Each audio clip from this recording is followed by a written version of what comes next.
Welcome. Welcome to another edition of Overdrive. How's everybody today? How's everybody today? Happy Saturday. Happy Saturday. I hope everybody's doing well. Looks like everybody I got the squad up in here. What's going on? What's going on? Oh, CC earlier. Okay, what's up, CC? What's going on? Daryl Long. We gonna find out. We'll have a conversation about it. We'll have a conversation about it. Kojak, what up? What up? What up? We're gonna have a conversation. Why not? Why not? Terrell, you fell asleep last night, I heard, huh? Mm-hmm. You missed all the fun. All the fun.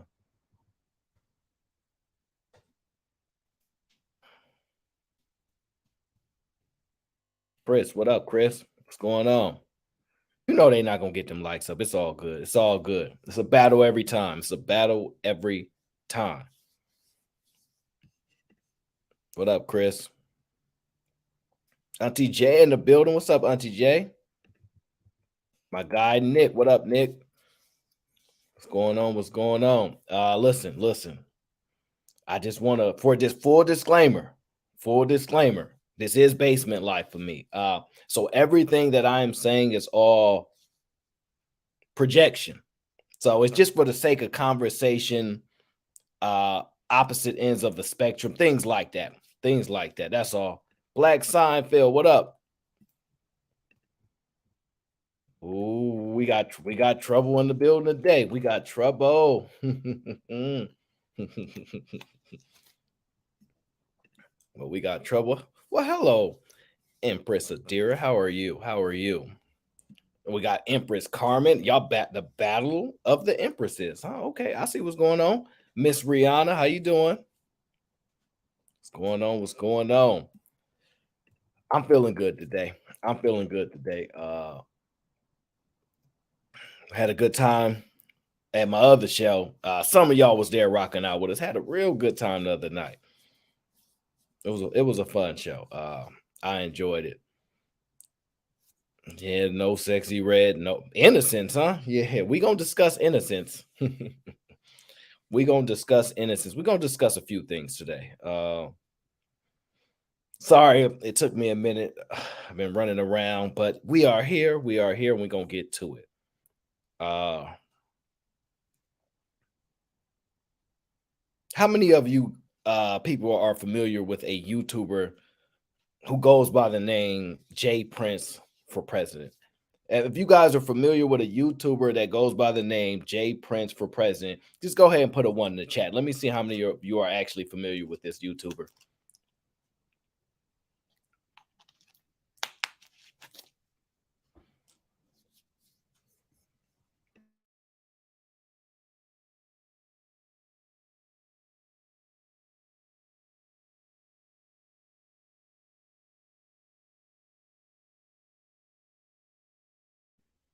Red lipstick vibes. All right, so it's safe to say some of you guys are familiar with this particular YouTuber. Hey Tia. Oh, that's good. That's good. I've been meaning to do a response to a video that Jay Prince for president did maybe about a week ago or so. And I was planning to do it. What's that? Damn. Probably Wednesday. But I had a lot of construction going on all around. It sucks being in like one of these major damn cities. So I said, no, I don't want to mess with it. I don't want the sound to be messed up. So I said, we're gonna push it. We're gonna push it. And it gave me some more time to think. So but if you are familiar with him, if you're not familiar with him, make sure you follow his channel. It's called Jay Prince for President. Give him some support because he does come up with some really good topics. This particular topic actually it caught my attention. Caught my attention. It seems like there's always a battle between the haves, the have-nots, the poor, the rich, etc. So you know how that go. Shout out my guy Jose. How you doing, family? What's going on? Uh, all the guys from New York, you know I rock with y'all. All the guys from New York, I rock with y'all. It's the women I can't rock with. And I don't want to hear, ladies, don't type in my chat talking about don't do that to the New York girls. No, y'all know how they are. We're not about to play this game today. No, you from New York, just forget about it. Nope, we're not gonna have no discussions. Y'all wear Timbs. Y'all talk. No, no. Shout out to the fellas though from New York. I rocks with y'all. The ladies, no, nope. So far, only one person get a pass that I can think of, and that's Raw B. Everybody else, I can't. Nah.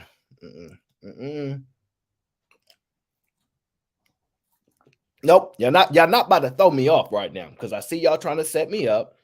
I see y'all trying to throw me off. Had me talking about these New York chicks. I'm not gonna do it. Nah. You're not gonna get me. You're not gonna get me. I'm gonna stay focused. I came here on a mission to have this real conversation, right? To have this real conversation. But it's good to know. So some of you guys are familiar with the YouTuber named Jay Prince, right? So that's good to know, right? So Jay Prince, I mean, look, some people know him, some people don't. Look, it is what it is. He did a video on is being rich a curse. Now, he didn't really tie it to being a curse. He more talked about the disadvantages, the advantages, the views, the perspectives, the emotions, and all these perceptions of what's it's like to be rich, not be rich, the values of poor and not poor. And so what I'm going to do for some of you who are not familiar with Jay Prince for the presidency, wait, hold on one second. How many of y'all seen my thumbnail? I've been working on my thumbnails now. Now, let me know if y'all like my thumbnail. If y'all like my thumbnail, go ahead and put a 1 in the chat. If y'all rocking with my thumbnail, look on my other channel, I ain't do no thumbnails. All right. I've been really putting in more work over here, more grinding. So let me know if y'all rocking with the thumbnails. Otherwise, I just go back to the old way. You know, I ain't gonna lie.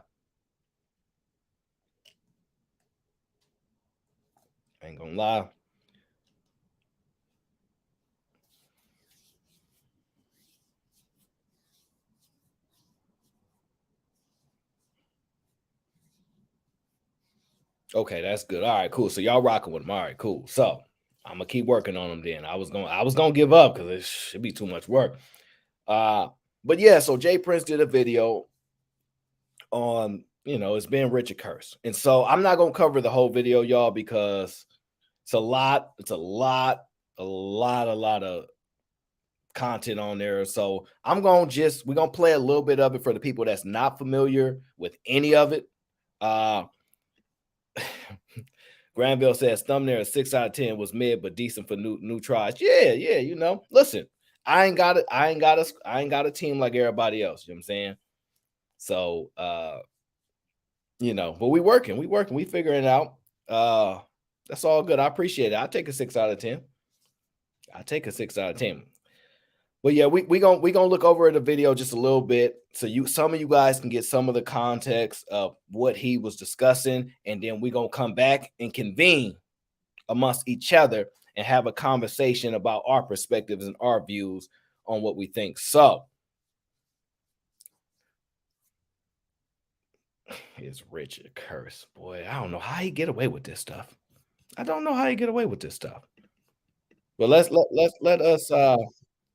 let us get into it just a tad bit. Let me pull it right here. We're gonna pull it. And let me know if you guys can hear the sound. If we have any like sound issues, just let me know. Because we want to make sure we dive in. Make sure we get Jay Prince. Make sure we hear what he's talking about, so we can understand this curse that we all potentially have the ability to go through or not go through. So let's jump right in. Let's jump right in, people.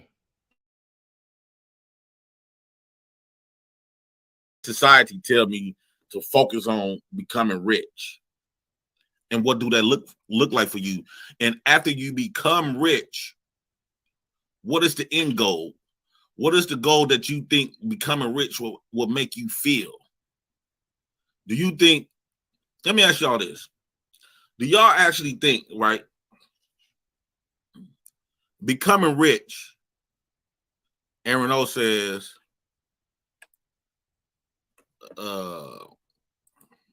AO said it would fix financial problems.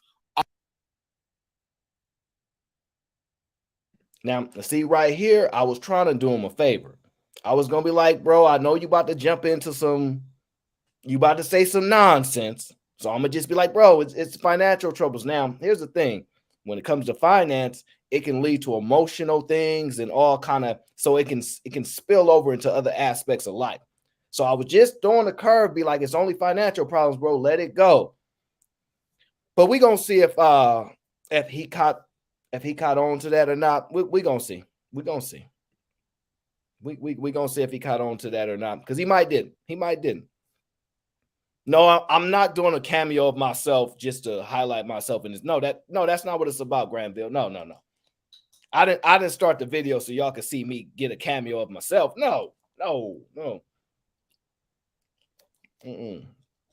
I would not do such a thing. Not me. Only. You hear that word? Only. Right? It would fix financial problems only. Like I always say, money, you could buy a house, but you can't buy a home. You could buy a nice little fancy clock, but you can't buy. Like I always say, money, financial problems only. Like I always say.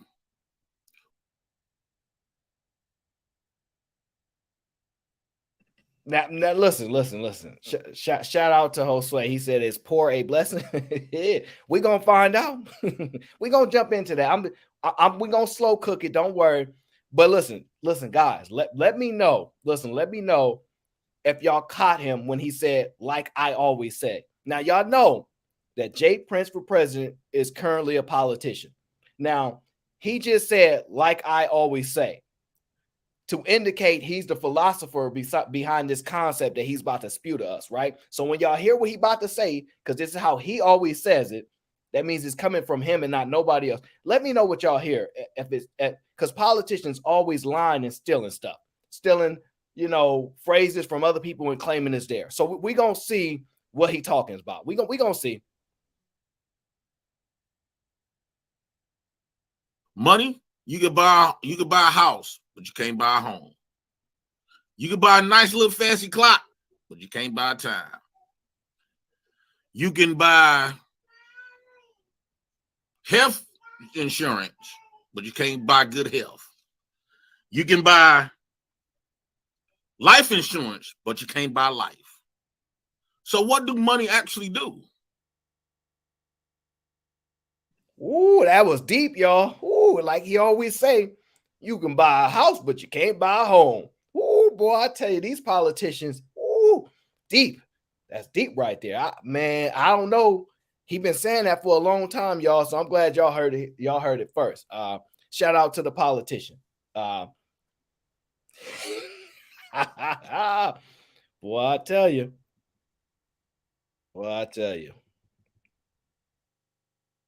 Man. Oh Lord. All right, look.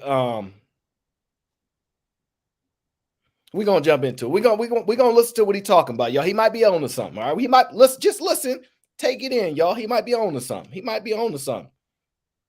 be. We don't know. Word and become rich. And a lot of people say, when I ask people this question, well, it depends on, they always talk about reaching back and give back and all this other type of stuff. Well, you don't have to become rich to give back. I didn't never know a person you have to become rich to give back. And like I say, when people become rich, they does the complete opposite. When people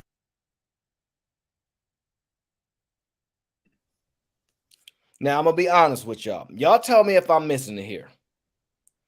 When have it taken you to become rich to give back? That's what he said, right? So let me just ask y'all something. Just let me know. See, what I was waiting for was this. I was waiting for this. When he said, I've never known you had to become rich to give back, I was waiting for him to say, because I gave back and I wasn't richer. Let me tell you a story of how I gave back when I wasn't rich, right? Wasn't y'all anticipating he was about to do that? Okay, maybe it's just me. Jay Prince dabbles in nuganomics. Listen, listen. You guys voted him for president. He's y'all vote for the 2020 24 or something like that election. I ain't got no issues with it. But I'm gonna be honest with y'all. If he could sell y'all all this stuff he's selling y'all right now, I'm running too. I don't want to hear no complaints. If y'all buying what he's selling, I'm running too. Because look, y'all buying anything at this point. People become rich, they do not give back for the most part. I think the people that want to become rich usually be the people that never got much attention. I'm saying usually. They never got much attention from their family members. They seeking this what they call this king and queen type of persona. They want everybody to look at them and put them on a pedestal. That's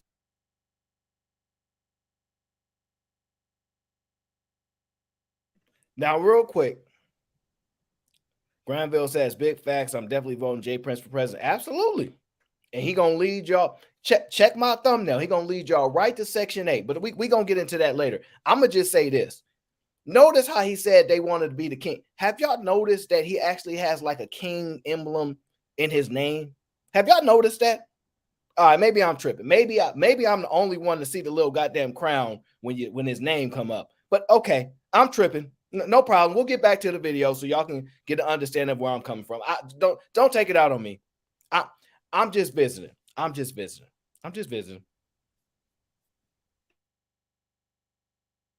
Especially black people. Black people rich and white people rich is two totally different things. It's two totally different things. White people rich, they come from a perspective of they are already confident.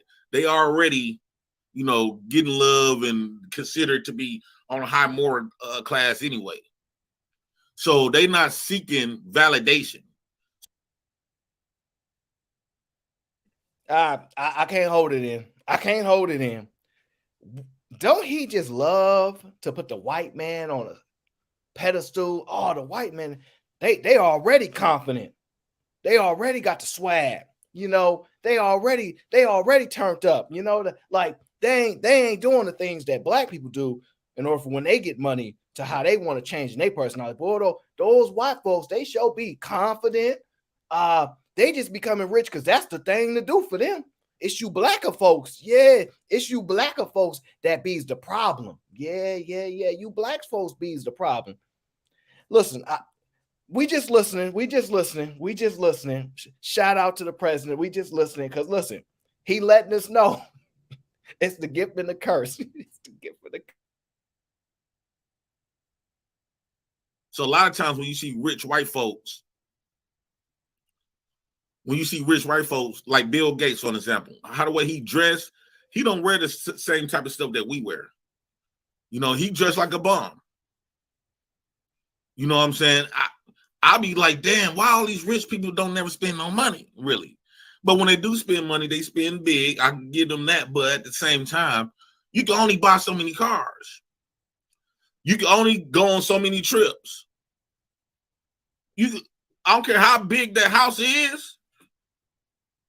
You can only sleep in one fucking bed. And then when you think about black people rich is coming from an insecurity. A lot of black people want to be rich. They think that's going to solve their lack of confidence, lack of integrity. They think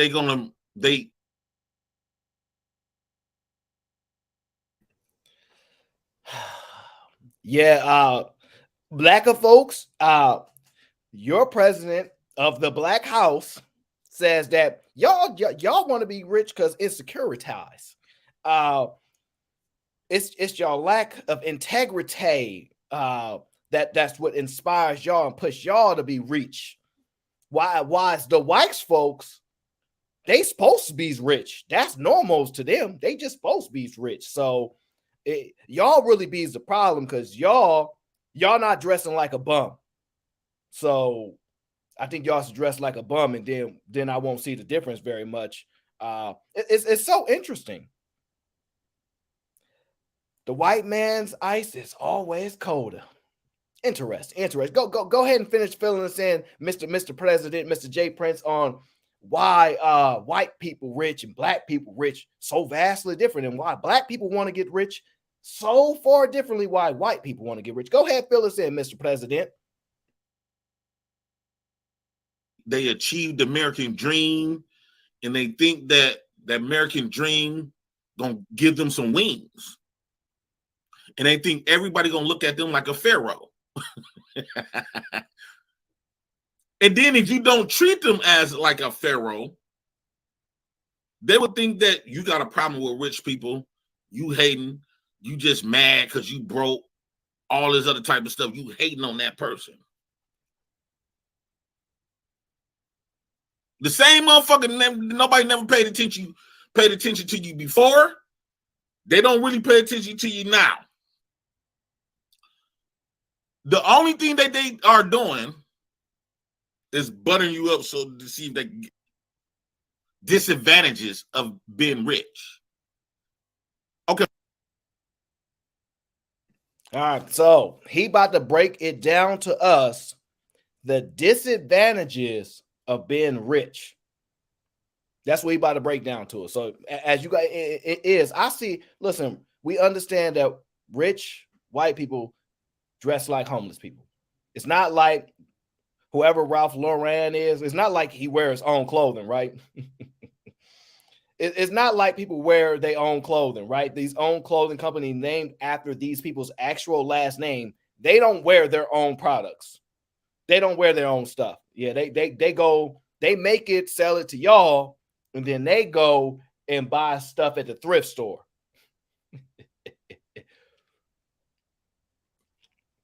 Now I know what y'all thinking. How many rich white people Jay Prince know? I know y'all was thinking that. I know y'all was thinking that. I'm thinking it too. But seeing as he's President Jay Prince with the crown on his head, because he don't want people to view him as the king and emperor, and that's just, jokes.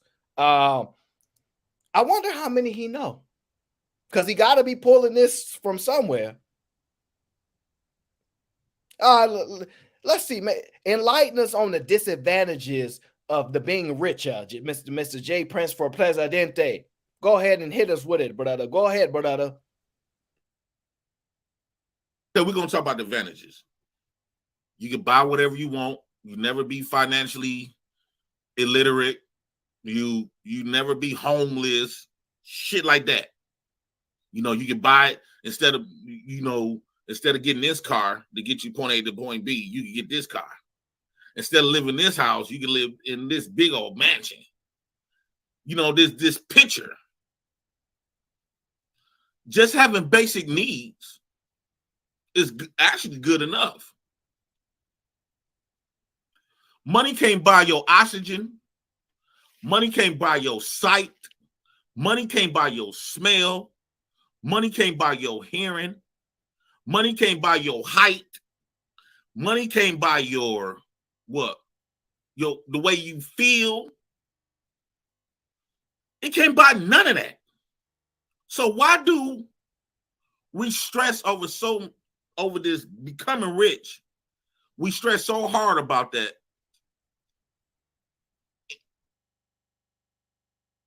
Who's we? Who's we? Who is these we stressing so hard over that? Who is we? Are you a part of we? I'm just wondering. I'm not sure. I was wondering Who's we? We stressing so hard to be rich? Okay. Well, advantages you not to be homeless. You get to buy a house. You get to buy things. That's all the good. That's the stuff he's telling us about. Okay. Well, what else you got for us, President? What else you got for us? It's opposed to the natural stuff. It's a privilege to be able to breathe. It's a privilege to be able to see. It's a privilege to be able to hear. It's a privilege to be able to smell. Guess what? It's lots of people that got malfunctions with their hearing and can't no money do nothing about it. It's a lot of people that got malfunction with their eyesight. One, it overshadows your character. All right, so hope your eyesight's doing well. Hope your hearing doing well. Hope your breathing is going well. Let me just tell you, you actually can buy hearing aids. I'm gonna be honest with you. They got oxygen tanks and all that. Hell, you can buy a lung. All right, listen. I'm not gonna get caught up on all that. Jay Prince, you got it. You cooking right now. Now, he just said, because I sped up a little bit because I know he got a lot of content there. Go listen, go watch the whole show. I don't want to take all, I just want to get y'all caught up to game where we at with it right now. He says being rich overshadows your character. Being rich overshadows your character. Okay. What else you got, Presidente?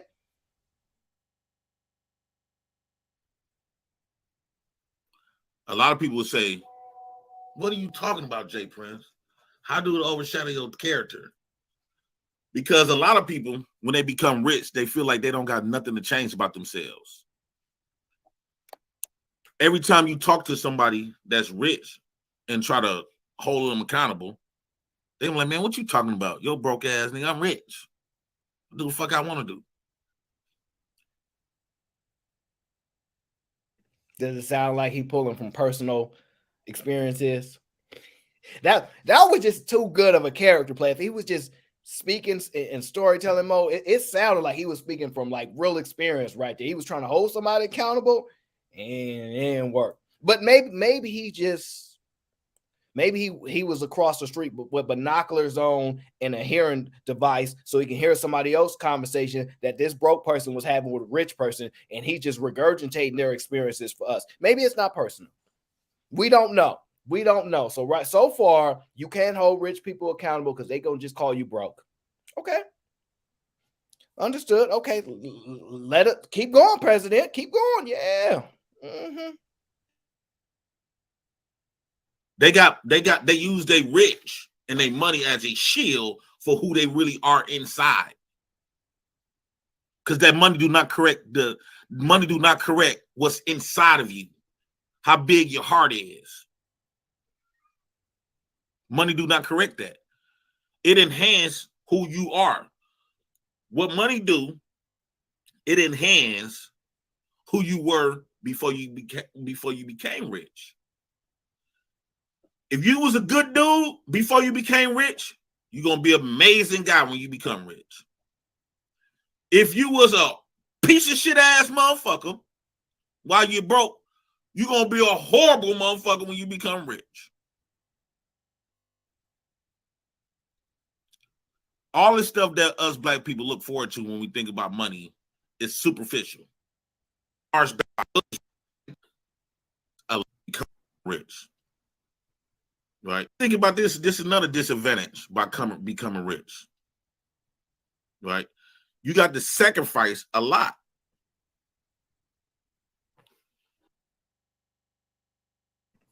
We get into the sacrifices right now, people. All right, so he about to take us down like the sacrifices you got to have in order for you to become rich, right? This is what he's talking about. He's going to break it down to y'all.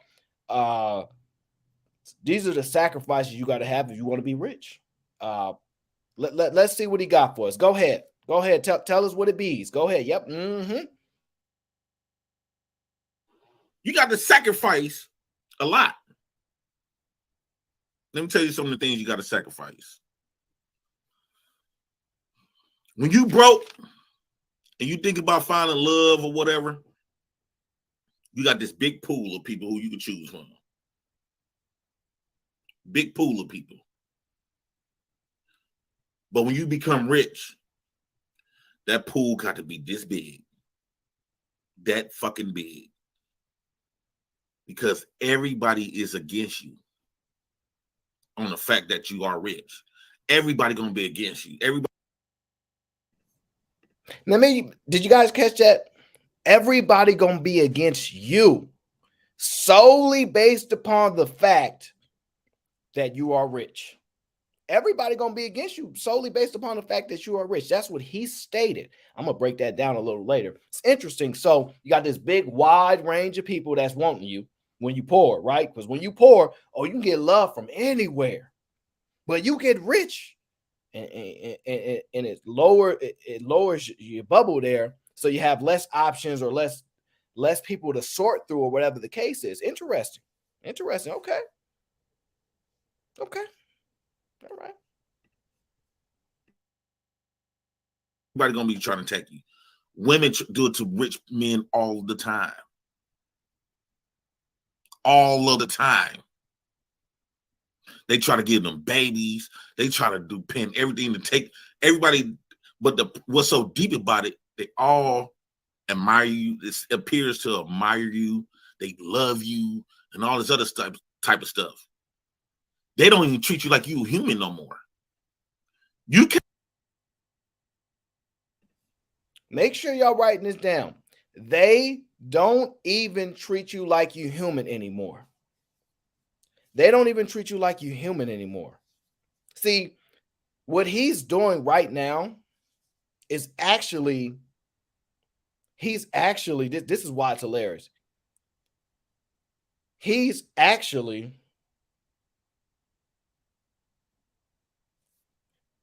disproving his own point. Literally what he said was, they don't treat you like you human. They coming after you. You can't trust nobody. So it's not the rich person that changed. It's the character of the people around them. Technically, according to what you just said, they all against you now. You rich now. So that's people changing solely because you're rich. Interesting. I'm just going by what you said. I'm not making no assumptions, sir. So listen, people can hear what you said. Don't be upset with me because people listen to what you said. Don't take it out on me. This is crazy. They just listened to what you said. I'm not making it seem like nothing. This is what you said. I'm just breaking it down. So look, that's all I said. That's all it is. We just listening. You can't be rich and act like a human. You can't act like me when you rich. You know, free and freedom of speech, freedom to be who I want to be. If you're rich, you can't do this. This is a privilege to be this. You hear what he said? You don't get to be free. You don't get to do these things. You're rich now. I'm trying to figure out where he's going with this. I'm trying to figure out where he's going with this. So it's a privilege to be poor is what he's trying to tell us right now. Keep going, President. Get him. Go ahead, get him.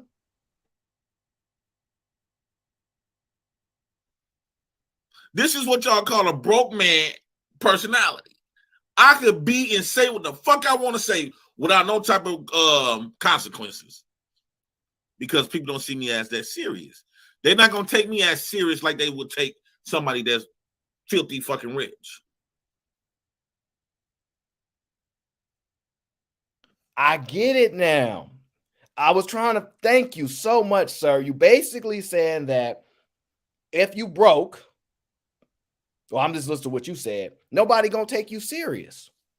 They just gonna look at you like a joke. You could say whatever you want, but what you basically saying is there's a lack of accountability. Nobody can't hold you accountable because you broke. Listen, according to what you just said, I'm only breaking down what you said. I didn't say nothing. Damn, you know what, boy? Keep going, Jay Prince. Keep going. You going somewhere with this right here, boy. You're going to save a lot of people. Keep going. Keep going. So now you got to monetize your whole belief system. You gotta correct your whole different type of language. You can't be yourself. Look at Kanye West. He from the hood. Chirac. Now that man became a billionaire.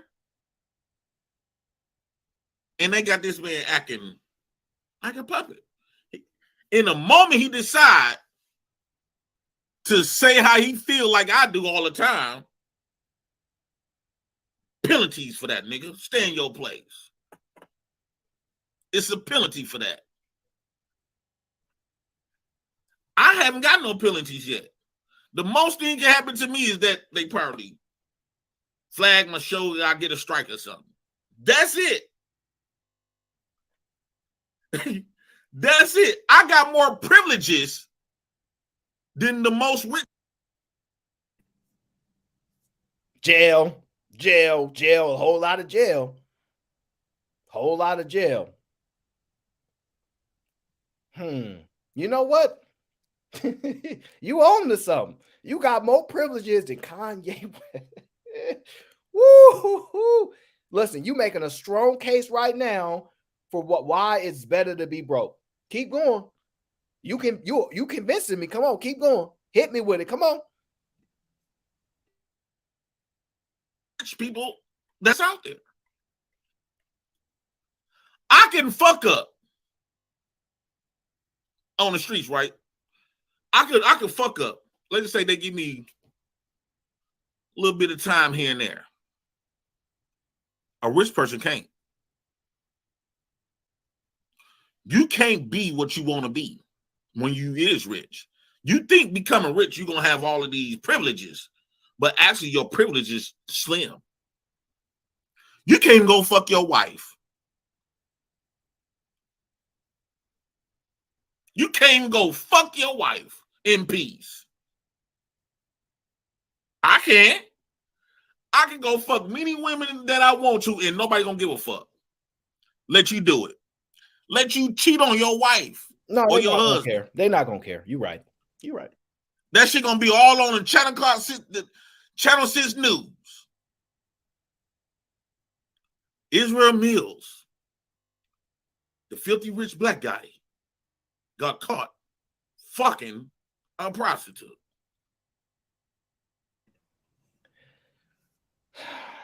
Now, I'm gonna be honest with you, President. The president's son actually just had a baby with a stripper. And he's trying to get a judge to block giving that baby his last name and all kind of craziness.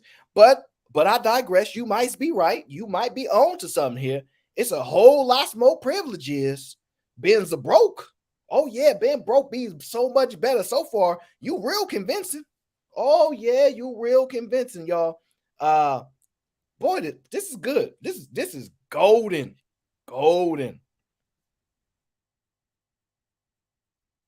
Damn. Is this what rich look like? I can be ghetto as I want to. I can be free. I can be me. And can't nobody do a goddamn thing about it.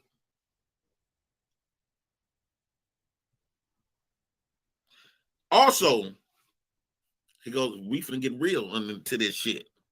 Right? Rich people got to pay attention and learn how to decipher and compartmentalize the people who they fuck with. Right? A lot of people said that Jay Prince for president bit the hand that fed him.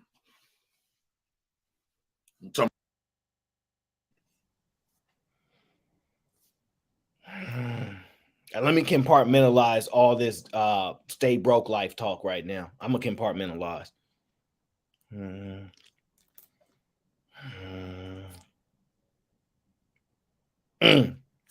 I'm convinced. You ain't gotta say no more. I'm damn near convinced, brother. Being broke is the life. It's the life, bro. It means it's everything, bro. You right. If y'all not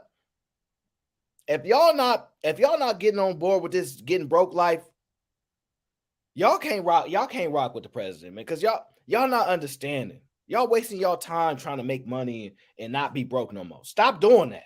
It's a waste of y'all time. I don't know why y'all doing that in the first place. I just don't.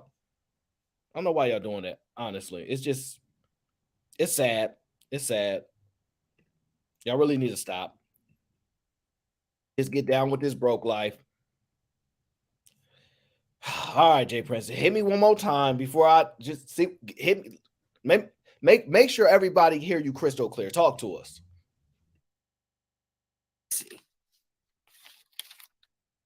He ain't shit. He ain't shit because he got a little money. They gonna always call it little. I'm gonna tell you what's real. They all gonna say some little money.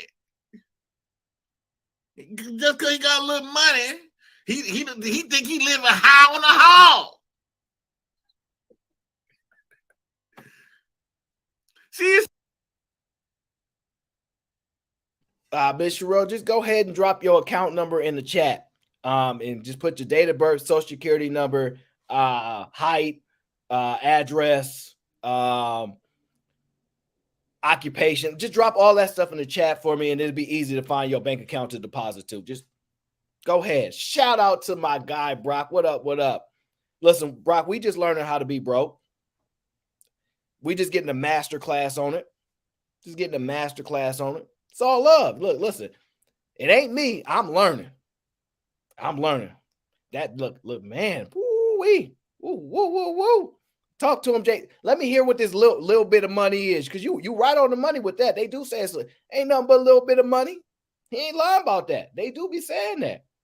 Think you all that because you got a little bit of money. That's all facts, Jay Prince. Well, boy, I see why y'all voted him El Presidente. Boy, them Section 8 vouchers about to fill up. There's a difference between motherfuckers who's rich, go buy a new car, than a motherfucker who filed their taxes and go buy a new car. It's a big difference. Those are two different things. Granville, I thought that red sticker said $100. You almost made me contradict everything I just got done saying, boy.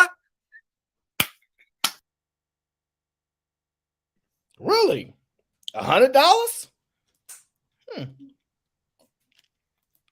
Wow. $100 can make you dance, huh? I would have never believed it, Jay Prince. I know you just joking. You really don't want that $100. You just kidding, bro. I know you just joking with him, Jay Prince. Let him know you just playing around, Jay Prince. We know you're not gonna change for a little bit of money. Not you. No. Money can't make you. You prefer to be broke. You don't even want to be rich then. That's right. Oh, yeah. I'm not saying I don't want some money, but I don't know if I want to be rich.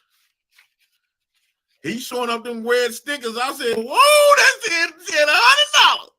No, I'm just playing, y'all. I'm just playing Granville. Goddamn, but you can see in the dough. No, I'm just messing with you, dog. So what is all of the good stuff that being rich do for you?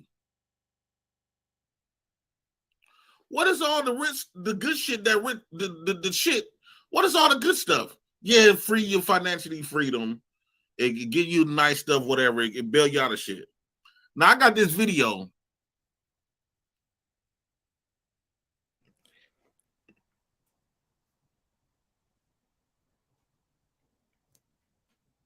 Now, I'm going to be honest with y'all. If he ain't convinced y'all that being broke is a life, I don't know what has.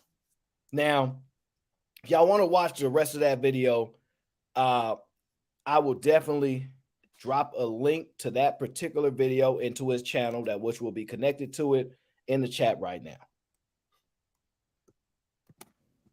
Because I know y'all want to see the rest of that video where he jumps in there and he explains, and convincingly so, he overwhelmingly breaks down the whole focal point why it's better to be broke. Now, I don't know what I'm advocating for. I don't know if you need to be rich, broke, whatever the case is, but we'll have a conversation about it. We'll have a conversation about it. If y'all was privy to the conversation, he goes on to say a whole bunch of stuff, that he said consistently on other things, as far as money don't make me. You guys do anything for $1. I think so you'll let somebody touch you for $1 million, things like that. And money can't buy character. Money can't buy my integrity. He starts to break down in those things. And, for the most part, I can understand where people's perspective is with that, right? But I'm going to be honest with y'all.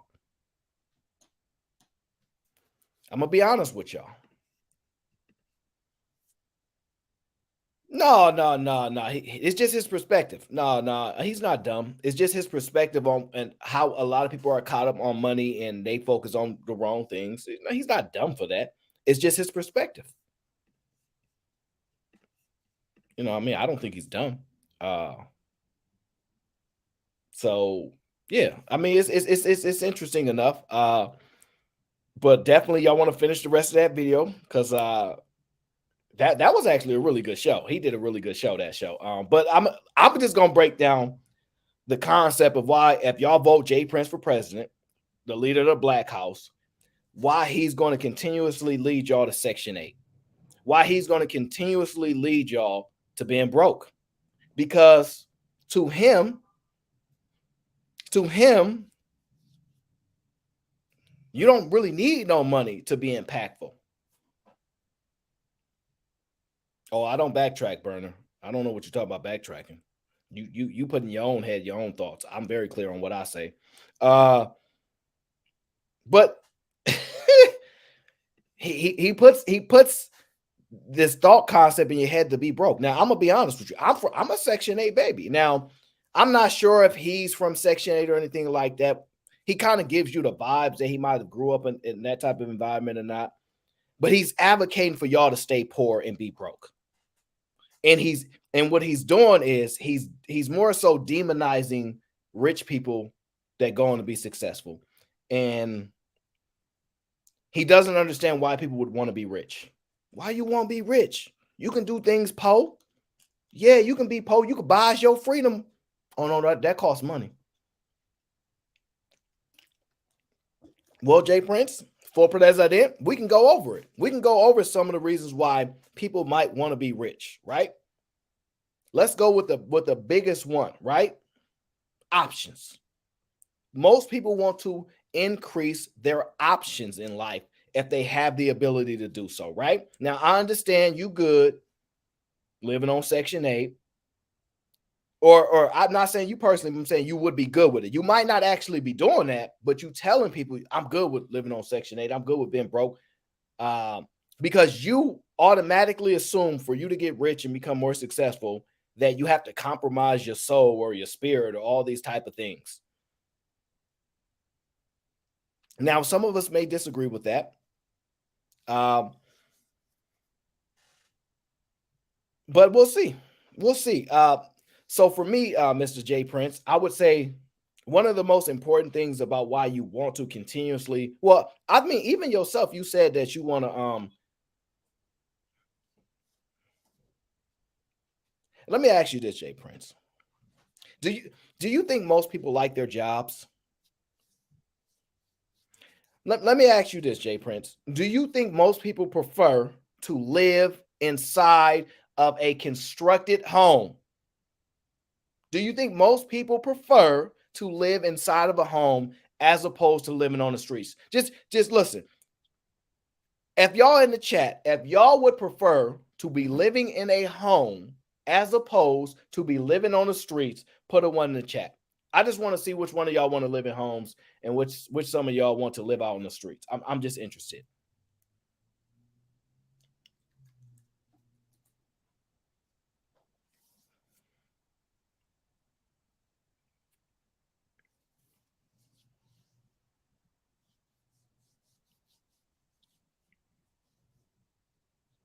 Now, okay, I see most of y'all minus Granville want to be in a home. right? And I'm going to be with y'all. Now, I'm not, if I have to live outside, I live outside. But if I have the opportunity to provide means for myself so I don't have to live on the streets, I'm willing to do that as well. So let me ask y'all this. Do you think it's important that you probably make money, generating income, have a job, etc., in order so you can actually not be living on the streets? Do you guys think that's important? Do you think that you probably should be making money and not aspire to be broke so that you don't have to be living on the streets? Tell me what y'all think about that.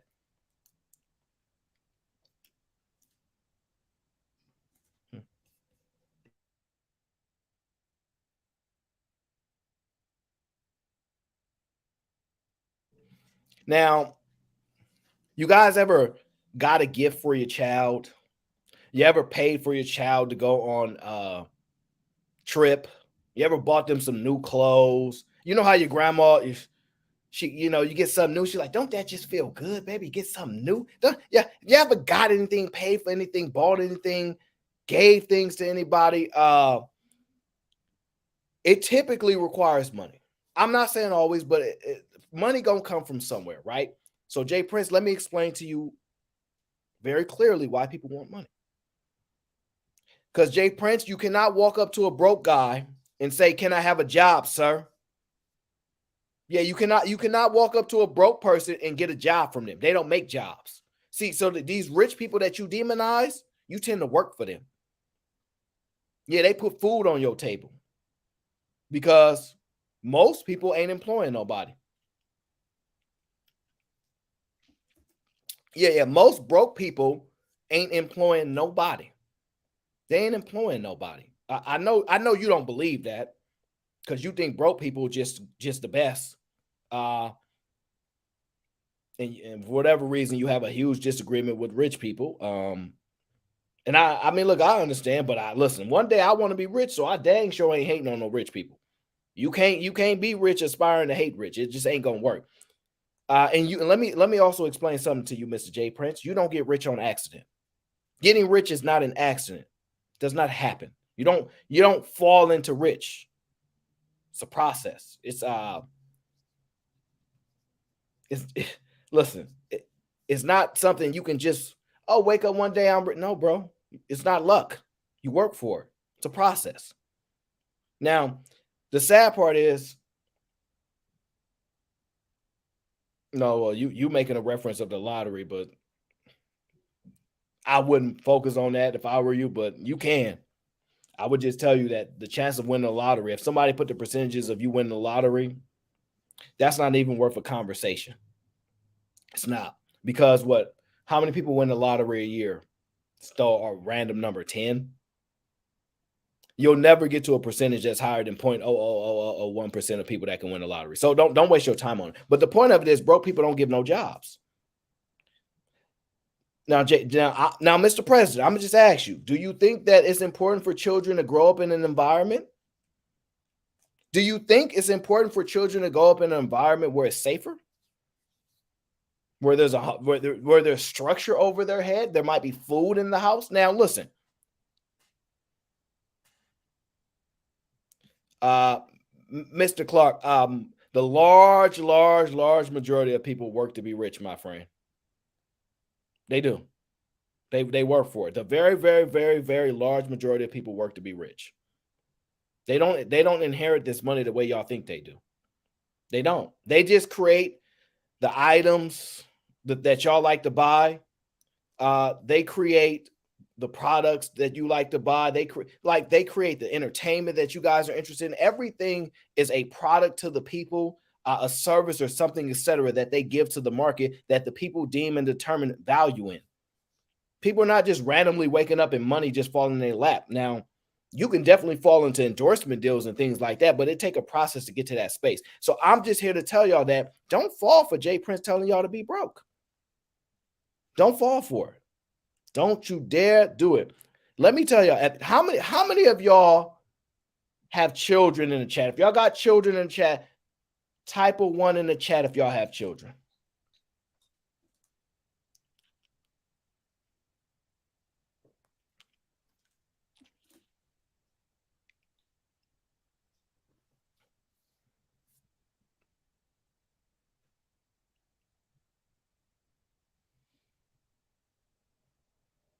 Now, this conversation or this statement, this is for my people with children, right? Let's just say y'all lived in tougher conditions, right? Different housing complexes, we'll say a lower cost of living area before you moved out or whatever the case is, right? Y'all know parents' number one worry is danger, environment, violence for their family. That's what they worry about. They gonna get some food from somewhere. They find a way to get some food, but it's the danger that they worry about, something happening to their children. Let me tell you a secret, Mr. J. Prince for president. Let me tell you a secret. Now, this is just my experience. I have never walked down the street, saw millionaires thugging on the corner, causing harm to other people's families. Nope, never seen it. Nope, don't see it. You usually see a bunch of broke people that ain't doing nothing productive with their life, standing outside in them streets, likely to cause harm, less of a more ideal living condition for your family and children, my friend. Yeah, you don't see them on the streets. See through you, he's not on the streets. He might make shots, but when you walk down the street, you wasn't seeing him. So stop trying. This is a well thought out. Don't do that. No, they're not outside thugging in the projects. You're not about to go outside and see Young Thug in your neighborhood. Stop saying that. Y'all just say anything to try to prove a point that you don't know, that you don't substantiate very well. It's not what he does. Like, you're not going outside thinking, oh crap, millionaires out there gonna rob me today. Never have any of y'all walked outside and said, damn, I'm about to get robbed by some millionaires today.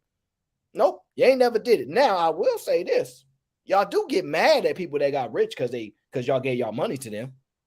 Yeah. Y'all get mad that Jeff Bezos is rich because y'all like to go on Amazon. Y'all get mad. Y'all get mad because you like to buy Teslas and GM and Ford. Y'all get mad at them. You rich people need to pay more, but y'all keep buying their stuff. So, I mean, that's really on y'all. I don't sit here and get mad if I go into Target. Yeah, I'm not really going to go into Walmart. There ain't a lot of Walmarts around here anyway. Well, Target is a little bit more respectable. The class of shoppers there is a little bit better. In my humble, you're not going to have an issue with a bunch of millionaires causing you issues, my friend. I'm just saying. So I don't know why you have issues with rich people. Rich people add so much more value to life. So much more value to life than broke people. Now, I'm not saying broke people don't contribute to life, because they absolutely do. Absolutely do. But bring value comes from rich people, my friend. Yep. It comes from the rich people, my friend. Yeah. I just want you to know that, Mr. J. Prince. It comes from the rich people. Yes, it does.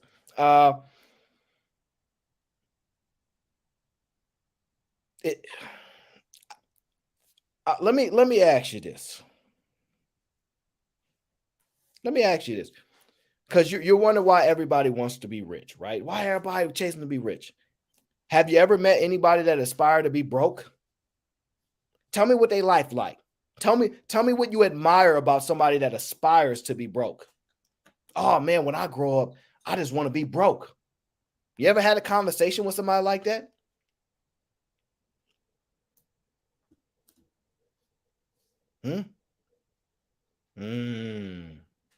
Crickets, huh? I understand. I'm not looking to aspire to be broke, and I don't want nobody listening to nobody that's aspiring to be broke. I want people that's every day trying to push forward, trying to put themselves in better positions in life. That don't mean you need to be rich. I'm not necessarily advocating for you to be rich, but damn sure broke ain't the goal. Oh no, damn sure broke ain't the goal. That shouldn't even be on your mind. Yeah, man, broke is the life. And you sitting there using your influence to push a narrative why broke is the thing. You sitting there demonizing rich folk who you benefit off of very, very nicely, I might add. Very, very nicely. They've employed you very, very often from according to you've had many jobs. Yeah. They even employed you Look, the crazy thing about it is you yourself says you want to be a business owner. Why? Why you want to be a business owner, Jay Prince? And see, I'm interested in knowing, Jay Prince. Why do you want to be a business owner? Oh yeah, I'm gonna drop the link for you, Jay Prince. If you want to come up and express to the people why your aspirations to be a business owner, why your aspirations to generate more money. I've heard you say, look, I'm gonna get in my business and I'm gonna make six figures and I'm gonna do better and better. But then you get on the video and say, I don't even want that money. Now, I understand you a YouTuber. I understand life different now. So I'm not mad at you. Maybe it's just for the video. Maybe it's just a conversation. But just let me know. Because I'm truly trying to understand. Are you really pushing people to stay on Section 8? Are you really pushing people to enjoy the broke life? Do you know what it's like to be around a bunch of broke people? Do you know what it's like? A lot of lifeless people a lot of the times when you're around broke people. No aspirations to not be broke no more. Trust me, those ain't people you want to be around. See, it's funny that you highlight the lack of character or the compromised character, integrity, etc., that rich people tend to have when we sit here and discuss, oh yeah, those people in the projects, the reason why they robbing and stealing is because you put them in an environment to make them want to steal because they ain't got no jobs. So why would you want a job? Make money? Why would you want money? You good with being broke, right? So why you need a job? You good with being broke. So I just don't understand it. My guy Gore says, it's funny, Aaron, though, being rich is a curse, but please support the campaign and hit the Cash App.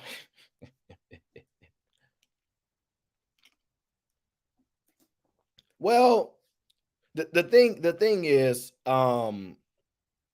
they do good content. They're entertaining. You should definitely support anybody that brightens your day, make you laugh, have fun. I'm not against supporting them, not at all. And I'm not aspiring for him to be broke, although he's perfectly fine with it. It's his choice. It's his options in life. But for him to come on to use his channel to express to y'all being broke is the thing and rich people the problem. Now let me ask y'all something. Hey Heather, how many of y'all got a job, left, got another job, and they gave you way more money, and you was like, God damn, thank you, rich person. Go ahead, keep on giving me more money. Can y'all tell me the last time a broke person did that for y'all? Tell me the last time a broke person put money in y'all pockets. Or is it more likely that that broke person is going to ask you for money? Don't they always got a story? You know your broke uncle gonna come through. Hey, nephew, what's going on? Yeah. Yeah, so by the way, I'm about to, it's been crazy. I'm about to actually go down to the store. You got a few dollars, buy me a little drink or something. I know you got it, nephew. You've been working hard. I see you out there grinding. You shining.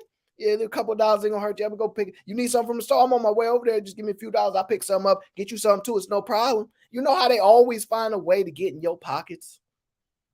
They always find a way to get in your pockets.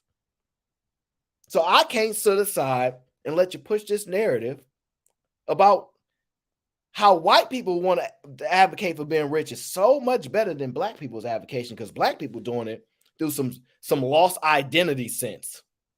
Some lost identity. You black people don't even know why y'all want to be rich. And of course, you're going to say they buy Jordans. Of course, you're going to say, oh, y'all just want to buy Jordans and all these things. Listen. You may not know it, but white people wear Jordans too, my friend. Yeah, they rock J's too. They rock the J's, the Dunks. See, I'm not in the sneaker game no more. But let me tell you, it ain't just black folks, my friend. It's not just black folks. I'm truly intrigued. Now, listen, if y'all think I'm off, if y'all think I should be advocating for being broke, hit the link. If y'all think that Jay Prince is right, people should stop aspiring to make more money, to become rich.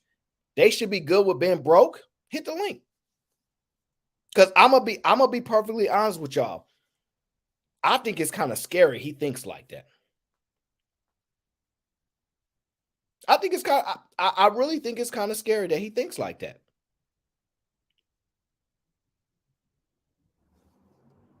Now, let me ask you this. What kind of skills are you going to teach your children so that they can stay broke? Most likely, you're going to teach them how to panhandle, right? You're going to teach them how to beg for money, ask other people for money. It's a high probability of that, don't you think? Now, Gilded Quan, I know you here. I know you're not coming up here to advocate for being broke. I know you not. You just hit the link because you Gilded Quan. But there's no way you came up here to advocate for being broke. Tell me that's not why you're here. I'm not saying I would never advocate for being broke. But what I will say is there's a lot of people that would serve themselves a lot better if they were more realistic about what was possible for them.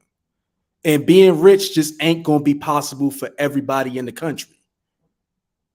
That's my only thing. Like, I feel like everyone should strive to do better, but rich, like define rich. Do you realistically think that everybody can get $1 million? Do I realistically think people can do it? I think they can. Do I think they will? That's a different statement. I think they absolutely can. I'm just saying, so okay, and it's the means by which people do it. Like you have Walmart workers who seriously believe that what they're doing in their current state in 5 years they're gonna be rich. Like, really? Do you really think that's a mindset that serves their? I think y'all lying. I don't think people think they're going to be rich working at these jobs. This is why they're asking for more money. I'm telling you, the average person thinks. I'm telling you, the average person, if you go up to them, they think that somehow, some way, what they currently doing right now is going to make them rich one day. I'm telling you, the average person, they really think that they can be rich one day. And I just be looking like, dude, give up the ghost. They don't. You know how I know, Ern? You got people that's you and my age that still rap and still think they gonna make it. They just dropped the mixtape yesterday, and they twice our age still thinking they gonna make it. That's how delusional some people are when it comes to one day I'm gonna make it and be rich.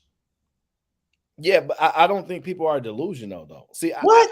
I you don't think that's delusion? No, because I think most people know they're not going to be rich. I don't think most people are going to work every day thinking, I'm going to be rich doing this job. They don't believe that. They don't think like that. This is why they're asking for more wages. This is why these are why women are saying, hey, you need to make more money. These are why people are asking for more things, because they know what they're doing on a day-to-day basis is not going to make them rich. They know that. They know. I don't know, Ern. I'm telling you, when you ask people, they seriously believe that one day I'm gonna get $1 million. One day I'm gonna do this. Like, you really got people thinking this it's a fairy tale out here. I talk to these people.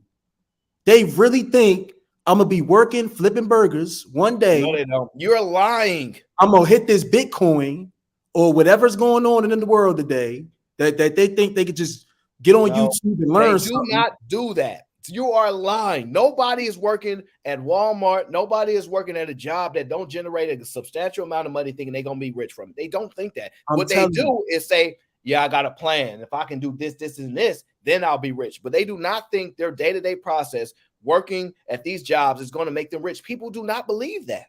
I'm telling you, Ern, you got people right now that's in the booth right now spitting hot fire. They think they're going to drop this mixtape and that's going to blow them up. And you can't tell them nothing different.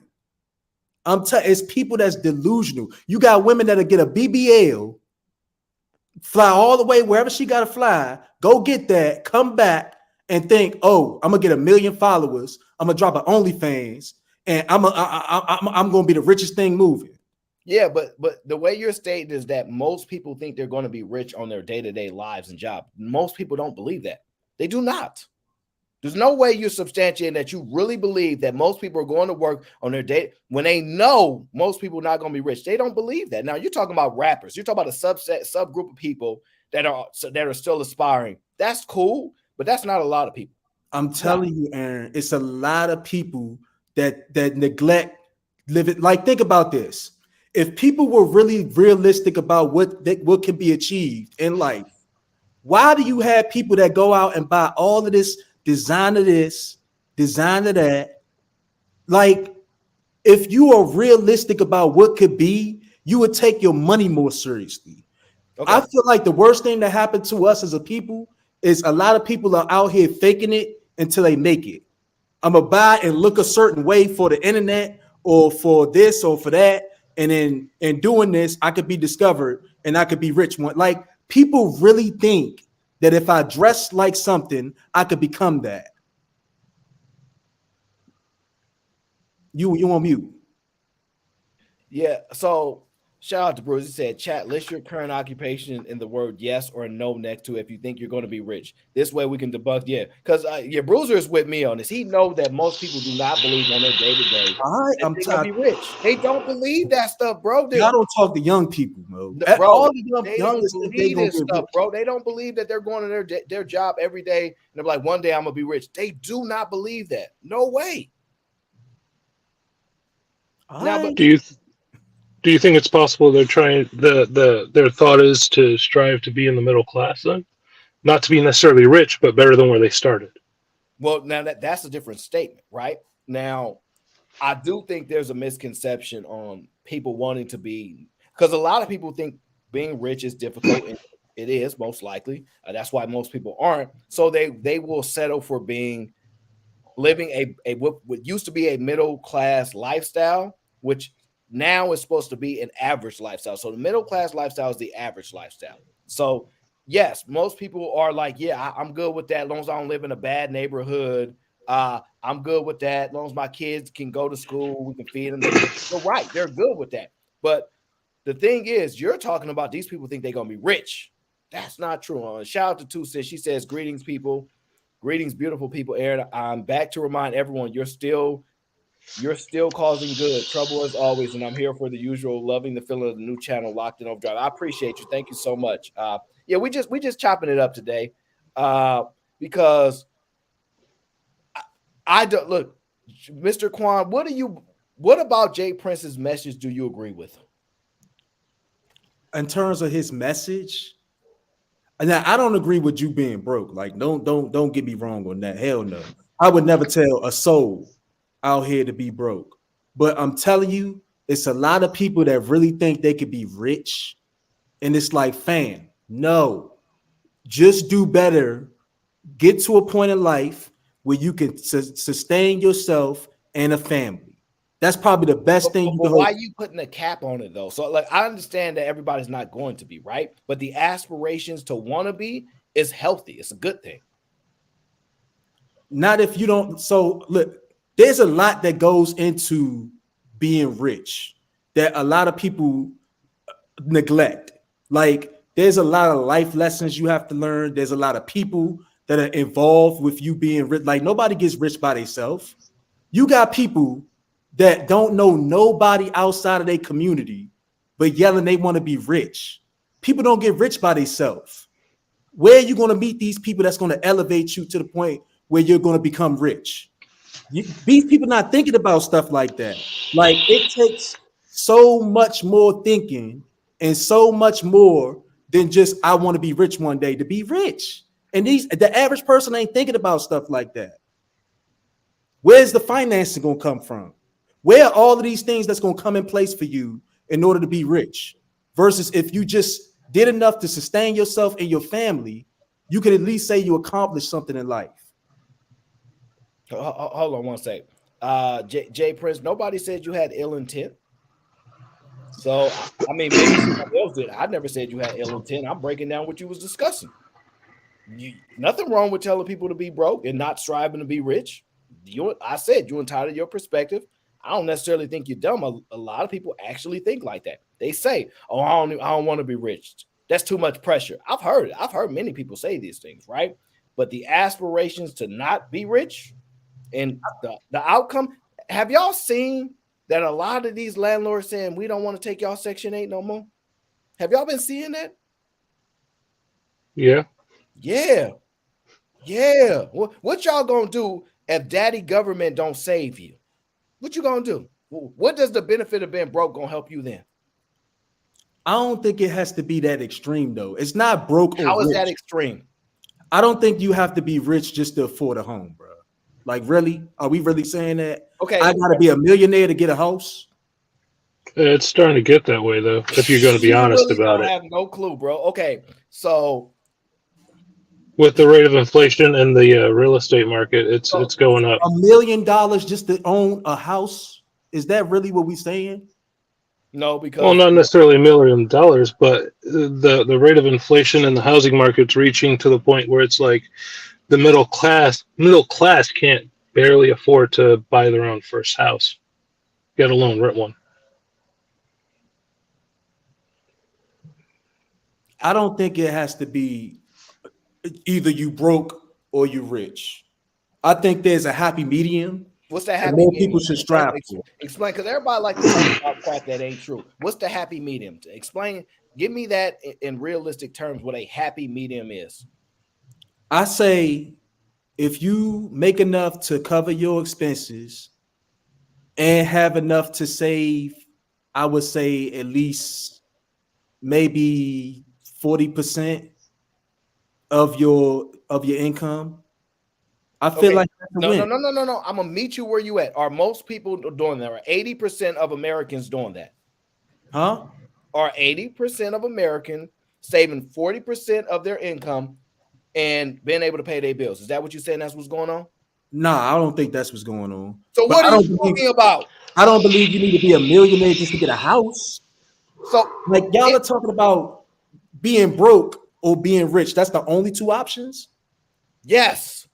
That's crazy. No, I wouldn't Yeah. agree to that. No. That's crazy. Well, let me explain why. There's a confusion that you think there's a difference between being broke, middle class, and rich. If you middle class and you not finding ways to execute and get out, you nothing but broke. You just don't know you broke. See, there's actual benefit in being broke because you damn sure, I know I'm broke. But when you making a little bit of money, you get lost. You start thinking, I think I'm all right. But you in the worst cycle of it all. You in the worst cycle of it all because you think you making progress, but you actually just running in a circle. Why do you think that the politicians always say we got to focus on the middle class? Why? Because they're the ones that actually go to work. They make just enough money to where they don't qualify for certain government programs, and they will continue to work till they 67, 71 years old, taking everything out of them. They never, ever get out of that system. While a broke person will put less physical exhaustion into their life, receive government benefits, and live somewhat okay because they cool with the environment in, while you just barely living a little bit better while doing the majority of carrying the American people. You don't think that's crazy? You don't realize, see, you think money is what's going to separate you from being rich. That's not what the difference is. So I think that's where y'all lost it. I mean, maybe. I just think that for the majority, especially when you talk about other cultures, they're not dependent on becoming rich just to live a decent life. They sell that shit to us, where everybody need to be rich in order to live a decent life. And you got people out here thinking What's one day a I'm gonna be decent rich. life? What's a decent life? Because y'all be lying too much, and today I'm not having none of that. So What you mean? what is it? I'm going. What is a decent life? I go to work, I provide for my family, I take care of my needs along with as well as my family's needs. I'm able to save enough money just in case something goes wrong, and I'm able to handle what comes with life. I don't think you need to be a millionaire for that. Is that what people want to do? Huh? Is that what people want to do? That's what you're responsible for. That's the problem. We keep talking about what people want. No, what's your responsibilities? But hold on, Take care of that. Hold on, first. Quan. Hey, wait, Quan. Hold on. This is the thing, right? Living, the point of being alive is to live, right? And if you are just basically what y'all talking about is surviving. And if you're just surviving, you're not living. That's what Drake said. Everybody dies, but not everybody lives. That's what he was talking about when he said that. So often you hear me talk about a quality of life, right? And so money affords you a certain quality of life, a certain quality of lifestyle, right? So we can't act like in America today that if you want good quality food, you have to be able to be in a position to buy that good quality food. And we know that the good quality food costs more than the low quality food. That's number one, right? So then there's that. But then besides that, the fact of healthcare, the process of getting good quality healthcare, that costs money, right? So then you have that. Then not only that, but like Aaron was saying earlier, and this is the whole thing about the neighborhood that you live in, the safety and the security of being in a quality neighborhood where you don't have to worry about people breaking into your stuff. We don't have to worry about people putting your life at danger or people trying to take what you have. So all of those things are afforded in America, and that's all I can speak to, by having a certain amount of money. No. Is that $1 million though? No, you don't have to have $1 million, but you do have to. Hold on. You do need $1 million at some point.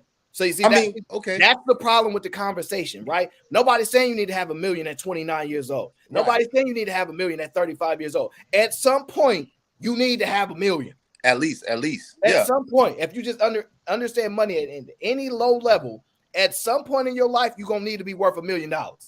Yeah, at least. You're gonna need why do you say that? Maybe I'm a little stupid. Why do you say you need $1 million at some point? Hold on, Mr. Yeah, Black. when you get older, I see what he's saying now. Being stupid at all, brother. I think what I'm saying is that you're 71 years old. You telling me over 40 years at the rate of inflation that has just been they crashing the economy over and over and over again, and you think you're gonna just be rocking off with $200,000-$300,000 at 70 something years old? You're gonna need $1 million. Be honest, at that point, 40 years from now, realistically, you're gonna need probably $3-4 million. $4 million, yeah. But most people are not going to be there, but you're really gonna need it, and you just don't know. That's why most people are just taking what they can get, but they ain't getting what they need. Most people not really getting what they need. They not to live a good quality life.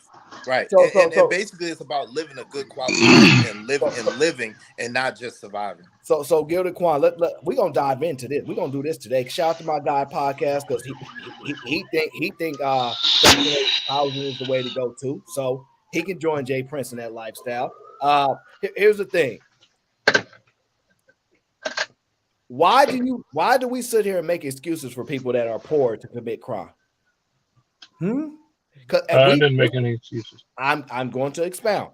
We just listened to Jay Prince break down certain things through his perspective, and I'm trying to understand if character, your integrity, all this can get compromised when you get money. Why do we say, well, poor people, if they're poor, these neighborhoods, of course they're gonna steal, of course they're gonna rob. Why do we make excuses and act like they got the integrity, but rich people integrity, whoop-de-doo, ain't none for them? Why? I didn't necessarily agree with him on that point. Yeah. I agreed more along the lines of the inner circle reducing in size, though, because you see that a lot in Hollywood with I think it was Chance the Rapper who said people around him weren't really there for him. They were there because of his success and leeching off of that, and that's what I think people generally do. So things reduce in size because most people are stuck because they have too many options. They don't know how to make a decisive decision, right? So the fact that you're progressing in life, things do shrink because you are better at making quicker decisions. You are simplifying things. I don't need 500 options. I'll take these 3 and make a decision. While most people it's a lot of options in here. I don't know if I want a number 7, a number 8. Oh, that number 2 look good. So too many options can be a bad thing, and most people are stuck on that. So I'm just saying, he's not wrong about your circle can be decreasing, but it's a benefit. It's not a negative. Right. And see, this is the thing, right? So And that's what I was trying to tell Jay Prince, you know, when I was up there. And I think, Aaron, you was up on the panel at that time. God damn. Yo, can you mute whoever that is? Yo, Oh, my bad. that's what I was trying to tell Jay Prince then, right? It's kind of preposterous and ridiculous to think that, yo, you have more advantages being poor than you have being rich. That's absolutely crazy. Like, yo, it's like saying, yo, because I have 10,000 pennies, I'm better off than you because you only have $1,000 bills. You know what I'm saying? I got more, but I really have less. Yo, can you mute, man, please? I got it. Don't worry about it, Black Thank you. I got you. Okay, I have more, but I really have a whole lot less. You know what I'm saying? We're talking about quality versus quantity, right? And so the thing about it is you want a quality lifestyle and a quality situation. So, yo, of course, the people that you be around, you want quality people to be around. People, iron that's gonna sharpen iron. People that's gonna have your back. People that's gonna help you raise your level in life. People that you help raise their level in life. You don't, and that was the whole point that I was making. Again, chickens and eagles don't hang out with chickens and turkeys. They don't hang out with chickens and turkeys.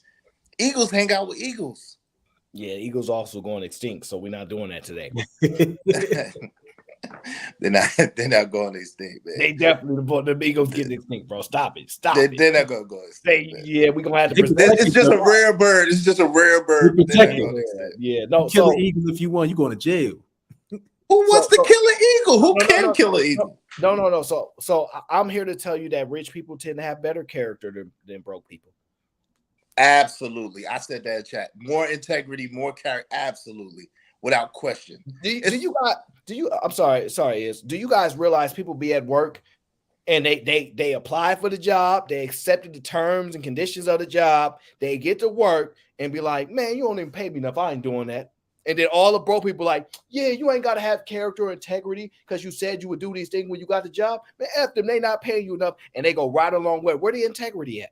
Where the character at that you supposedly not so much of, and all these rich people get compromised, they lose integrity. So where that be at? Help enlighten me on that. Now, podcast, I'm glad you're here because you really believe that these people that broke Section 8 don't care about what other people think. I'm here. I would like to challenge you on that perspective. But wait, before you go there, Aaron, can I say this? Yeah. Yo, this is the thing, like, especially black people, right? Black people, most of us come from the hood, right? Most of us come from nothing. The ones of us that have achieved any level of success, yo, you become a better person. You become a person of more integrity, more character, a better person on the road to acquiring wealth. That's what happens. Especially the dudes that come from the mud that really earned it. Yo, you have no choice but to become a better person, to become a more integral person, a person of a higher moral character. You have no choice but to. And then I would even argue the fact that, like you said, rich people are the ones that offer jobs and offer positions. So they're absolutely more benevolent. That's absolutely less selfish. But can I ask you, before you go, can I ask a question to Iz? How many people when you was still where you was at in the hood, how many people realistically do you think could have got rich with you? Realistically speaking. I mean, if they would have did the same things that the people that got rich did, they would have got what the people that got rich got. That is not true. So all of them could have. It's about, yo, all of them could have. Yo, Beans, that is absolutely, yo, Beans. I come from nothing. I was just talking to my people today. Yo, listen, hold on. I was just talking to my people today. I come from Brownsville, Brooklyn, New York, in the height of the crack epidemic. Yo, I lived next to an abandoned building. We had mice. We had roaches. Yo, the door, we had a railroad house, right? I had two brothers and two sisters. There were 5 of us. We had a railroad house. The damn bathroom didn't even have a door on it. Like my pops didn't even fix the door to the bathroom. And we had to pick up the door and put it on and take it off and put it on, B. We had to share Chef Boyardee oodles and noodles. We had to share damn we got 1.5 meatball apiece, fam. That's where I come from. We used to eat wish sandwiches and wish for dinner. We wish we had some fucking welfare, bro. I'm trying to tell you. I'm telling you the truth. I ain't lying, B. I come from but listen what I'm saying, everybody fam. can. Listen what I'm saying. Everybody can, but everybody's not willing to pay the price. Everybody's not willing to do what they got to do. That's the thing. No, they're not. Everybody can do it, but they just don't. Everybody's not willing to do what it takes to get out the mud. Everybody's not competent. Everybody don't have the skills to be rich. I'm not sitting there acting like they do.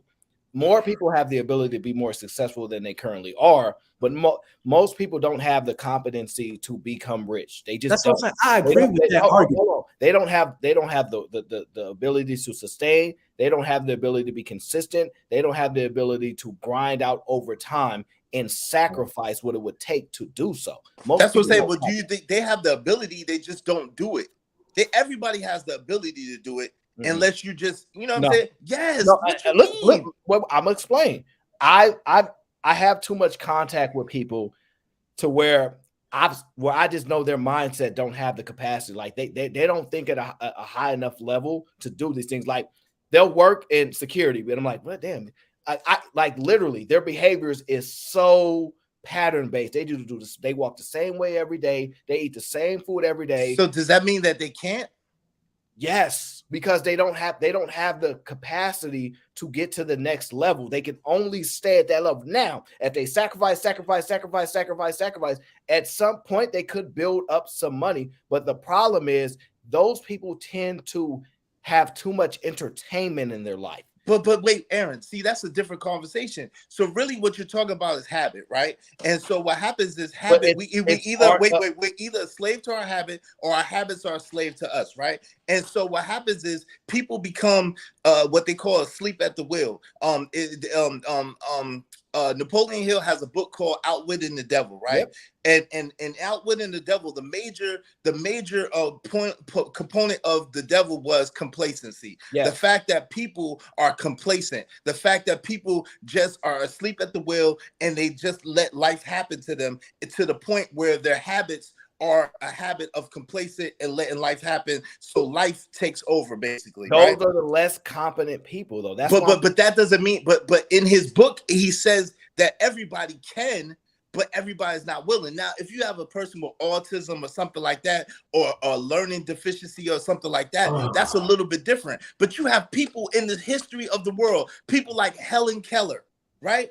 People like Helen Keller who actually have, so we don't have no excuses, man. We got people like the dude Radio or whatever the case may be. We got people who had learning deficiencies, who had physical incapacities, who had all kinds of things going on, and they messed around and they became better. You can do it. It's just a matter of fighting your demons. It's a matter of fighting your cause and becoming better. That's what it is. And you form new habits and then let your habits be a slave to you. The fact that you get subdued by your habits prove that you don't have the ability to identify it and break out of them. So, like, even if we say hypothetically anybody can do it, but they don't have their habits and they don't have the ability to break those habits are one and the same. So I agree with you on the premise, but most people don't. I've not ran into a large amount of people where I'm like, yeah, they're going to be able to break it. They're going to be able to do it. They're going to be able to identify it. No, they don't have those. Most people aren't introspective. Like, they can't see beyond themselves. They can't. So without that ability to see, I don't think most people have the ability to be successful long-term. I don't see. I'm not going to be able to respond to everything you say, everything y'all say, if you go on these 2-hour-long soliloquies about it. Well, let me tell you the answer. Nobody can't see your lips moving when you got a picture plastered in the goddamn future. Okay, well, I mean, I'm going to pop up in a minute. I'm just doing something. But this is the thing, though, right? See, you said something earlier about the integrity of people, right? And you act like rich folk ain't destroying the whole fucking world.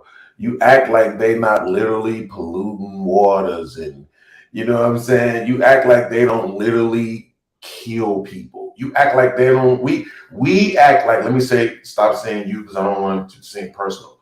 We, as in people on YouTube, black people on YouTube, conservative douchebags and YouTubers, we act like we don't know, right? The travesties that rich people commit against mankind and against the world. Wait. So, podcast. Do you feel like that's more rich people, or do you feel like that's a less number of rich people who do those things? So again, you had a 2-hour soliloquy before you was interrupted. I just got 30 seconds, and you already asked. No, me. I asked you a question. I though, want podcast. you to keep that in mind when Beans, I do it to you. Man. Beans, And I want I you to do the just asked same. you a question, Beans. I know. I just asked you one simple You question. talking over me now as I'm trying to, iterate myself again. I'm just saying, keep all this in mind. This is what I mean. You're the rich guy, I'm the broke guy, and you right now can't even show me a little bit of courtesy and respect. You're proving my point. Thank you. Right? Y'all feel entitled. Right? You don't gotta give me the same respect. Fuck me, right? Beans, I just asked you a question. Can you answer the question? Give me what you got. That's more important than your question. Right now. It ain't gonna cost you nothing to give me the same thing you got, which was free range to illustrate all of your opinions before you was interrupted, right? So again, even though I will answer your question that you just asked, yes, right? I do think that when we're talking about rich people, I'm specifically speaking about people who employ folks, people who have companies and this and that. Bro, in general, to have a certain amount of money, right, to even be considered rich, right, to be employing people and all this and that, bro, you screw over people to get to that point. There's no way around it. Rich people admit it. Rich people admit it. So I don't want to hear you halfway rich people, black people on YouTube deny it. It is what it is. You're going to cut corners. You know what I'm saying? You're going to cut down trees you ain't supposed to do. You're going to underpay people in Malaysia to do some shit for $2 and sell it over here for $250. Like, you're going to cut the corners. You're going to do what you got to do to make your money. That is the cornerstone of business. It's just to make as much money as you possibly can. And it don't matter who you screw over to get to that point. That just is what it is. Now, you want to ask me, do I think that's most of the rich? I don't think most of the poor people is that way. Right? So no, maybe it ain't most of the rich. I would argue it is just to have a good debate, but no, I don't think what Aaron was saying is even true. Most poor people go to work. They not outside robbing folk. They ain't breaking in people's cribs and none of that. They just go to work and they make enough money to pay their bills and, you know what I'm saying, buy themselves Adidas. No, they don't. And that's it. They don't make enough money. They're subsidized. It's not the same. How are they subsidized? Are you kidding me? Yes. Yeah. At any point it says low income qualify, at any point where it says you don't necessarily you qualify for this particular tax write-off because you don't make enough money that you exceed this limit. At any point that they're giving you tax breaks, subsidizing anything based upon that you don't generate a certain amount of money, yeah, you're subsidized. Right. So rich people get subsidies all the time. No. Yeah, they actually do. No. Yeah, they actually do, Aaron. Don't just say no. They do. Okay. Why? Because they hire those same people you're talking about. No, let me tell you why they get subsidies, right? Because a lot of y'all want y'all points to be so right, and I understand why, right? Because y'all don't want to create a company to actually pay people these generous wages that y'all think y'all can do and create sustainable companies, but y'all want to work for these people that y'all think so evil, right? So let me give you an example, right? Yeah, we gonna waive the taxes if you build your headquarters here in Seattle, Amazon, because we know you're going to employ, let's just say 50,000 people. And so we think that 50,000 people that you're going to employ is going to bring in enough revenue where it makes sense to give you those tax breaks, because it's going to be more beneficial that you do that than for you not to do it. So it's actually a reason for it. When they subsidize broke people, what's the benefit in that? They're not outside robbing and killing people. Thank you. You're going to make excuses for their lack of character, lack of integrity, because if you broke, you get to it be ain't out about that lack of character. That's what I'm saying. The same people who you're talking about are giving them the subsidies. They lack in character. They kill people and rob people. That's what they do. They do whole countries this way. They go to whole other continents and take over their resources in order for them to be able to give companies over here subsidies for building an Amazon in their community. But that ain't even the subsidy I'm talking about. See, you probably ain't had to sign one of these in a long time, right? Because you ain't been in no trouble. But yeah, most of these companies now, if you've been to jail, if you've been unemployed for a certain amount of time, if you ever had to do any kind of if you got any kind of government assistance, TANF, food stamps, or any of that, yeah, they get tax breaks for hiring you. They literally do. And so a lot of these companies, when you fill them out, they ask you, have you been unemployed for more than 17 weeks straight? Have you been convicted of a felony or a misdemeanor? Then when you say yes to that, have you been convicted of a felony or a misdemeanor within the last 5 years? Have you come from a halfway house or any of this other stuff? They give companies breaks for hiring these type of people. So I'm saying everybody on every level gets some kind of subsidy.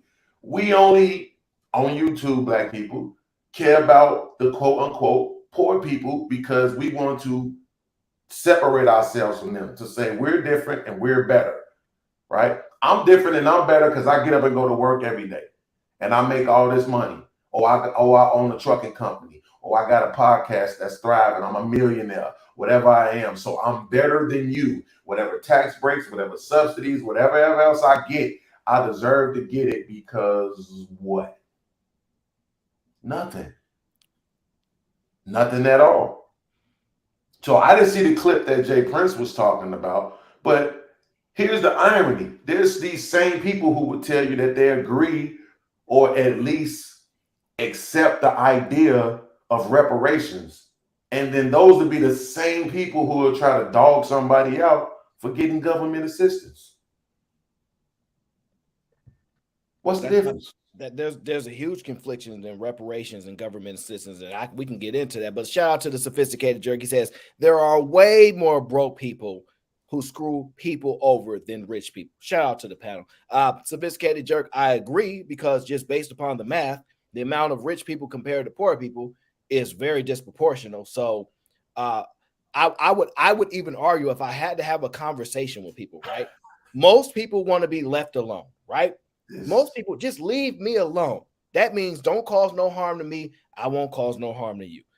I could argue that most people, the issues that they're going to have in their life, the fear, the caution is going to come from broke people causing them harm.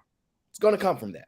They're going to worry about broke people stealing their car. They're going to worry about broke people breaking into their homes. They're going to worry about broke people trying to kill them. That's what they're going to worry about. They're not worried about rich people doing that. You know why he's not, and I'm not trying to be disrespectful, but you know why he's not sophisticated? Because he didn't think about that comment before he paid money to put it on the screen, because he can't quantify it. He can't. And here's the thing. I can.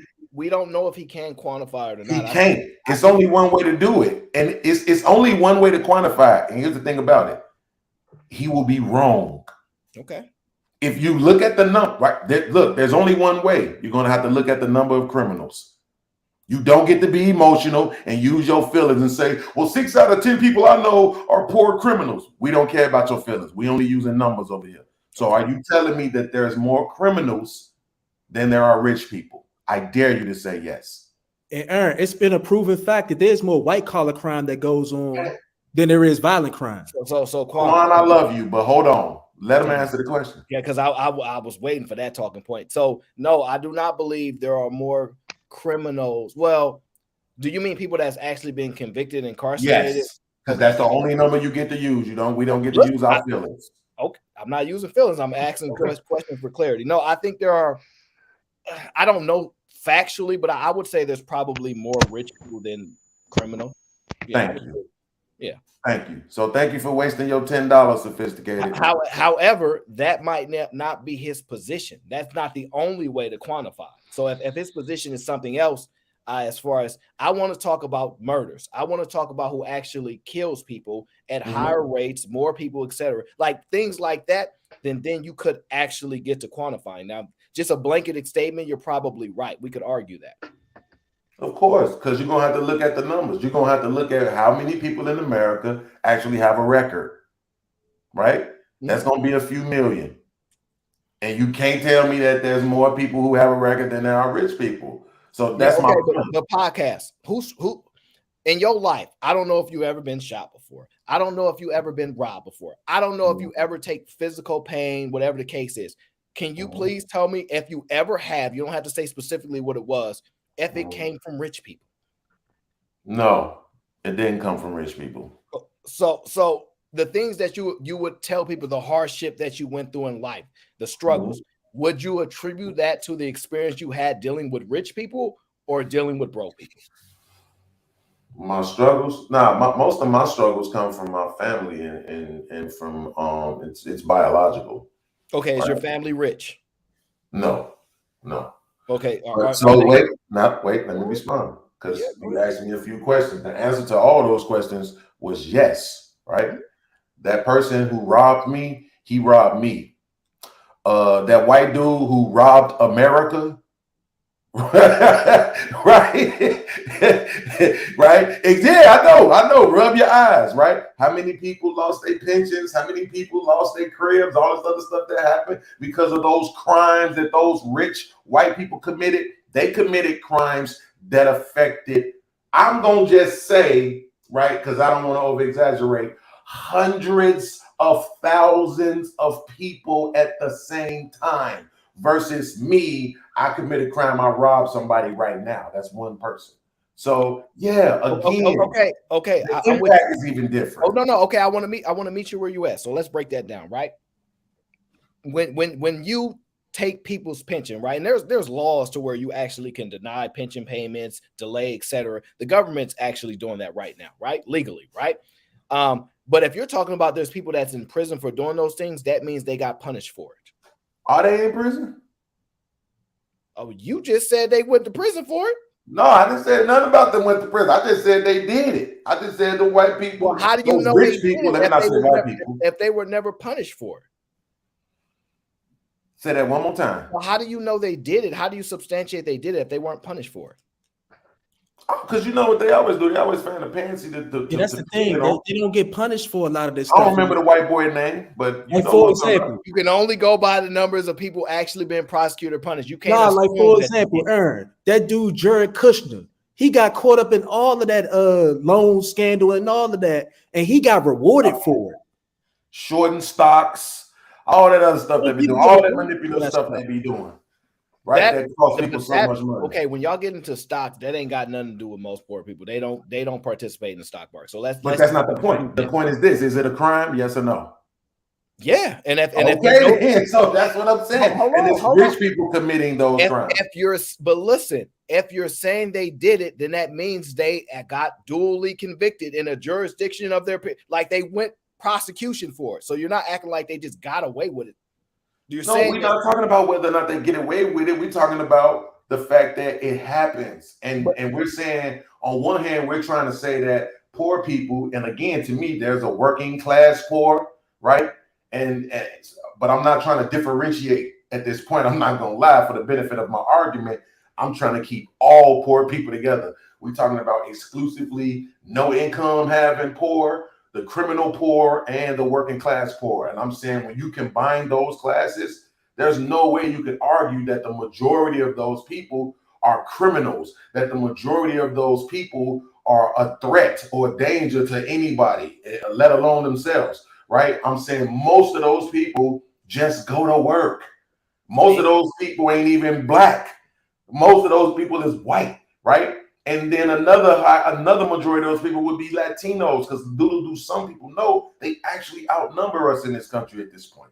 They're around 60 million. We're still hovering at 45, right? So, and on average, we still earn a higher income than them.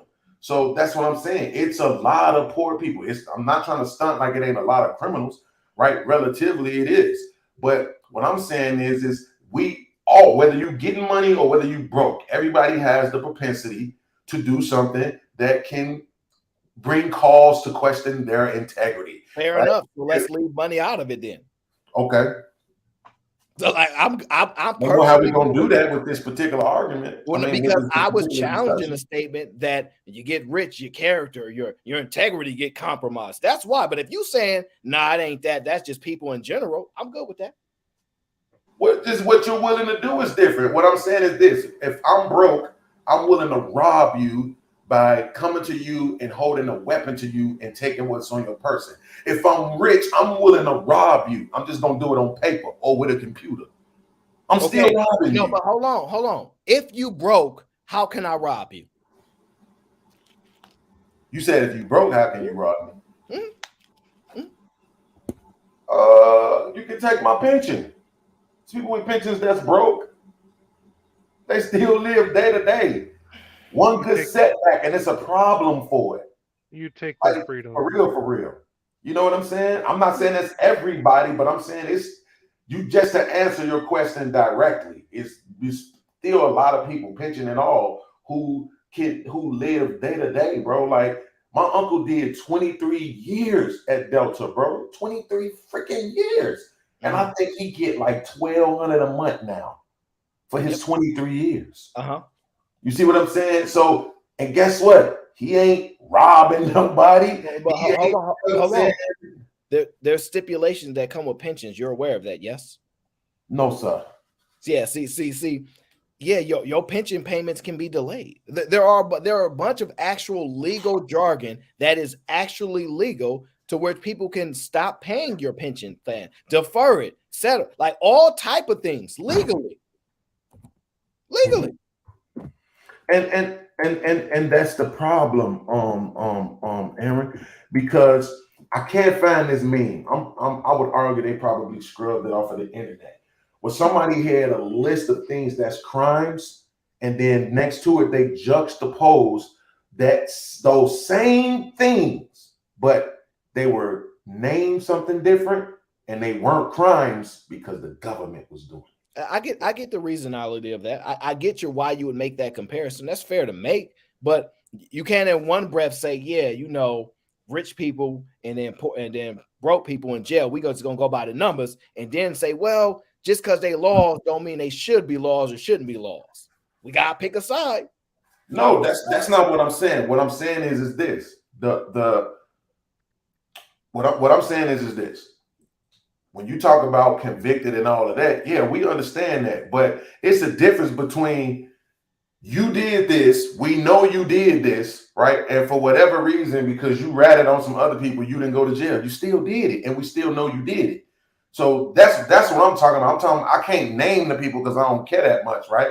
But the people who was in charge of the housing market crash and the people who was in charge of all this and that, people losing out on this and that, all those white people crimes that we hear people talking about all the time. I don't know those people's names because I don't remember, but my point is this, is that we're just talking about the integrity factor of it. We're just talking about the fact that when you get to a certain amount of money, you're willing to do things to maintain that certain amount of money that can call your integrity into question. No way, no, bro. You're willing to do less to keep that money. You really not trying to fuck that money up once you get up to that level. And I think it was Bernie Madoff, their podcast. Yeah, podcast was talking about Bernie Madoff. No, he wasn't. Earlier? When did he make a reference to Bernie Madoff? What makes did you say he do something wrong? Yeah, he did. He on the road. He scammed a lot of people with the out of their pension. But see, that's the thing. Now with the mortgages, well, there you go. You're talking about with the mortgages, you're talking about Wells Fargo, you're talking about the Goldman Sachs. I was talking about Jared Kushner. But you're talking about major corporations that helped the mortgage and the housing crisis. That's what you're talking about when you talk about that. That's not quite the same as Bernie Madoff. A lot of this stuff, yes, okay, fine, sure. Are people willing to push lines to get people qualified that shouldn't be qualified? Sure. Yes. That's pushing the lines, right? That's common, right? And if we hear about it, that means somebody most likely got in trouble for it. If we don't hear about it, then they didn't get in trouble for it. So we're not going to pick and choose which one is wrong against the law, etc. Like, we understand that is a normal thing. Would y'all rather somebody steal some money from y'all or end you? Which one would you prefer? The money. Well, of course, but remember the only reason why the argument came up is because we were talking about the integrity thing, right? That was against saying that, people, I think it was Israel who said, that, you know, the more money people make, the more integrity they have, and this and that. And it's like, that's absolute crap. No, look at Nike and what Nike has been accused of across the world with their sweatshops. You, but I don't think that's what it says. So let's reiterate. I challenge Jay Prince's statement of saying that when you get rich, your integrity, you know what I'm saying, gets compromised. I challenge that position. Is come on and said, I'm saying my experience, rich people have a lot of integrity, tend to have more integrity than broke people. And he agreed with it. And then we follow up when I hear people say, well, you know, they broke, so of course they're going to rob and steal. Well, whoa. If they're in a compromised position and you're basing it solely based upon the fact that they are broke, that they get to do things that you would normally deem wrong, and you're going to subsidize that guilt or that lack of character, that integrity, etc., solely based upon the fact, well, you know, they're in poor environments, so you know poor people going to rob and steal. You're actually making excuses for it. Now, when you just oppose that to, let's say, rich people writing mortgages or things like that, most of the time, those are not rich people. That's why when y'all say these things, they just be driving me crazy. A lot of these people are underwriters. These people are people that's just trying to get the bonus money to get a loan approved, etc. They are not rich. I'll use the example like this. When you go to Walmart, right? And let's just say you steal something, and then a Walmart employee tackle you and beat you up, and you sue Walmart because the employee that works for the company told him not to touch you. The company said, hey, leave him alone, let him run out with the stuff. That individual employee made a decision, even though he represents the company, you're in turn going to sue the company, not that individual. That happens all the time. Companies are full of individuals, and they have the ability to make decisions. Some can be great, some cannot be. But y'all always attach the outcome to the company, which is cool. But y'all have to understand that these are individuals making decisions that the company gets punished for. That's how it works. So you guys, oh yeah, they wrote some bad loans. Bank of America wrote some bad loans. It probably was 7 people that was working together to get extra bonus money, and they not really rich like that. That's why they was doing it. So a lot of these conversations, we conflate certain points because we think it's rich people always doing it. It's rich people that own everything, but it's not necessarily them doing those particular actions. Yes, do they benefit from it? Yes, but it's not the exact same. Exactly. And that's the thing that we is trying to say. So everybody needs a job. Everybody wants a job, but it's the rich people who are providing these jobs. It's the rich people who are providing these services, like Aaron was trying to say earlier. So it's not, it's not that the rich people are, oh, they're these bad criminal people that's doing this, to podcast point earlier. They're killing and they're stealing and they're doing no. A lot of them are the ones providing the jobs, providing the services, providing the conveniences that make life easier, that make life better. That's the reason why they're rich, because they found a need in the marketplace and they filled that need. They filled that void. Bro, the crazy part is that this is the thing, and I'm saying this the way that I feel like saying it right now. I don't mean any disrespect. This is the thing that pisses me off about you Negroes, is that y'all act like the same can't be said in the reciprocal, right? This is what you're saying. There's some rich people out here that do bad things, but for overall, rich people are, they're amazing. But you poor people, most of y'all are fucked up. That's not, bro. We ain't finna take that. I for one ain't finna take that, bro. I'm not. I'm not finna take that. I'm not. Nigga, I ain't robbed nobody. That wasn't the conversation though, fam. I ain't hang out with people that rob people though. Bro, I ain't robbed nobody. You hang out with people that rob people. Wait, wasn't the conversation on being broke? That wasn't the point. I ain't robbed nobody. Okay. Hold on, bro. Hold on. I ain't robbed nobody. I ain't snatched no purses. I ain't doing nothing. Nothing, bro. Nothing. That is young people's game, right? That's more about being young than it is about being poor. A lot of that. I know cats that didn't have to do what they did and they still did it, right? Because you just have a rebellious spirit when you're younger. So what I'm saying is the fact that y'all trying to make it seem like, Again, that's why I said I'm specifically lumping everybody together that's under the Poor Act, because that includes people who get up and go to work every day, bro, and come home and lay up with their bro and watch old reruns of Hunter. Listen, like that includes them too. Talk. I purposely muted and let you talk and didn't say nothing for longer than the 2-hour soliloquy, right? And you're conflating the point. Little podcast, that never was the point. If poor people are bad or rich people, that never was the point. The point that Jay Prince was making earlier was that it's a curse to be rich, and all we're trying to say is it's not a curse to be rich, and rich people are actually benevolent. That's not saying anything against. Hold on. That's not saying anything against poor people. I stated already that I didn't hear what he said. But that was the whole point of the conversation that I'm talking about and that Aaron's talking about. Good. Okay, then, bro. So we're not arguing then. I'm responding specifically to what Aaron O said and what you said while I was on the stream. So please don't address me about nothing Jay Prince said. But that's to Jay Prince. But what I'm saying is what I said was to Jay Prince's point earlier in the point of this stream right here, that being rich is not a curse. That's all I'm speaking about. I'm not degrading poor people or casting any aspersions upon poor people. You've never heard me do that. Okay, so I'm going to rewind the video back and I'm going to get the exact quote. And then I want you to stop pretending that you didn't question poor people's integrity. Can you do that for me?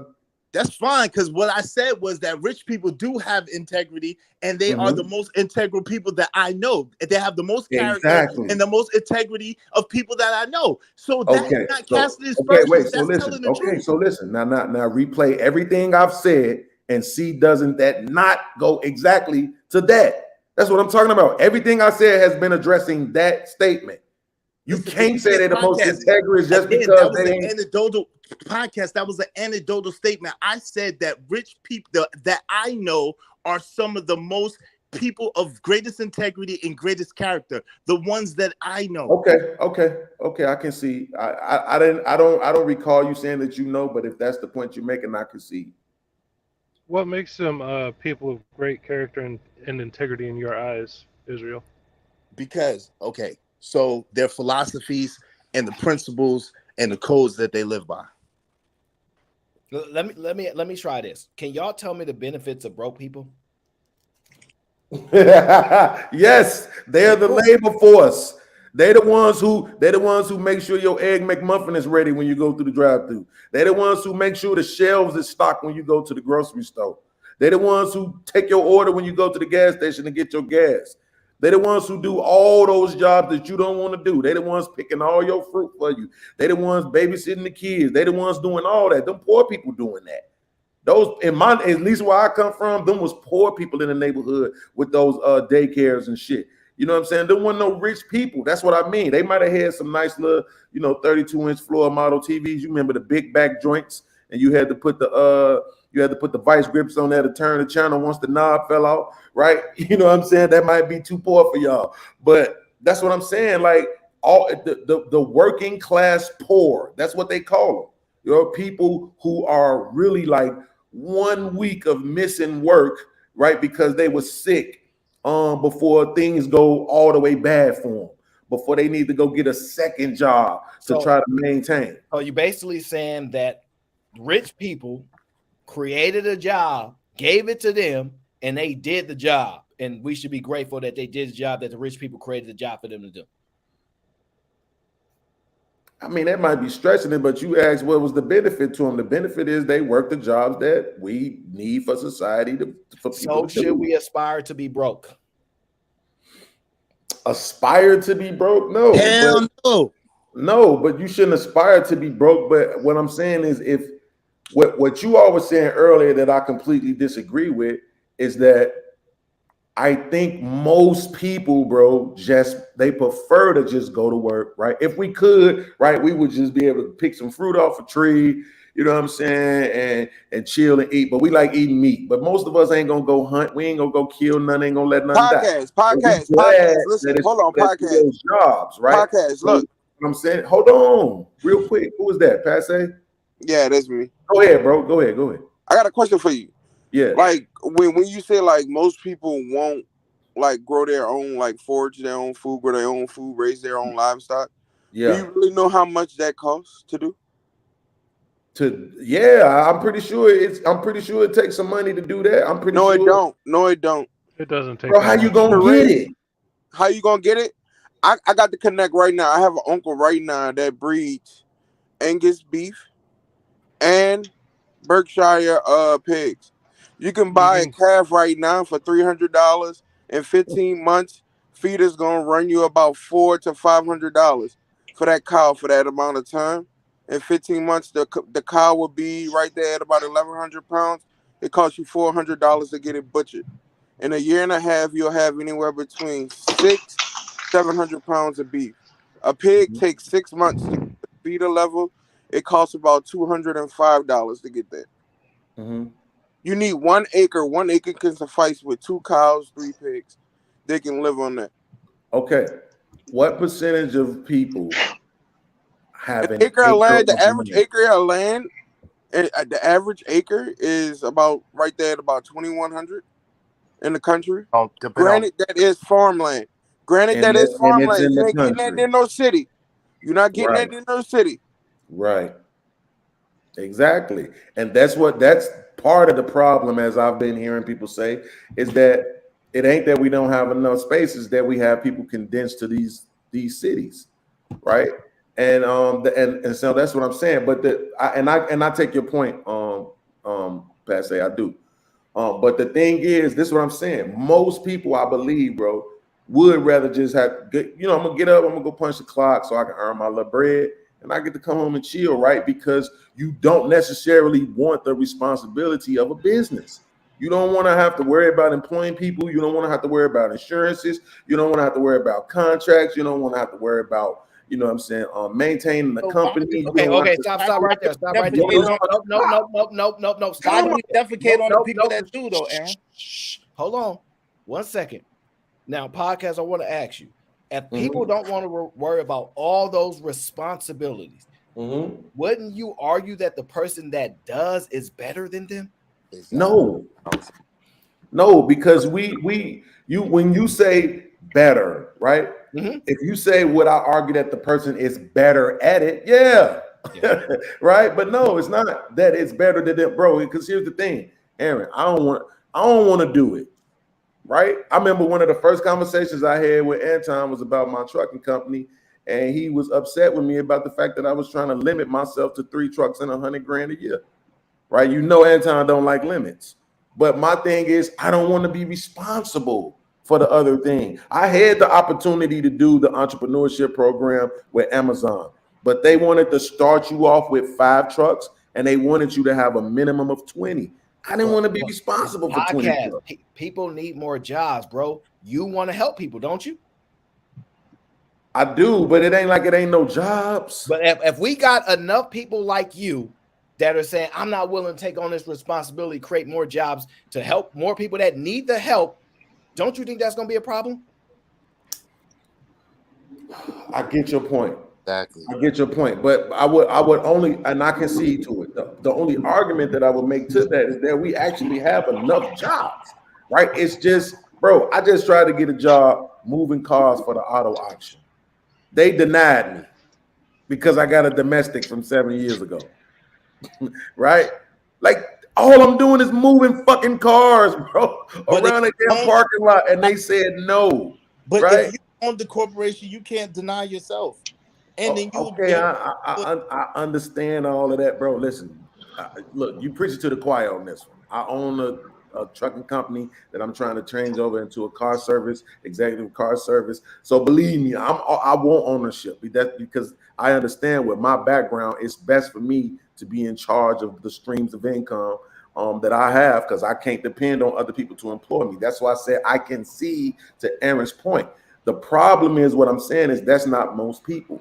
And like I was saying, the only argument I would make against that is that it's actually enough jobs. It's just I was finding reasons to either underpay or not employ. You hold against people that we know is natural to life. If you're gonna look at the background, right, and you're gonna say, oh man, you were convicted of a domestic violence, but you're not gonna actually read it. You ain't gonna read what it say, right? Because if you read what it says, it's gonna say, oh shit, this nigga got into it with his girl, the police came, so he went to jail.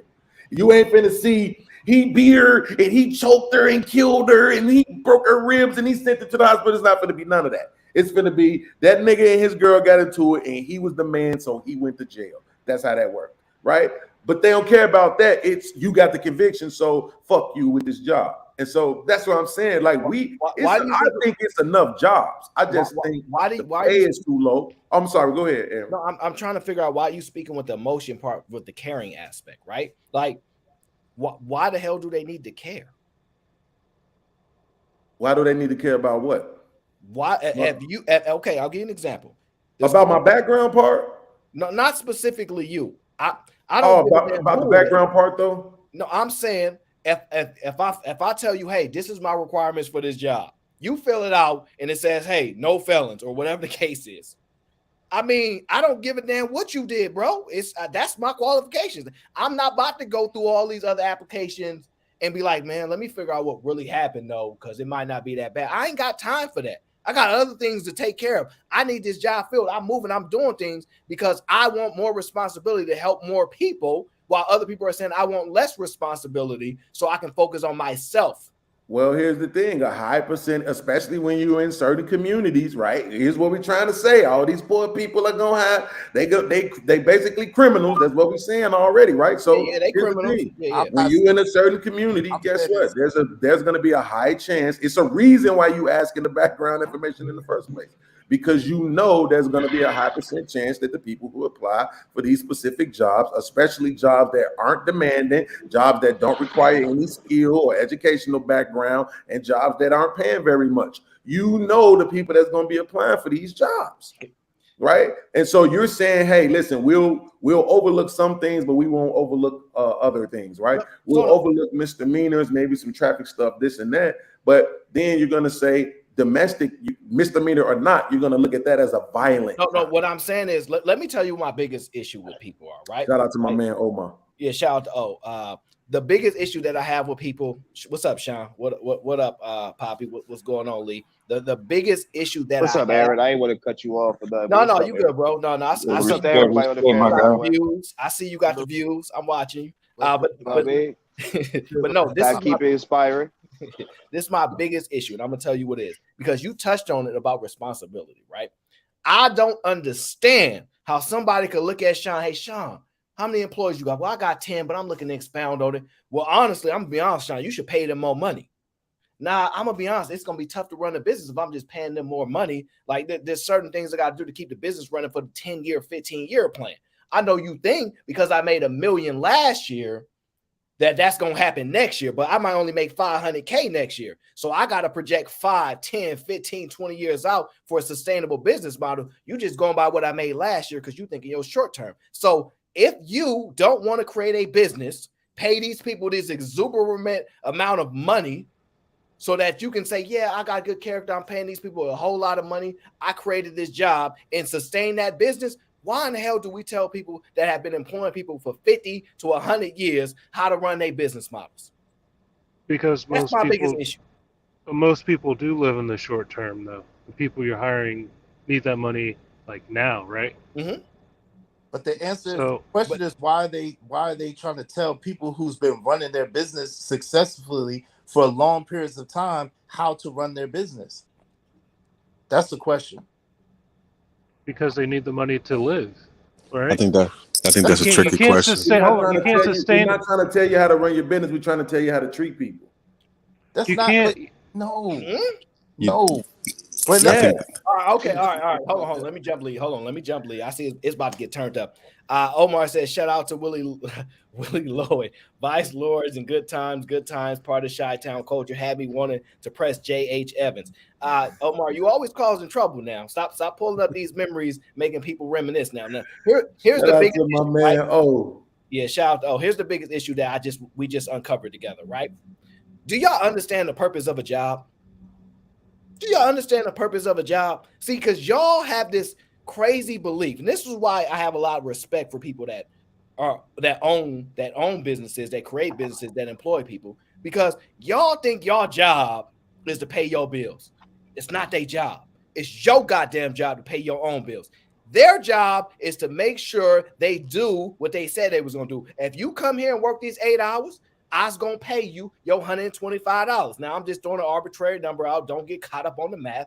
As long as they pay you your $125 for your 8 hours, that's it. They not responsible for nothing else. If you can't pay your rent, don't come in there and be like, hey, boss, I need some more money so I can pay my rent. That's not their responsibility. That's yours. Y'all so caught up on taking from other people and not producing nothing that y'all think that you can just tell people that produce stuff that they should just give you more. No, your job is to pay your own goddamn bill.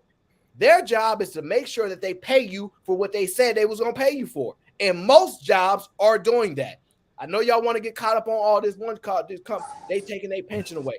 Most people are getting paid exactly for what they signed up for and exactly for the hours that they working. Y'all just think it's your job's responsibility to help you pay for your life. It's not. It's your responsibility. And once y'all start to learn, because y'all run from responsibility, y'all run from accountability, y'all run from all of that, y'all just think that go ahead and let's put more on those people that's responsible. No, I'm only going to pay you what I agreed to pay you. And then go get another goddamn job and get another goddamn job until you can live your lifestyle. It's not my responsibility. I don't understand why y'all just don't get that.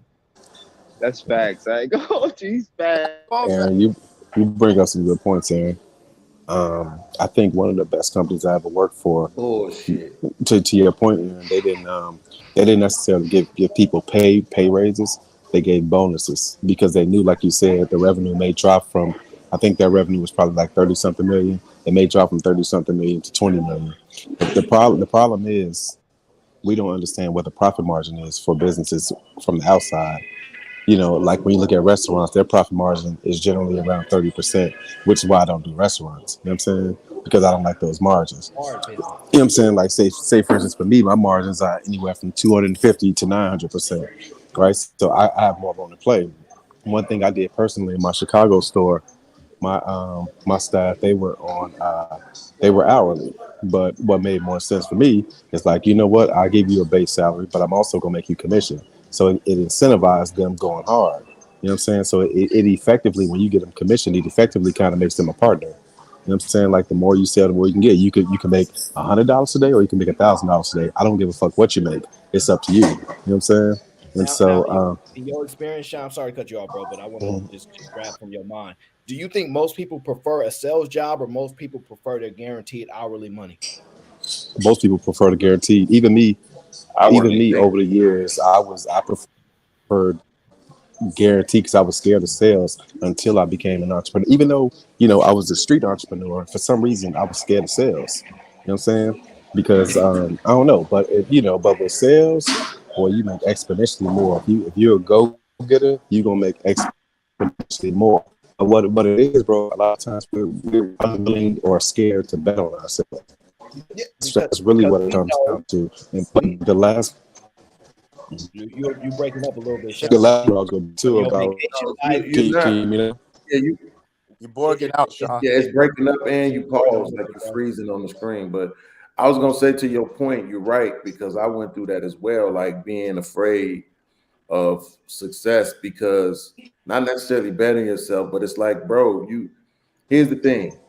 You got to put in this much work to get it, and then you got to put in that much more work to keep it. Right.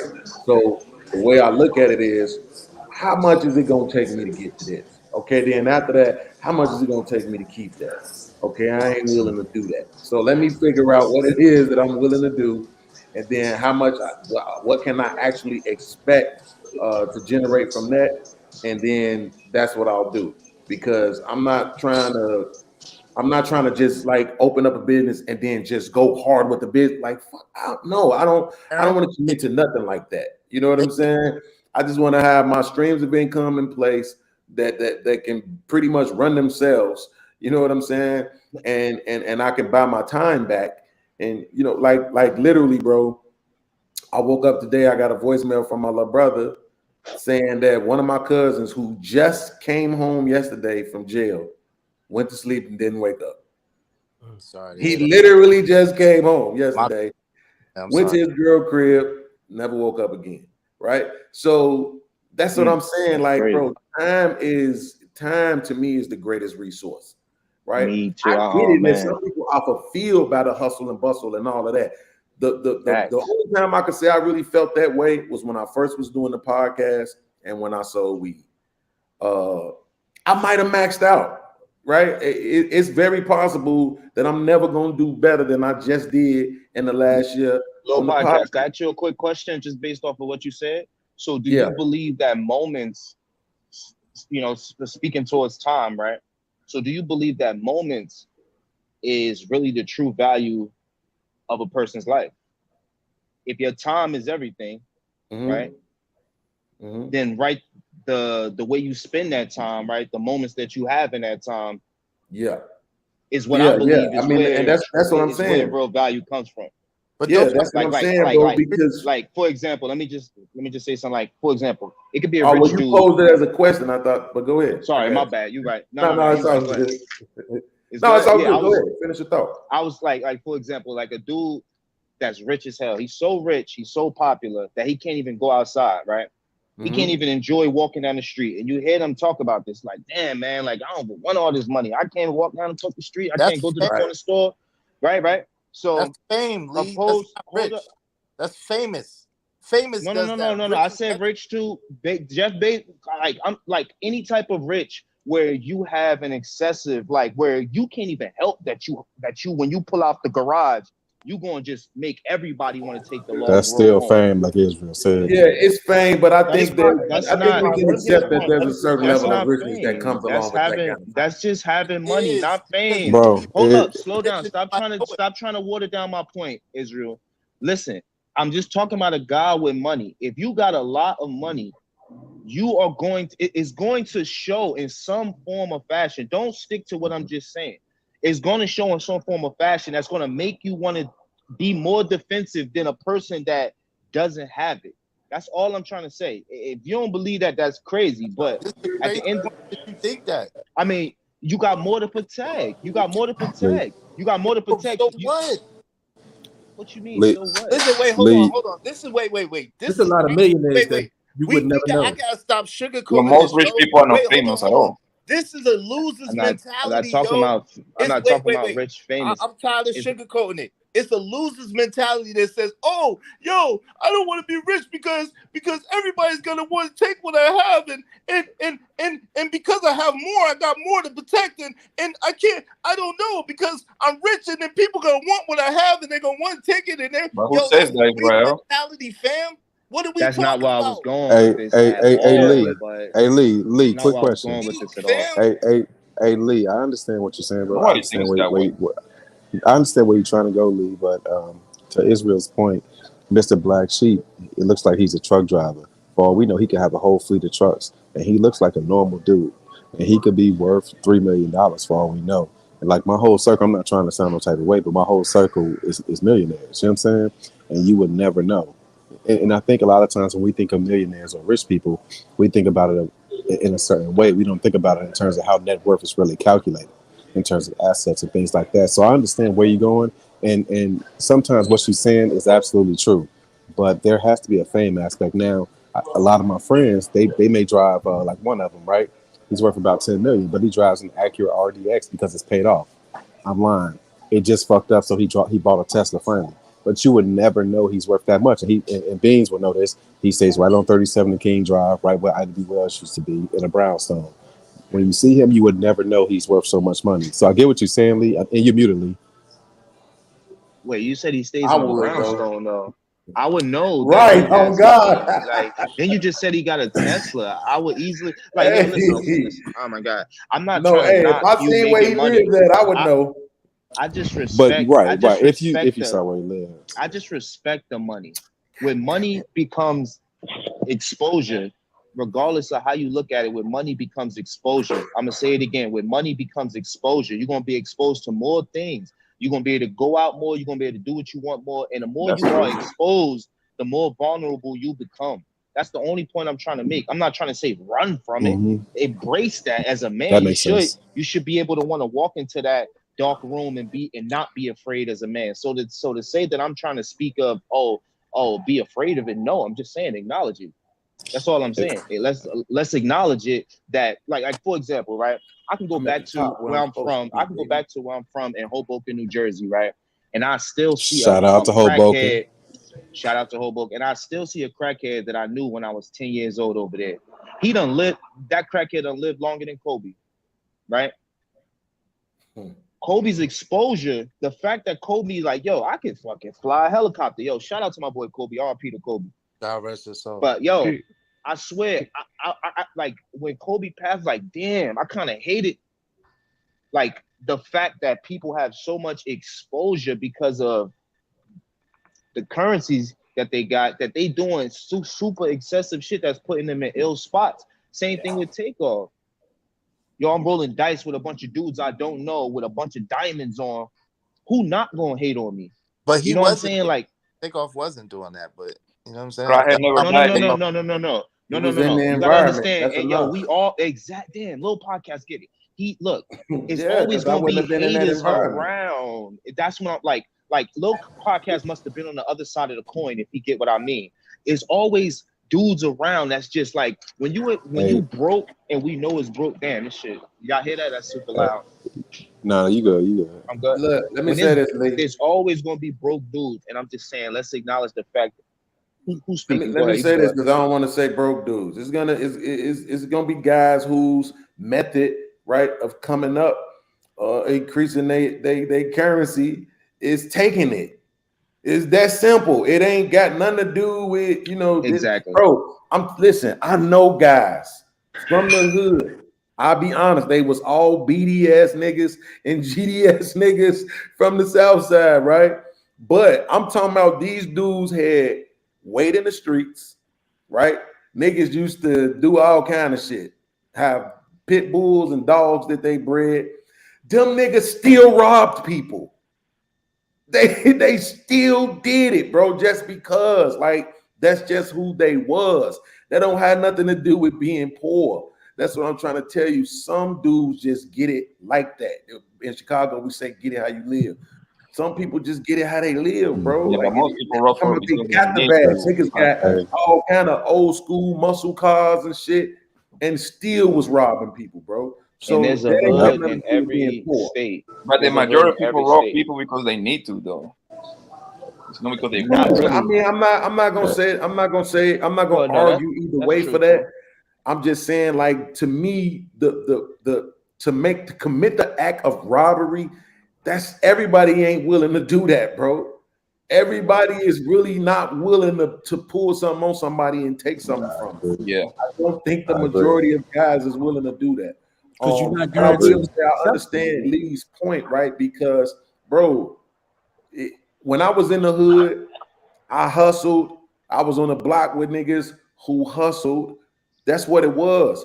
If I was a millionaire, I'm not on the block with niggas who hustling. I'm not. I'm where I be at. And any nigga that I trust gonna be where I be at, whether they still be on the block hustling or not. But I'm not gonna be on the block with them niggas. Hey Beans, let me give you an example, bro. I was at the crib last year, and I'm with some of the folks, some niggas I grew up with, and I usually always drive. But I jumped in the car with them, parked in one of the guys' crib. He on 85th, right off of Western, and but he grew up in my neighborhood, but he's from Inglewood, and so they like, hey G, let's go down. We gonna go on folks block down in Inglewood. Take me to my car. I understand my situation. I understand what I got to lose. Take me to my car. I'm not going on nobody's block, bro. I'm not doing that goofy shit. At some point, for all of us, you got to understand your situation and what you got to lose. It ain't their job to understand that. It's our job. And one more point to Aaron, speaking to what she was talking about the employees. I think that we should look at jobs as a paid internship. I always look at jobs like they're a paid internship. For me, they're just a stepping stool. When I moved down here to Dallas, I took a job with the city of Dallas just as a stepping stool because I understand the things I want to do. My nonprofit itself is I incorporated my nonprofit in Texas before I moved to Dallas. And I understood that I needed to understand the lay of the land and make connections, political connections, before I moved to Texas. So I took a job that was far beneath me for about 11 months when I moved to Dallas, but it served its purpose.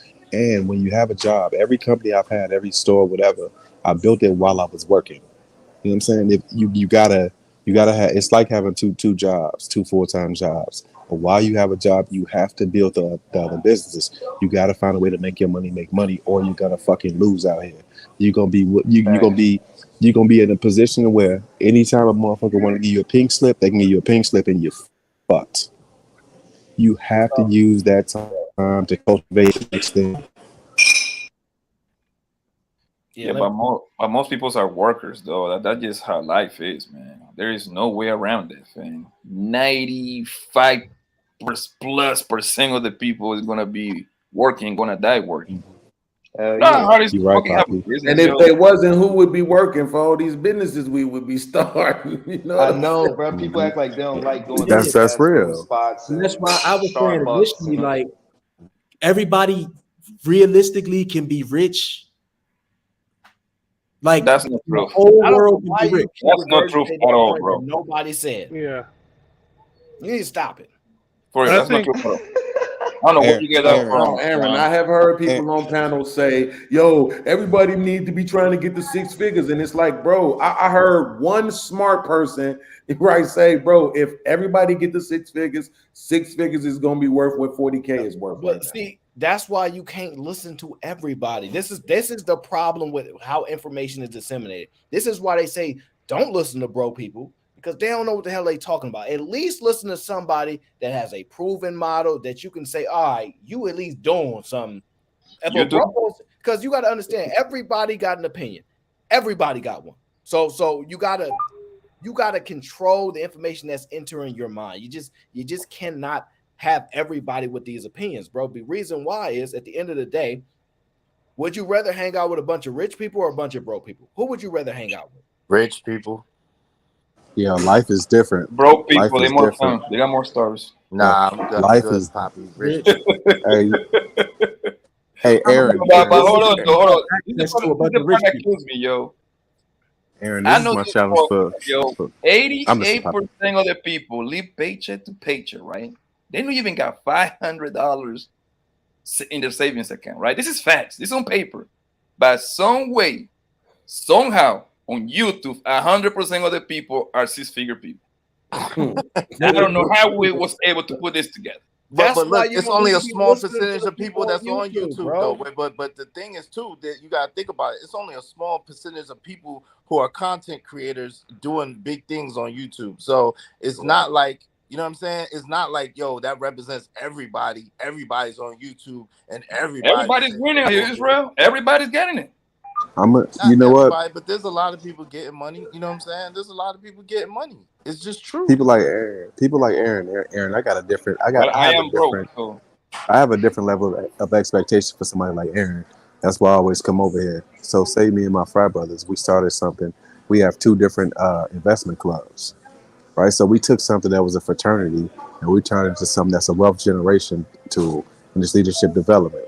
So we incorporated the LLC, 2 separate LLCs, and we have investment clubs. And we started out, a big part of it was, let's say everybody on this panel doesn't know about investment. And I'm not talking about day trading, I'm talking about investment. A big part of it is an educational piece, but the other part is we're collectively building pots of money that we'll then leverage in the future. You know what I'm saying? And so that's when you go from little boy shit to grown man shit. You know what I'm saying? And that gives us a different way to interact other than this bullshit we doing on YouTube. This is cool. But when we generate wealth together, that's a different type of mindset.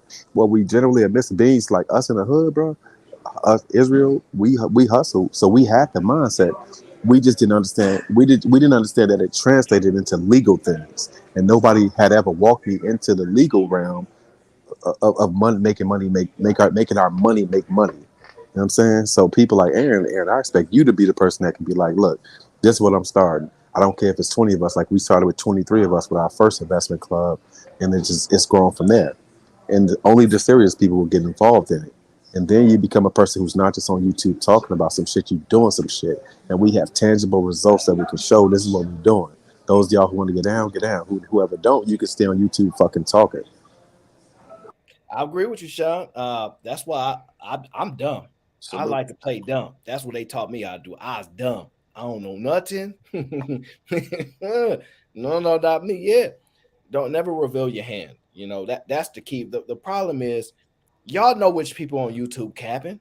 Y'all know who lying.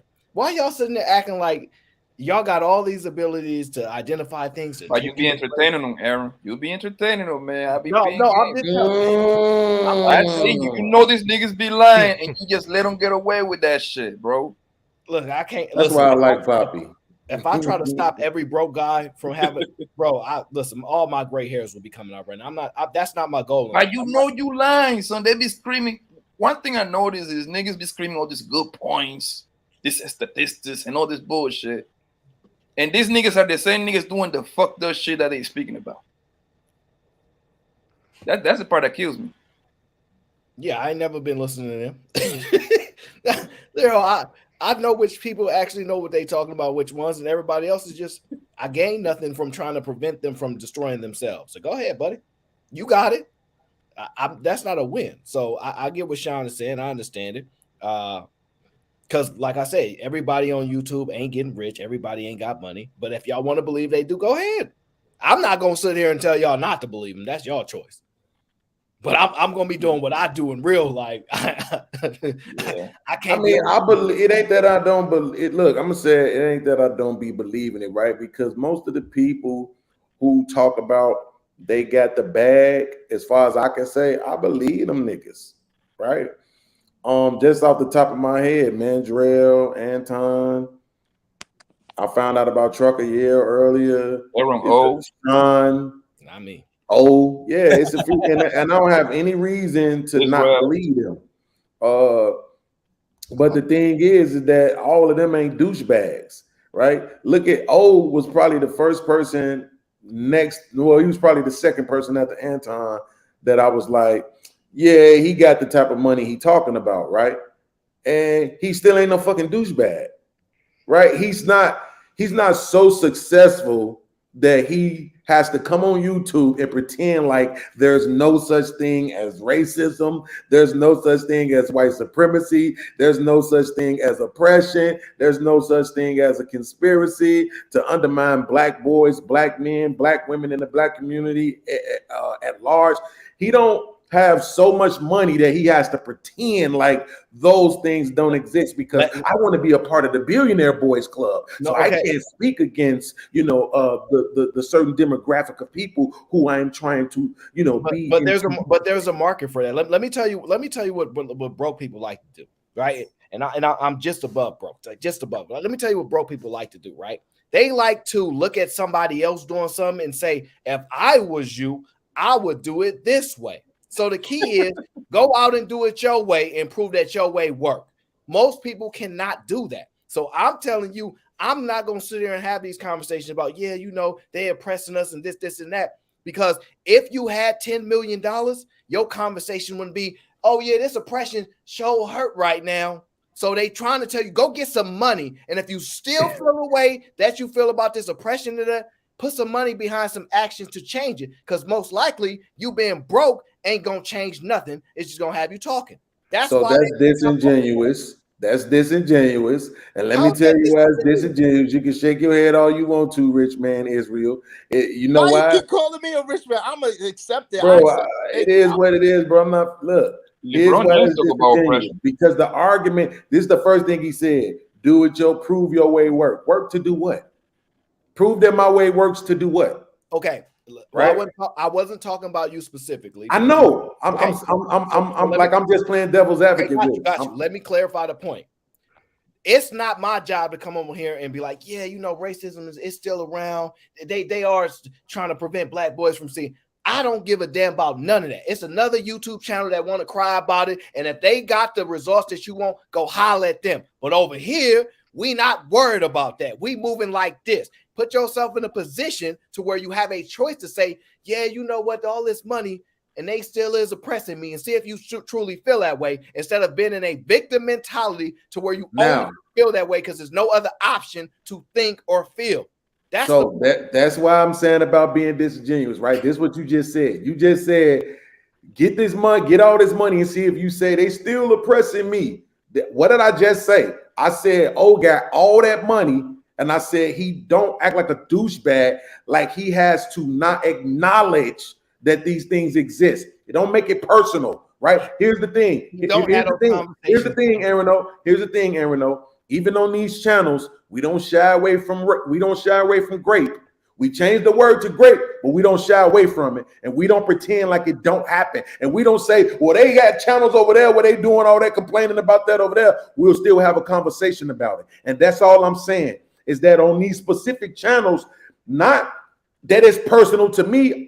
Look at me. I'm most definitely not being oppressed, right? And I ain't got no money, and I can still say I ain't being oppressed, right? But at the end of the day, I can still acknowledge what exists. Just because it ain't happening to me does not mean that that thing doesn't exist. But this Yeah, is wait. No, hold on, bro. I know you want some of this. Hold on. What the hell does lose too? Let me know. Pause. Hold on. Let me know what I just gained when I say, oh yeah, oppression exists. Let me know what I gained from acknowledging that. The same thing you gained from acknowledging grape. No, that's not the same thing. That's not we're nowhere near. It is.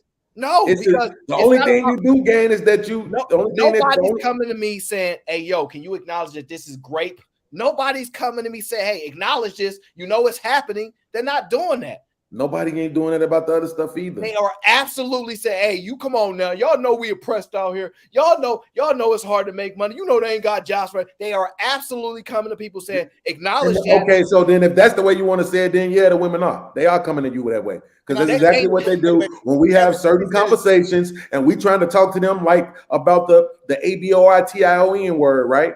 Right? When they talk about the kid deletions and what's the first thing they want to do. But what about when the women get great? Yo, that's exactly what they do, and they want you to acknowledge it. And we do. And we will still say, but that ain't the highest percentage of the women who go and have the babies deleted. It's not based on no grape. But we don't pretend like the grapes don't happen. That's the point. We don't shy away from it because we ain't afraid of we're not afraid of offending the women, but we afraid of offending white people. We're afraid of offending rich people. We're afraid of offending the system. We're afraid of getting shadow banned. So we don't want to say words like white supremacy, oppression, and racism. We want to pretend. Wait, listen. Beans. This is this guy here that just popped up on the screen. Is wait. Don't let it get far. Let me say this, yo. Yo, have you ever heard? Beans, hold on. Have you ever heard the saying, "What you focus on expands"? As a man thinketh, so is he. For if a object is in motion, it tends to stay in motion. If an object is in rest, it tends to stay at rest. You ever heard these sayings? Yes. Okay. So what happens is this: people of influence understand that you don't have to focus on these things, because if you focus on these things, you attract more of that stuff to your life. That's what these chicks be talking about when they say dusty and dusty mentality. If you keep rolling around in the mud, if you keep rolling around in white supremacy, that's why I get on Jay Prince all the time. Like, yo, fam, you can't talk like you talk and then still talking like you blaming a white man. You're never going to get past your position if you continue to focus on what's wrong. You got to focus on the solution. You got to focus on where you want to be. You got to focus and see yourself in the position that you want to be in. Are you insane? Can I step in real quick? Wait a minute. Are you absolutely insane right now? Like, I don't even look. This was crazy though, Israel. I don't necessarily disagree with you. So let me acknowledge this. I understand what you're saying. The problem is that ain't what we talking about. We not talking about people who spend all day talking about what the white man doing. We talking about we can't even have a conversation about it. We will sit on the panel right now. We will talk about poor people. All right. Okay. Wait, really quickly, Aaron. Let me just finish my sentence really quickly. Right now, I ain't bringing it up at all, but we was just on the panel talking about poor people. We was literally talking about poor people. And then if I say, well, you know, there's a reason why some people are still poor, or there was a reason why there was a poor class created in the first place, or I talk about black people and what they've been through and why some of them might still have a poor mentality. And then it's like, oh, he go with that. Pardon my French, but bitch, did it happen? No, I get your point. Did it happen? So I get your point, right? I think, and I'm sorry, I don't know if Sean was trying to get in because I know he's out on vacation. I heard oppression, so I had to come up. No, Aaron, I just want to tell you, my line brother, my best friend, is about to get on. He's the one I was talking about that's a millionaire, and the one that's the financial guy. So he's about to get on in a minute. Just want you to know. His name is Oh Zakari. yeah, that's what's up. Yeah, definitely. But that's the thing, podcast. You got to understand. I don't want. This is my personal opinion. I'm tired of them teaching slavery in school to children. I don't like it. I found none of it to be beneficial over the years. It's been, in my opinion, less productive. I don't like it. I think you teach that in college then, if y'all want. Go ahead. They can learn it later. If it's so important for them, go ahead and teach it when they 8, 6, 16, 17. Stop teaching it. That's my position, right? But people don't have to come over and substantiate it. If I want people speaking, I got to go find the people that's on what I'm on. And I'm just telling you, I don't find no benefit of telling people, oh, yeah, we oppressed by these people or this, that. Yeah, we know it can happen. But how about this? Let's prove it's not happening to you. Because we can always talk about stuff that's happening all around places. Oh, yeah, I heard about this one guy. Yeah, it happened to him. Did you hear about that one person? They foreclosed on his home, did him wrong. Let's talk about, is it happening to you? Is it stopping you from doing this? And when we talk about and make people focus on themselves, it makes them uncomfortable. Damn, why all the attention on me? Damn, I got to actually prove something now? Damn, I got to step up and prove. Oh, no, can I just say that I'm a black person and we treat it like this? No, stop hiding. See, we remove the barriers where people hide behind everybody else's experience and say, well, what about you? Is anything stopping you? And the answer normally be, well, no, not me personally, but I care about everybody else. And then you go to the next person. Okay, what about you? You his friend. Anything stopping you? Well, not me, but that thing in Atlanta. That thing, you heard about that thing in Atlanta? They're not taking Section 8 housing no more. Yeah, the landlord's not trying to do that. That ain't right. Well, let's talk about you. You're not in Atlanta right now. So that's the issues that we be having when people like, no. When you drill down on people, when you focus on them, they run, they hide. They not built for it. And they just don't, well, podcast specifically will just say, I don't want it. I don't want it. But everybody else is not like that. They hide behind everybody else's experience. That's why people hate YouTube. Because I'm a motherfucking gangster. Even though I'm a vice lord, I'm from Cabrini Green. Gangster is in my blood. I can't run from it. I ain't ducking no conversations. At the end of the day, guess what? I get Section 8. I got a free government phone, and I get food stamps, nigga. I don't give a fuck what nobody got to say about it. While you out there struggling, going to work every fucking day, I'm struggling not going to work. Congratulations, nigga. We struggle buddies.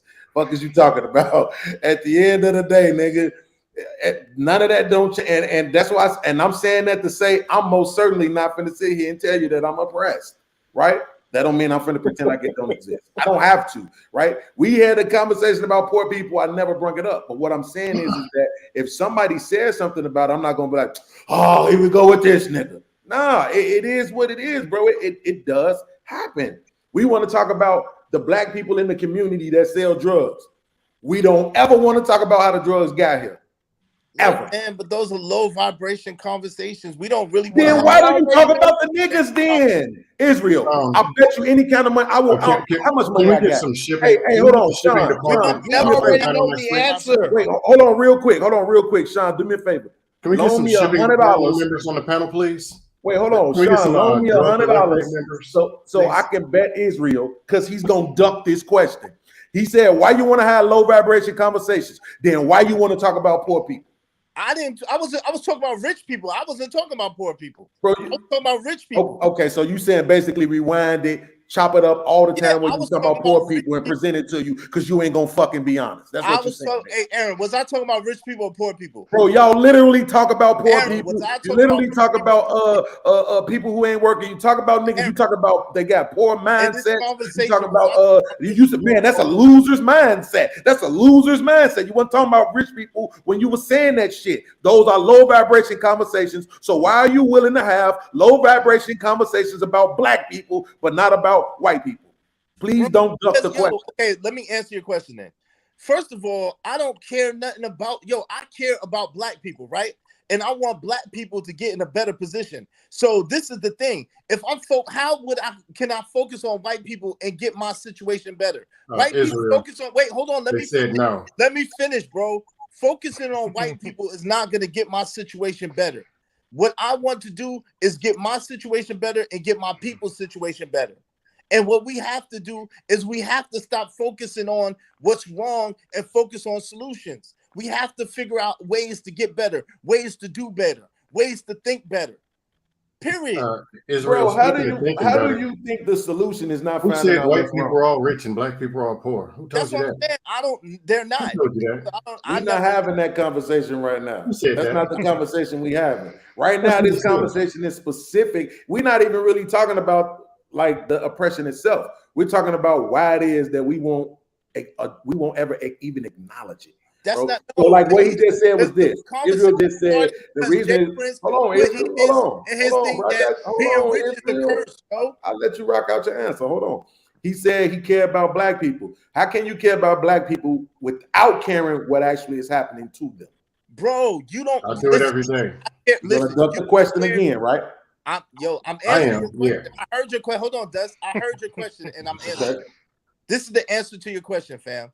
We have thousands of years, hundreds of programs that focus on what's wrong on the we hear all the time. That's why I get upset and get passionate when these girls get on this YouTube and start talking about black men ain't shit and black men do this and black men do that and black men lead their family and black men, and that's why I always move the conversation to I know mad black men that take care of their kids. I know mad rich black men. I know black men who have integrity, who have character. I know black men who uplift their community. I'm always the one trying to shift the conversation to a different point because I'm tired of hearing, black men ain't shit. Black men don't do this. White men don't do white men are the best. White men do. I don't never talk like that, fam. And that's what I'm trying to get you to understand. White men are the best. Who told you that? Hold on. There's words you've never heard me say out my mouth. You've never heard me say I can't afford nothing. I never say it. You've never heard me say a white man is so great or a white man is this. I never say it. You never hear me say that. I never say that black men ain't shit because I am a black man. Are you kidding me? No. Y'all gotta start focusing on a higher point and a higher plane and start looking to something better and to be better, bro. Don't wish things was easier. Jim Rome says, wish you was better. Be better. Israel, why would we do that when we could talk about colorism it's instead? Not gonna work on me, bro. Come on, y'all be trying to change. Y'all try to change words. Y'all try to change words, and you just use this word specifically to change the dynamic of the conversation. You said focus on. Aaron. We not talking about focusing on. Aaron. We're talking simply about acknowledging. We're not taling about focusing on. Y'all not going to acknowledging and focusing on is the same thing. I always acknowledge it. No, Look at my name. Look at my name. I'm acknowledging it really now. not. How has it helped you? How has focusing on it helped you, Beans? I think what do you mean? Bro, I had to stop focusing. Damn. Oh shit. I'm laid back because I was in the back of the chat. Yeah, you want to sleep? Oh, you was awake? You was we thought you was asleep. You're fucking lying. Hold on. That bitch dead. All right, now people, calm down. Hey, who was that? What you Y'all doing? just yelling back and forth. Y'all just yelling back and forth. It's not being as productive as we should be. Hey, Aaron. We good. Hey, who is that snoring? What I'm Who is trying that to on the say is clipboard? that Hey, Aaron. I've Sean, I already specifically know. said Sean. we're not talking about focus. You can feel the energy, Sean. You can feel the energy. I'm specifically said we're not talking about focus. We're talking about in conversation, bro. Somebody right now be like, man, black people out here doing this and that. And then somebody else might want to bring up something that literally has had an effect on black people. And y'all be like, man, why we got to talk about that? Nigga, why we got to talk about black people then? Why are we talking about the poor black people at all? If we going by your logic that is low vibrational, you should only be talking about rich black people who doing well. Nothing in your conversation should ever be about low vibrational black people. That's according to your own logic. That's your logic. Hey, can we take? Hold on 1 second, y'all. So look, you guys have a good night. Yeah. I have a good one, bro. See what I mean? This is what I mean so right look. here. Slow shit like that. Slow shit like that. So look, yeah. I ain't complained about it one time. That's what I mean, Israel. That's what you do. When you have these conversations and you be disingenuous to what the conversation is, you facilitate retardedness like this. When I have literally stated I ain't oppressed. When I have literally stated I ain't complaining about it at all. I didn't put that comment. Not one time. I didn't put that comment Hey, up. I know that's what so look. I'm trying to do, Sean. I feel the energy. Hey, so look, so my brother Akari is on, and so I'm gonna tell y'all this. I knew nothing about. So this is the first person I met in college. We both from Chicago, live maybe 5 minutes away from each other. He's the first person I met in college. My boy Beans up top of Akari. He's from the West Side though. You know what I'm saying? You gotta forgive him. You know what I'm saying? But that's my guy. But look. So Akari is my brother, right? Akari is the one who started our investment clubs, and so for me, as my brother, I'm actually a little bit older than Akari, but he's the one who put me on to anything financial in terms of investment. Anything I knew nothing about investment. All I knew was selling products and services, and so I just wanted to kind of bring Akari in because he can speak firsthand about investment and wealth building and getting money. Akari, like where did you start? What got you into investment, and what took you to the next level financially? What's going on, everybody? Thanks, Sean, for the introduction. So, what really got me started was I had a mentor. You know what I'm saying? You can't be what you can't see. And my mentor was in an investment club with a bunch of professional Black people. He invited me out to one of his meetings. It was one meeting out of the month. You know what I'm saying? It was $100, and they just bought stocks together. You know what I'm saying? And so this brother did this in his investment club for years. There's an investment club, that was in 2000. That investment club is like worth $400,000. There's like 4 people in it. My mentor actually has amassed $5 million in wealth by just investing, and he worked for Alcatel-Lucent for 30 years. You know what I'm saying? And so, he will tell you he's worked for the man.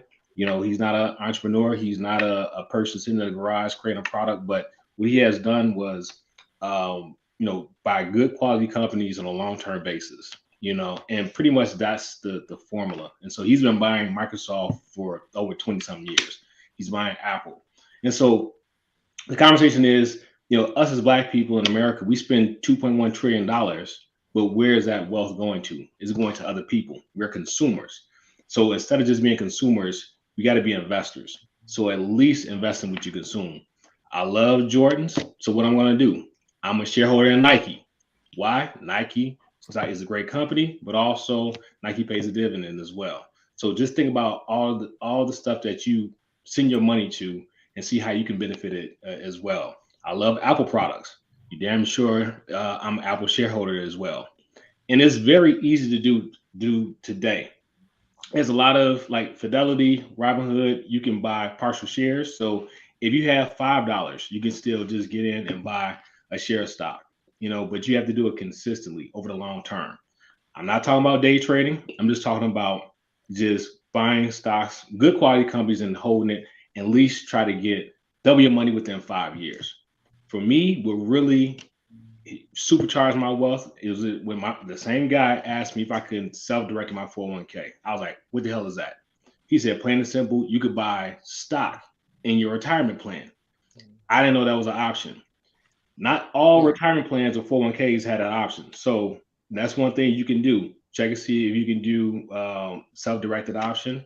And what I was able to do is buy individual companies. So in 2015, I did that. I bought $15,000 worth of Netflix, $15,000 worth of Apple, and Google. And I kept on buying stocks. Whatever my investment club was buying that Sunday, I was buying the exact same thing. That's what really supercharged my wealth building, was that I was able to control the investments in my retirement account. Because for a lot of us, our 401ks has the most amount of liquid wealth inside. Outside your home values, whatever, your 401ks is actual a liquid account where you can get cash out of it. So focus on those accounts that you have. If you leave a job, pull your money out of their 401k, move it over to something called a rollover IRA. So that's just a little something. I just want to just let you all know how I got started, and I want to make sure that all our people understand. You all got options. I appreciate that, Corey. I'm 100% with you. Roll over that 401k to an IRA because they killing you on those fees for management. Taxes, right? Killing you. Taxes. No, just fees for management. a lot of these, you ever seen a company where they say they're selling their 401k retirement plans to another company? Well, why do you think they would buy said company? Mm-hmm. Those management fees are killer, and a lot of them actually have, behind the scenes agreements with actual investment companies that will create specialized indexes and things like that specifically for those funds, so they can get some most bread. So, totally right. I'm with you. Go ahead, Carl. One other thing I forgot to say, I want you all to also open up a Roth IRA. What a Roth IRA is to take money that's already been taxed, you put in this retirement account, and then whatever it grows, you would never pay taxes again. Quick story: Peter Thiel, founder of PayPal, before PayPal IPO'd, he put in pre-IPO shares in a Roth IRA. He bought 1.7 million shares for $1,700. His Roth account blew up to $5 billion, and the government would never see taxes on that money ever. I missed that. You talk about Peter Thiel? Peter Thiel, yeah, absolutely. Yeah, for PayPal. Okay, I got you. PayPal. You know what I'm saying? So but I mean, he had a lot of control on how that was gonna go, though. But the thing is, what I'm saying is, you're missing the point. The point is, this man amassed $5 billion. Uncle Sam would never tax that shit. Yeah. What I'm saying is, you could take your $500, put it in a Roth IRA, and let it grow to $500,000, and Uncle Sam would never tax that money ever again. I'm with you on that, but here's a more important thing that people that believe in this generational wealth. Roth IRAs don't have RMDs, right? So you can continue to pass that down, absolutely, and pass that down, and pass that down, compounding insane. Absolutely. Aaron, can you tell the people what RMDs are? Because we got to understand that most people don't understand. Yeah, required minimum distribution, meaning that you are required to sell off your portfolio. So in your 401ks, you have something called pre-tax options or Roth. Pre-tax, you're saying, you know what, I want to give me a tax break for this year. So if I make $50,000, I save 10%. The government only see $45,000 to tax me on. But what will happen is at 72 and a half, the government is going to say, hey, remember that tax break? Run me my money. You know what I'm saying? It's not based off of what you paid back in the day. It's based off what that account has grew to. So if your account grew to $1 million, $2 million, they're going to say, you know what? Every year you are required to sell a portion of your portfolio to pay those taxes. So that's what Aaron is talking about. Yeah. So the only thing with the Roth IRA, bro, don't you're supposed to put in what, like $5,000 per year, right? It's like a cap. For IRA, Roth IRA is $6,500. But a lot of 401k plans has a Roth 401k option. Another thing that folks don't talk about, you might have, is something called an after-tax option. The after-tax option, and look this thing up, called the Mega Backdoor Roth. And that will allow you to fund more money into a Roth. So I'm putting in Roth treated accounts. So I'm putting in $50K a year in a Roth treated account because I'm contributing the max of the Roth 401k side, and then I'm also putting money into the after tax account, and then I'm moving that into my Roth 401k. Yeah, I just opened one myself so I can use it to trading and stuff like that. You can trade that way. You don't got to pay taxes. Open up a Roth IRA for your kids as well. And don't companies match your contributions on some of these? So they'll match contributions. I think this year you can direct your employer match to after tax. So they announced that with that law passed at the end of the year. Yeah. Akari, quick question. Hold on, bro. You say what you said in the beginning again, because that's what I was saying about what you could see. Will you say that again slow for everybody that didn't really catch that or hear that? About what your mentor said about you gotta see what you want to be. Yeah, you can't be what you can't see. You cannot be what you can't see. If you don't see a black man that's working in technology, you can't ascribe to that. I saw his brother; he was in technology. I was like, I want to be like him. He got a dope ass a Greystone in Chicago, and I was like, man, I want one of those. You know what I'm saying? You can't be what you can't see. So. Let me say this, right? The biggest thing when we talk about stocks, right? The hardest thing in a car, you can let me know if this is what you experienced when you have these conversations with people, is temperament, their emotions. That is the hardest transition most people have because they do not understand the fluctuation and movement of companies, stocks, money. Listen, you put 15,000 Netflix, next day that 15,000 is 12,000. Most people are like, it's a lot. And so you got to read. You got to read. The more knowledgeable you are, the less fear you tend to have, right? So fear comes from ignorance primarily, right? So start reading more. Don't read everybody. Find some people that you can align with their views and it makes sense for you, who you are, because you're going to have to get a rein on your emotions because that's where the money is made. All those emotions is what's moving that stock market. So absolutely, that's what people got to get. Good point. I'll tell you another thing too. Every company has to report quarterly earnings. So what I usually do is I go Yahoo Finance. I take a look at Motley Fool or Investor Business Daily. They'll do a summary of how companies did their report. So you can either listen in to earnings, if I'm mistaken, though. The earnings reports, or you can just get, you know what I'm saying, the Cliff Notes version of it. But that gives you a good basis to figure out why you should invest in a company. I mean, right now everything is down. We're in the bear market, so be careful. Well, everything's on sale.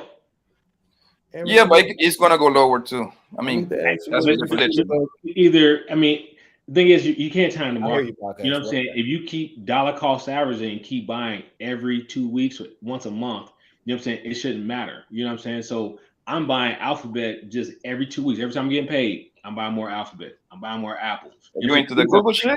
Companies. You in the Google app? I mean, in the Google side? Yeah, probably. Yeah, Alphabet. Mm-hmm. I play with the calls and the option trade. Yeah, see, Akari, they want to play with leverage because that's that rush, that emotional rush, and I'm a street guy, man. I need my money, bro. I'm a flipper, bro. I want to put in $1,000. I want 3,000 in 15 minutes. That's how I play. He's talking about more of a long-term play. Long-term, brother. Yeah, I know. I know. I got that portfolio too, bro. Like I buy, like, for example, I got it. You gotta have a business. You gotta have a trading plan. That's the number one thing right there. I'm gonna buy 3 stocks every month of goddamn Tesla. I forget about it because I'm playing the long run on that shit. I ain't looking at that thing for the next 5-10 years. That shit, because I know where it's going. Tesla is not going nowhere. Amazon is going nowhere. You see what I'm saying? Stops like that. Yeah, hold on. Let me get the podcast because he had a question, but his audio was kind of low because he got a weak mic. Go ahead. Man, don't come in my mic like that. This is a MacBook, homie. What's wrong with you? No, I was gonna say I just wanted to know what you thought about the idea of you can't be what you can't see. You know, I don't necessarily get too hung up on a lot of stuff like that. I get it.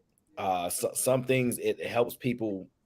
You know, it's motivational in a lot of ways. Sometimes people have to experience something in real life, and then they can, you know, say, "Oh, damn, what you said to me, it makes sense now." So it's like a revelation in that sense. But I don't get caught up on that myself. I'm more like I'm super pragmatic. So if you tell me this, and I'm like, okay, I follow simple processes. I'm not trying to overcomplicate things. I'm not thinking that what Poppy just said. Oh yeah, I got my regular account and I like to do trading, and think that don't sibber over to his regular account, because if you go trade, it's going to emotionally impact you, because you're probably not one of these the 3% of traders that actually make money, right? You're probably in the 97% where you'll make some here, they get you going like at a casino, and then they wipe you out, because if people was really making money at a high enough rate, everybody would be doing it. Most people do not make money. And this is proven fact. But and you talking about trading versus investment, right? Yes. No, like when they talk about just for the chat, so the chat will know the difference. There's a difference, trading and investment. They want to do options trading because I just put in like $500 and I bought these many, options here, and I could make 15,000 on this trade, and then like that moves them, right? Sometimes that's beneficial, but sometimes it can hurt you in the long run. So it's like that rush at a casino, because that is nothing you can really predict. Like, that is so difficult to predict on a day-to-day base where a stock is going. Now, even if you project 3 years, okay, fine. Aaron, yeah, you're right, Aaron, but like you're absolutely right, but that's why you gotta study strategy, study charts and stuff to kind of like minimize a lot of that stuff. You see what I'm saying? You gotta have your stop losses and all that stuff. Yeah, but that takes time. Discipline is the biggest killer in trading. Let me slightly discourage that just a little bit, right? You're telling me Goldman Sachs, who's just basically taking $1 billion loss, like the most loss they've taken in a very, very long time, probably ever, right? If you're familiar with him, you think listen, that is the mecca for most people. Go at Goldman Sachs, people they willing to fight over that. That is the thing. I may go. So trust me, this is real. So you telling me all the top tier talent they got for trading, etc. You mean they ain't running in the surplus like crazy? They still taking losses? How? No, they do. So if you can't beat their team, listen, okay. Hey, Ace, quick question. Yeah, Ace, how many investment clubs are you in? I'm in 5. So I got a club with my people in my neighborhood. I have one with my family, one with my line brothers, and then one in our fraternity, like alumni association. So like all the lines and stuff came together in Grambling, and then I have one with folks I work out with. Man, shout out to Grambling. I always wanted to go to Grambling. We out here. Let me ask you this, Akari, because that's a really good. I'm with you on that actually, because Sean was telling me a little bit about that, and I actually think that's the most productive thing for people to do, for people to actually partner and actually bring economics together, because then they can actually acquire more. I find that unless you can find like-minded people, which is very difficult for most of us, especially people that look like us. Do you find the biggest complexity comes with paperwork, meaning like, hey, we need to get legal terms tied down to these things? Because a lot of black people don't trust black people. Let's just be honest. They look at each other and they go, I mean, I trust that white man and Charles Schwab. No offense, bro. But you know what I'm saying? You might need the money next month. Talking about let's sell. Like, how do some people work around those initial fears of being able to go into business? Because a lot of people that I know and talk to, they do have a lot of groups like that where they'll be like, hey, yeah, we got this deal coming through. You want in?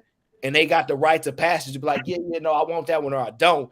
And it's crazy money what they make together as opposed to apart. But how do you break down those barriers, that fear of working with people that look like you? So this model has been going on for over 70 years. There's a nonprofit called Better Investing. You can go to the website betterinvesting.org, and pretty much they support investment clubs. And so they have a stock analysis tool.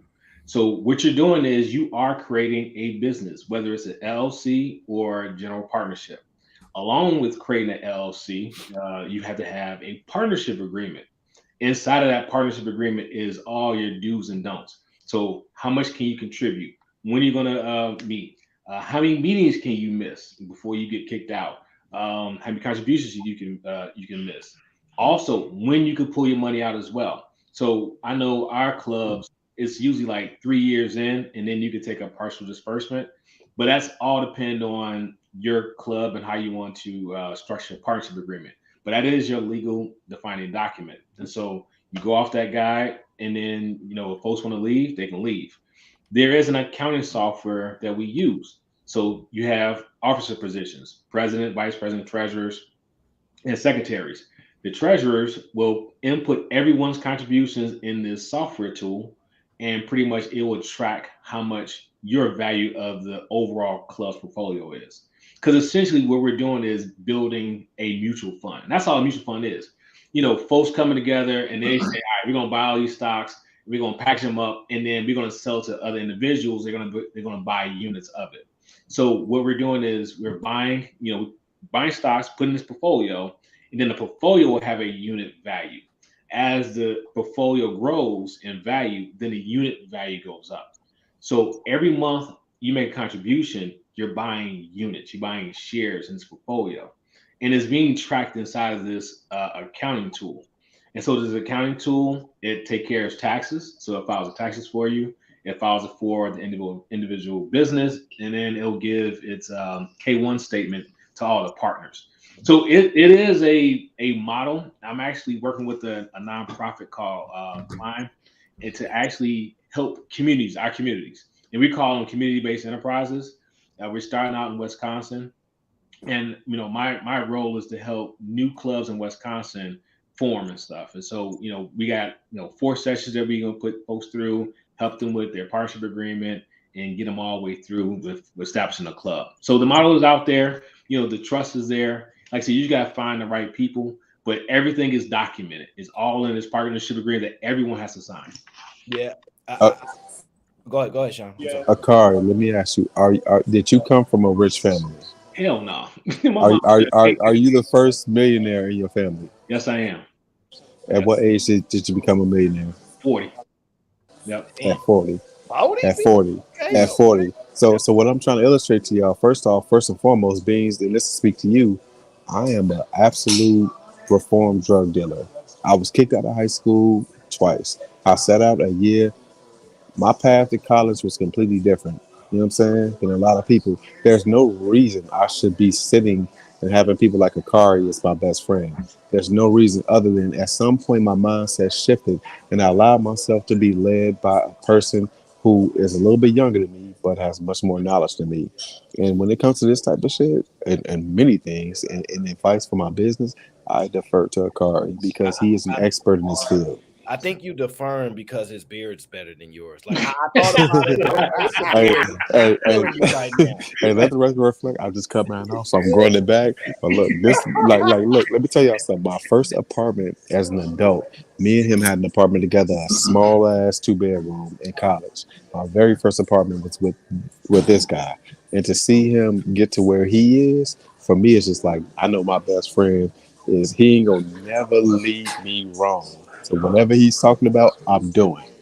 Akara, let me ask you another thing. In terms of your investment clubs, year over year, in terms of portfolio growth, what's the highest you've seen? Let's see. For my first club, we got to about like $70,000.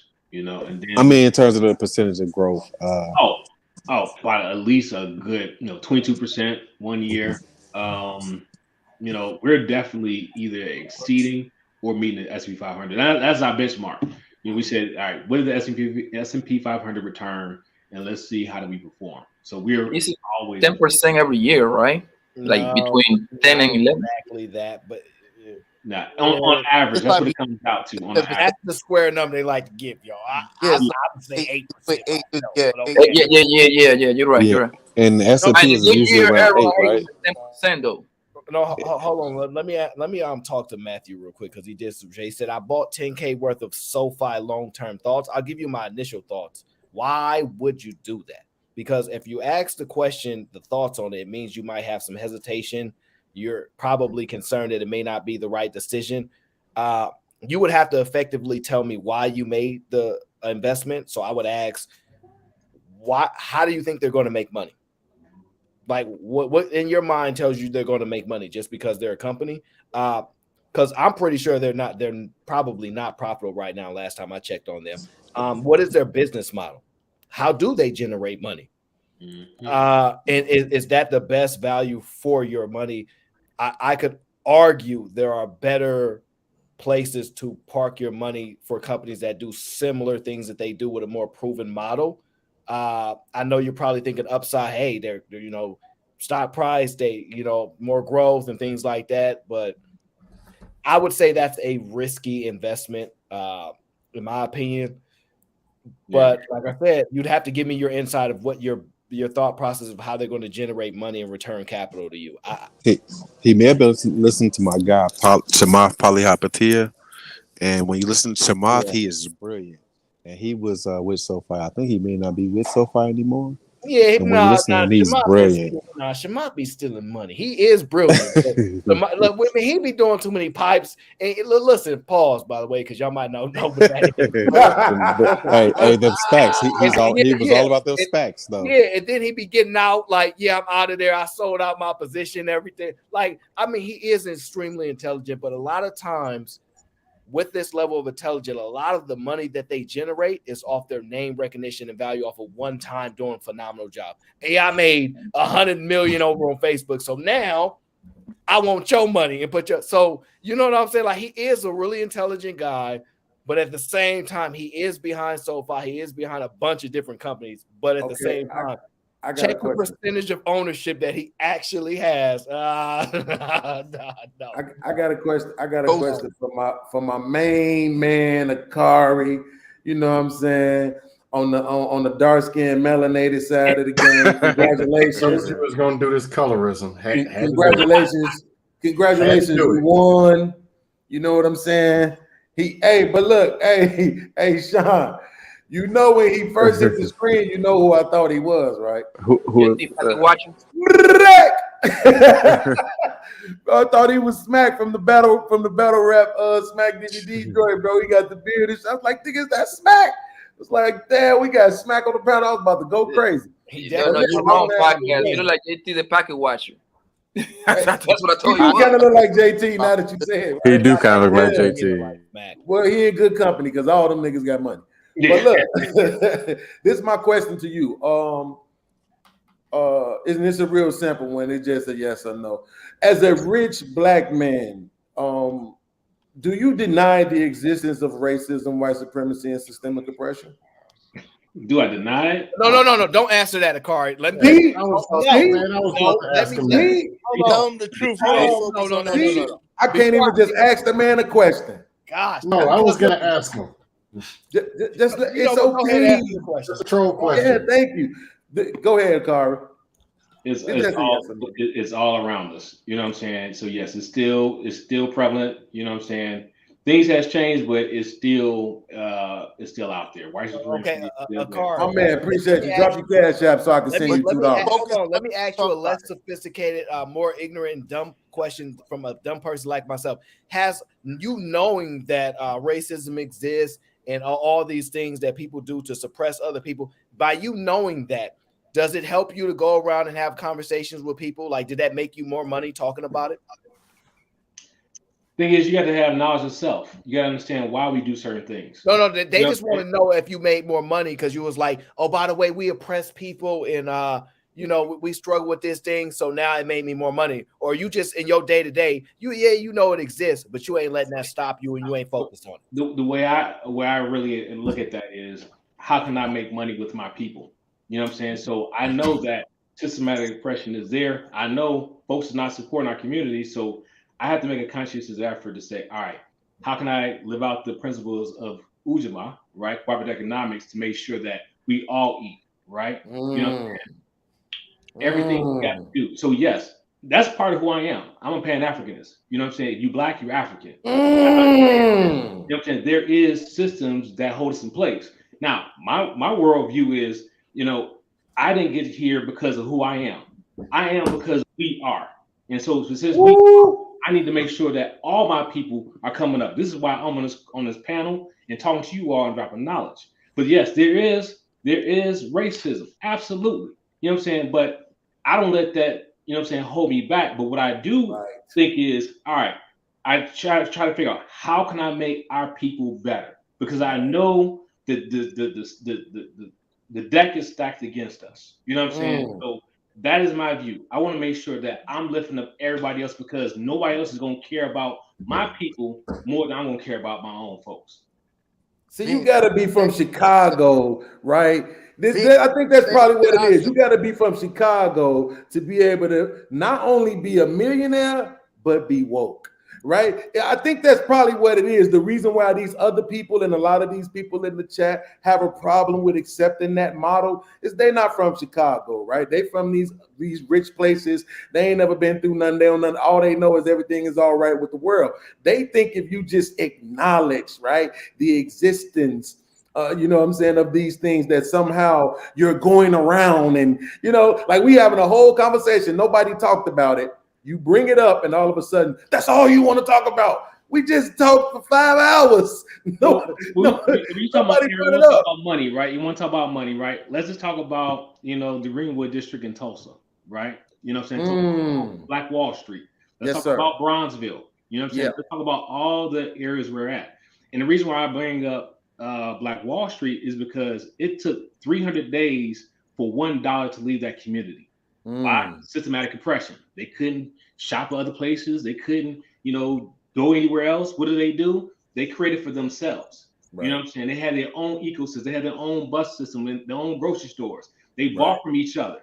So when I said earlier, black folks in America, not black people in the world, black folks in America spend $2.1 trillion, right? We're giving our money away. Everybody want to look good. We look good, right? Right. But what do we own? Yeah. What do we own? And Black how and are we benefiting our Mouse. community? That's what right. I'm saying. That's what podcast is saying, that all right, there is some form of consciousness that you have to have even when you make money. You just can't make money just to make money. What is that for? Just so I can benefit my family? Yes, but I want to make sure I leave a legacy. My goal is I'm going to have $1 million portfolio, and I'm going to have a scholarship that is going to have $100,000 a year. If I have students at Grambling and at my church, I want to make sure that is perpetual. That is ongoing until I die. And so that's what I want to do with my wealth. I'm not just want to keep it so I can have the best cars and all that stuff. Yes, that's cool, but how am I going to benefit somebody else? You gotta do both. You gotta do both. And you see, and Aaron, you see what you see how this is what I'm talking about. Do you see how he correlated the tragedy of Tulsa, Oklahoma, to inspiring and motivating for a person to be better? Hey, you know what? Something bad happened out there, but you know what? It was something good happening because of that bad, right? Because of the fact that they were so segregated, it caused for them to prosper even more. They came together and they built together, and the dollar. I didn't know it would stay for 300 days. 300 days. You know how long a dollar is to me today? About 30 seconds. You know what I'm saying? So the thing is, podcast. That's dope, man. I appreciate that. I can receive it in many different ways. So, but some people don't like other people's delivery, and that person may not be for you. I'm not gonna try to. If a car is like, yo, when I'm giving game out, I like to tie back to my heritage, my history. If you ain't cool with that, then don't listen to me. Then people can't listen to him if they don't want to hear that. But I'm not gonna tell you, hey, Akari, I like the game, but stop giving out the history and heritage to it. Like, I'm not trying to change that man. Let him do it the way he want to do it, or I go receive it from somewhere else. I don't understand why people want to change who other people are. Either change yourself, because that's the only control you actually have, or let it go. That's why I don't get with people. I'm not gonna change his delivery, because I'm like, I receive information no matter who giving it. I don't care if you're yelling, screaming. I'm information. Let me focus on what he's trying to tell me. I don't give a damn if he go on 30 minutes, talked about, and only talk 2 minutes a game. I got that 2 minutes. That's how I work. I'm not changing nobody, bro. I don't need nobody to concede the way they move and talk to make me feel better. I ain't focused on that. I'm looking to get the information. If you got it, I deal whatever I got to deal with it to get it. That's how I work. I'm a little bit different. Oppression and the white man be keeping you. That's time to troll. That's the cue. I don't see it as productive. What happened in 1822 and 1477? I wasn't there, and it could be a lie for all I care. I don't know what happened. I wasn't there. The people who did it are dead. They're gone. They died. Go get a shovel and dig up and go beat on. I mean, really? So the stuff that's going on now. The thing people is, don't like Cam, you. They're gonna grease you if they want to. The thing is, Cam, I agree with your initial assessment. I actually like the history, right? People like history. People like being able to tie something, right? The only thing that I push back on is fine, but we're not going back to that. So unless we closing off these doors and say, hey, we can't no longer do this with them legally, where we was barred by law, we not gonna do it. So I mean, like, unless I get a car and shine and I say, hey, we own this, bro. And that's why I say people need to focus on their team, their group, and their family. That's why we always talk about rich families, the Hiltons, the Ford, the Waltons, etc. They don't give a damn what Betty Sue doing down in Alabama. They could care a god. They do not care. They focus on what they family doing. And that's the only way you have control and can make a real change. Then once you get up there, you can get a charity. You can say, hey, donate this billions. Podcast gonna come here. Why you donate your billions to the flower organization? Why didn't you donate to the black people organization? And I'll be like, they do whatever the hell they want with their money. Now you get up there and make them billions, and you decide where you want to donate. Nah, bro. They should have did better with their money. That's I got you, bro. Man, I said that. Hold on, Quan. I'm sorry. Aaron, I got you. But usually 10 minutes after that, here comes colorism. Hold on, this is important. Y'all gotta stop this mischaracterization of who I am, bro. My words is there. You don't. I didn't say you. I'm talking in general. It was retarded people in the chat saying, why you complaining about the white man when I never made one complaint? We wasn't even talking about complaining, Akari. All we was talking about was the simple acknowledgement of it, right? In discussion when we're talking about what's wrong with black people, right? So if you look at black people and you say, yo, black people are going through this, and that, right? And if people say, well, it's because they lazy, that's okay. If you say, well, it's because mothers are toxic, even now in 2023, that's okay. Absentee fathers, that's okay, right? Drugs in the community and gangs, Okay, that's that was okay. As soon as you say, well, a part of that is because of these things that happen, these things that's affecting them, that was caused by somebody else, that falls under the umbrella of racism, white supremacy. I got you. Let me get back now to this. Now, for sudden, you the bad guy. Hold on, Aaron, because this is important. Hey, go ahead. Because this is what you said. You said, why are people trying to go around and change other people the way that they speak? But that don't be what's happening, and you know it. What be happening is, and I'm going to speak specifically about Fight Club, we would be on Fight Club having a conversation about something, and then when somebody either brings up one of those three phrases, now all of a sudden those people are told to stop talking about it. We haven't been trying to tell anybody else to change up what they do on their platform. Y'all was on there trying to, not y'all, but people were on there trying to silence people from even just mentioning racism, white supremacy, or oppression, right? And because the point is this, we're just trying to say, hey, these people that we're talking about, these low vibrational people that we're talking about, they're worth redemption. And the only way you're going to understand that they're worth redemption is if you understand that not all of them are that way by choice, but a lot of them are that way by circumstance. See, I think what happened, that's fine, but I want to answer this question about these books. But I just want to say this, podcast, because I'm not going to disagree with you. I'm just going to say this. We have to learn to accept that people go about doing things differently. So what you think works is not what I think works, or what Sean thinks work, or what the next person thinks work. We think differently. Now, if you believe telling people they worth redemption, that's fine. I don't feel the need to say it. They may be, don't care. I don't feel the need to say it. I'm going to talk about what I think is most beneficial for me and what I think helps people. And then you going to talk about what you think is most beneficial there. And I'm not going to necessarily stop you, but if the people don't want to hear it, the people don't want to goddamn hear it. Look at this. We was just getting jewels from the brother of Carvey, right? I know. And he just did all this whole stupid, I know. And then now want to get back to the nigga shit. And he still had another jewel into it. That was the whole point. Man, let's keep to the jewels, man. Be quiet. He literally tied the jewel into about Tulsa, Oklahoma. After I asked him the question. I want to answer this question.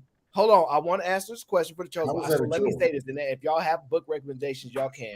I will tell you, definitely you want to read Rich Dad Poor Dad. And the reason why is because that book specifically is going to open your mind to what actually is an asset and what a liability is. Because what you thought it was, conceptually, it will change that for you. And that's the first thing you need is the mind flip, right? Go to the book, do that. And then my favorite book ever, and I listen to it all the time, is The Richest Man in Babylon. It's a simple concept. It's not a super crazy read. I love how it takes you, and I'm a visual person. It takes me there.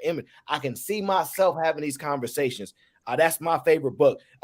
If you're in a different space, maybe you might want to get out of debt. Dave Ramsey is the guy. If you got debt issues, holla at Dave Ramsey. When it comes to accumulating wealth and building wealth, I do not say focus on Dave Ramsey. I think his best skill is getting out of debt. When you want to talk about building wealth and going, I would not focus on Dave Ramsey.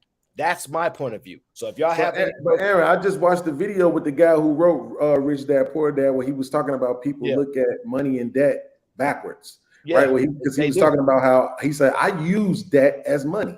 Correct. Right. It's like, it's so many people, they be like, oh, I'm in debt. I need to get out of debt. He'd be like, why? Yeah, right. No, he does. It's a level of understanding that the average person just does not have. It's the type of debt. It's the type of debt. It's the type of debt. And then it's also applied knowledge. So I'll give you a short example. I'll shout out to the chosen one.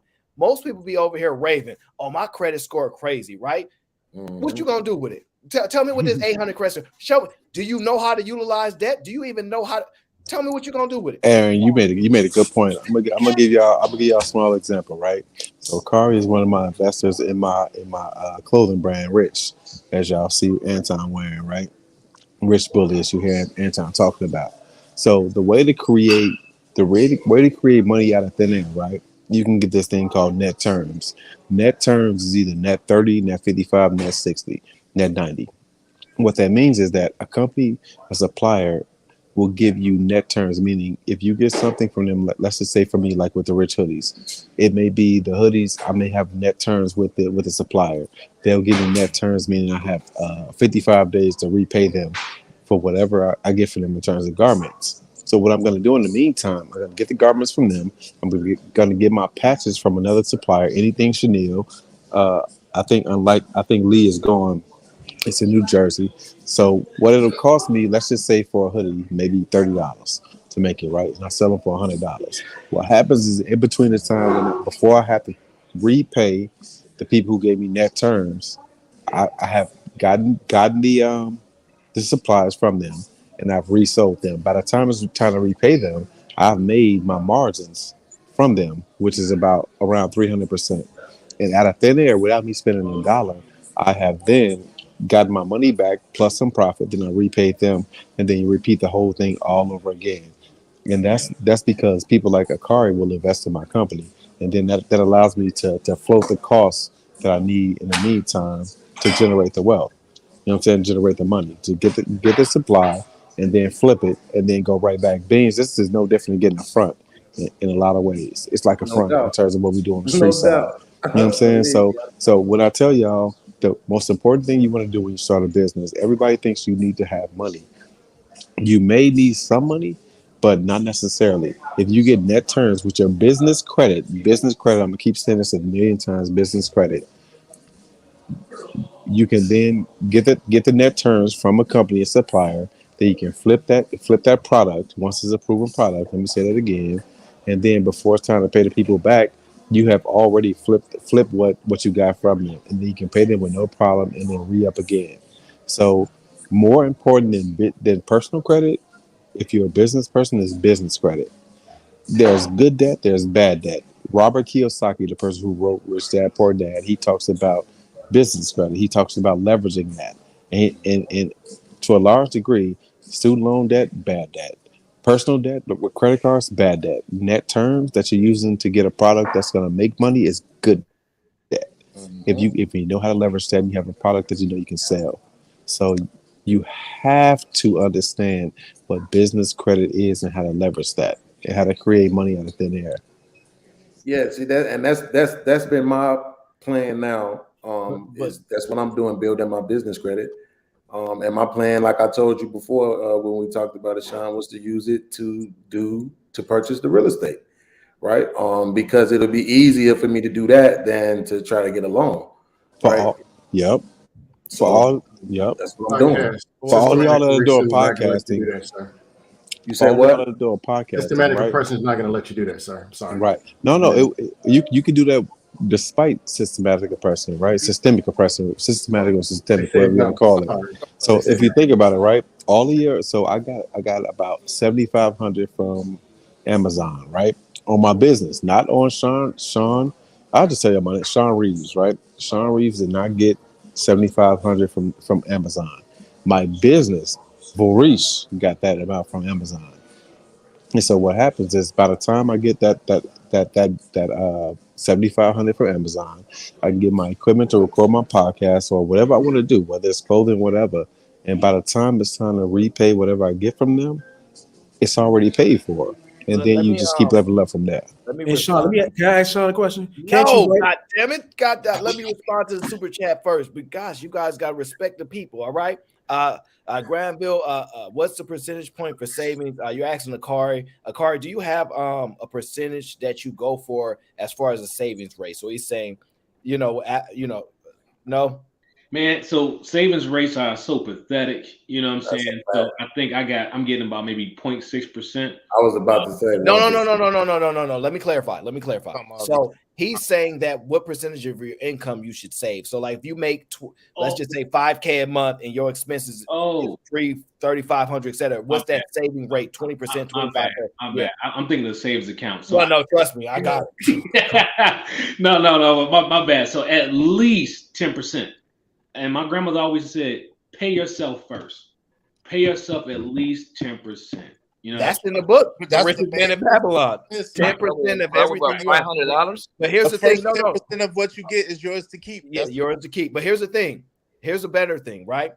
You should aim to start at 10 and then push it higher and higher by increasing your income with other sources. Absolutely. That's what I said, at least. Your time productively, because you're going to get old one day and you're going to say, man, I'd be killing if I was 19 again. I'd be working 3 jobs for 3-4 years, grinding. You're going to kill yourself when y'all realize time we can never get back ever. I would say, shoot, look, the goal is to save 100%. That's the goal, right? That's the goal. Save 100 of them things. Come on now. But the least amount, the least that you can profit 10%. And then, like you said, every time you get money, just increase it. If you got raises, don't work that raise back into your lifestyle. That's lifestyle creep. At least save half your raise. You know what I'm saying? And invest the other half. Yeah. So Gore says, for those eager to learn, Asweth. I'm sorry, I can't say this name. I don't have the college degrees like all these. All that money and you can't read. Look, I ain't got no money. I'm broke, baby. Listen, Damara Doran. I don't know how to say his name. Professor of finance at the Stern School of Business, has a great YouTube channel on equity valuation, complete lectures free for those interested. I ain't good with saying these foreign names. I don't know about you. I'm used to saying Shaniqua, Shaquita, things like that. You used to say Thang Wang Lee, nigga. All the goddamn Asians you out there. Hey, Ace, I want to tell the full story. What was your best investment?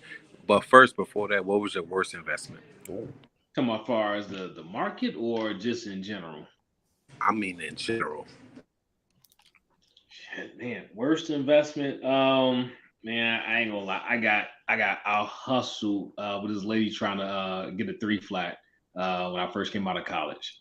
You know, put $10,000 down. We were supposed to do a deed in lieu and all that stuff, and just didn't fall through. So that was my school of hard knocks, my tuition to the school of hard knocks on that one. My best. Wait. Before you get to your best, your worst, right? Why was that your worst? Tell us more about that.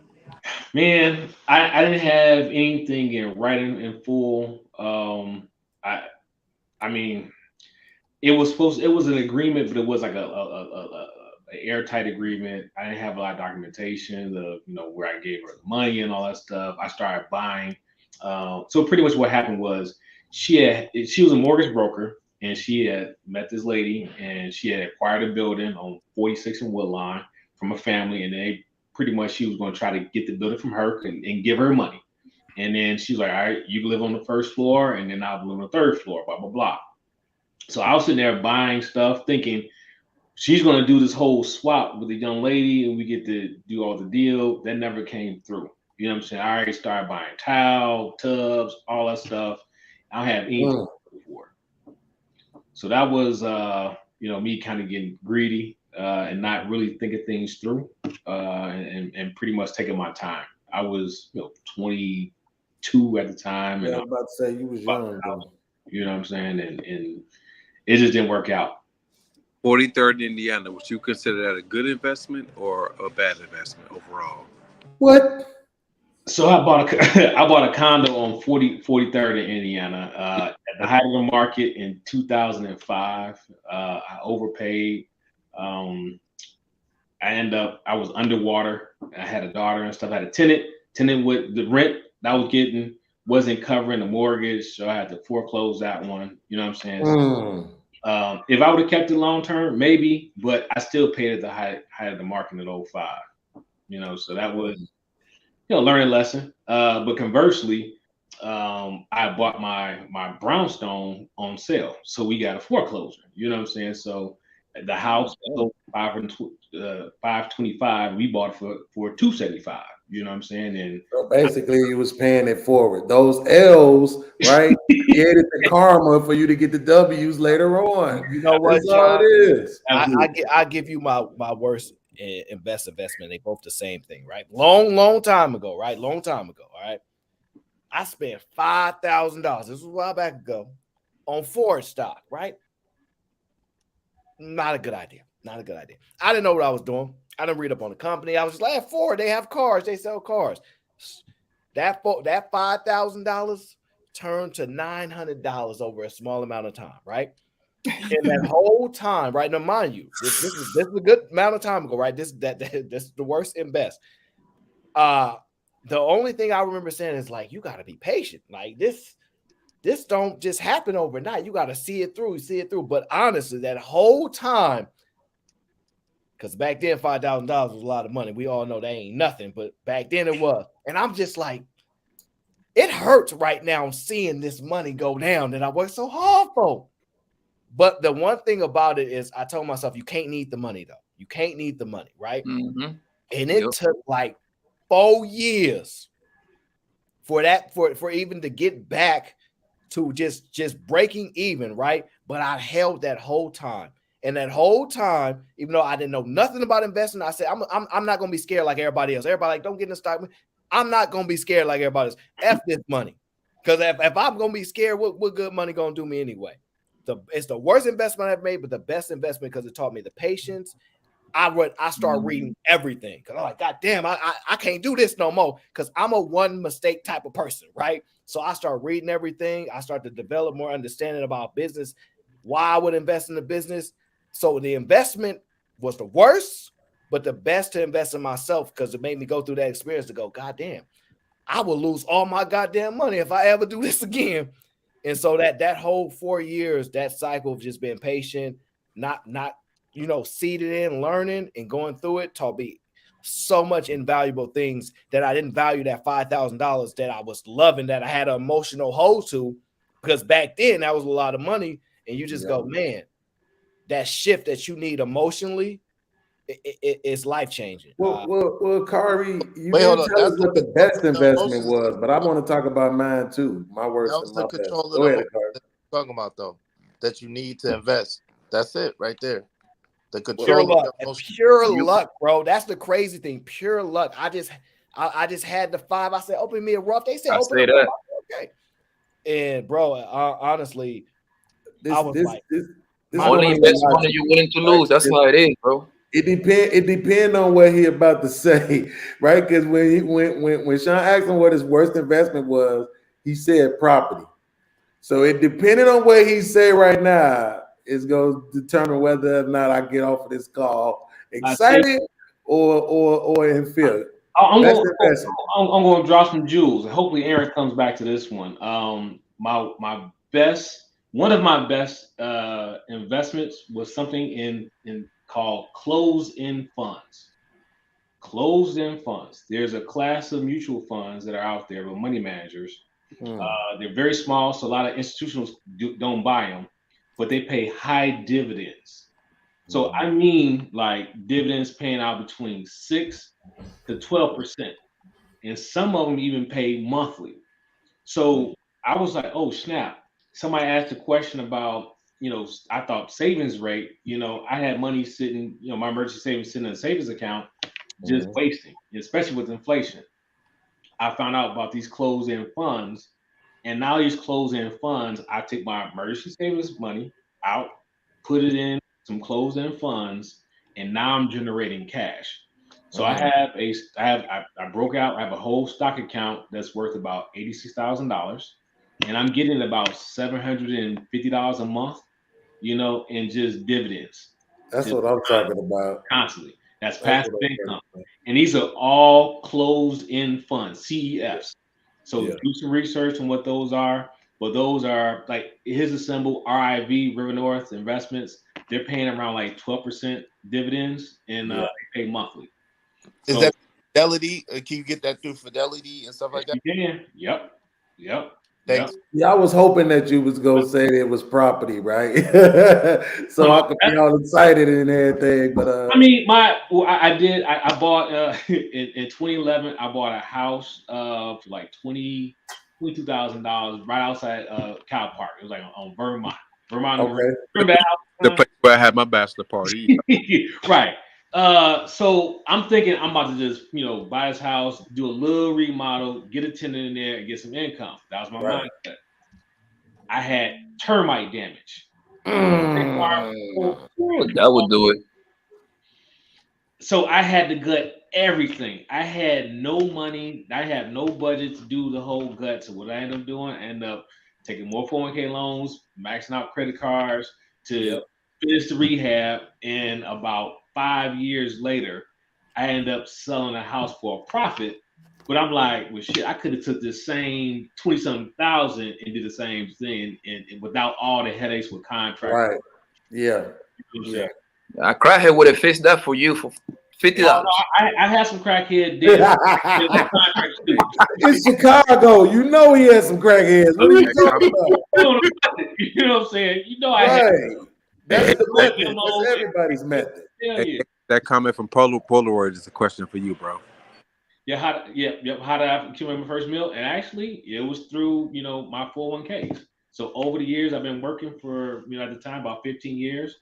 I was investing, and then when I ended up doing self-directing, I think I had 75K in 2017. I put in individual stocks, and I kept another about like 90 something in the mutual funds. I want to see how it worked. 2 years later, when I left my job, I used to work for a company called Cisco.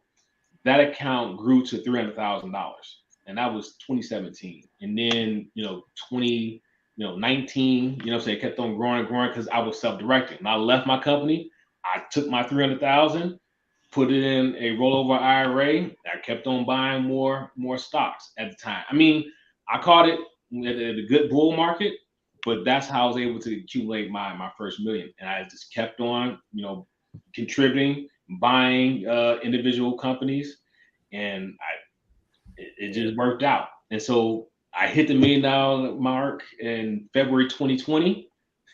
March of 2020, that shit went right down to about 600,000 because of the pandemic. Right, But the pandemic came.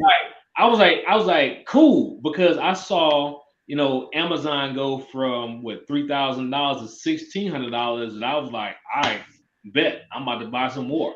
And what happened in 2020? It went down and then went right back up. Yeah. You know what I'm saying? So blew up. Actually, one of the best quotes I live by from Warren Buffett is, "Be fearful when others are greedy, and be greedy when others are fearful." Yep. So there's a lot of fear in the market today. Everybody said, man, it's a recession, the market is down. I'm getting greedy. I'm getting fat because I'm like, man, there's great quality companies on sale. Google is sitting on piles of cash, over 100-something, billions of dollars, and their stock is low. So what I'm doing? In the 80s. You know what I'm saying? Apple, same thing. They're sitting on piles of cash. There's a lot of great quality companies that are on sale right now. You can just start picking them up. And if you have Fidelity, you can buy partial shares. So if you have $100, you can take $10 and buy $10 worth of 10 different companies. Hey, man, I want to congratulate you on your success, and I want to thank you for sharing the jewels that you're sharing with us, man. Thank you. No problem, brother. No problem. I mean, each one, man. Yeah, we all appreciate you, bro. Together. Definitely. Hey, sorry. Hey, let me tell you. Hold on, real quick. I just want to let you know, Akari, since you are decently successful, if a broke person rob you, it ain't their fault because they was broke and they was in the circumstances. You got to understand that's what broke people. Bro, leave Jay Prince alone, man. I got to still carry as well. I thought you said that's what he said earlier. No, he didn't say that. Oh, Ready to go for him. Right. Yeah, wrong ain't shit though. Hey, listen, Akari, let me tell you. Hey, Sean, look, my worst investment. I have met these Mexicans out in Aurora. Hey, I thought they Mexicans. They gotta have that good.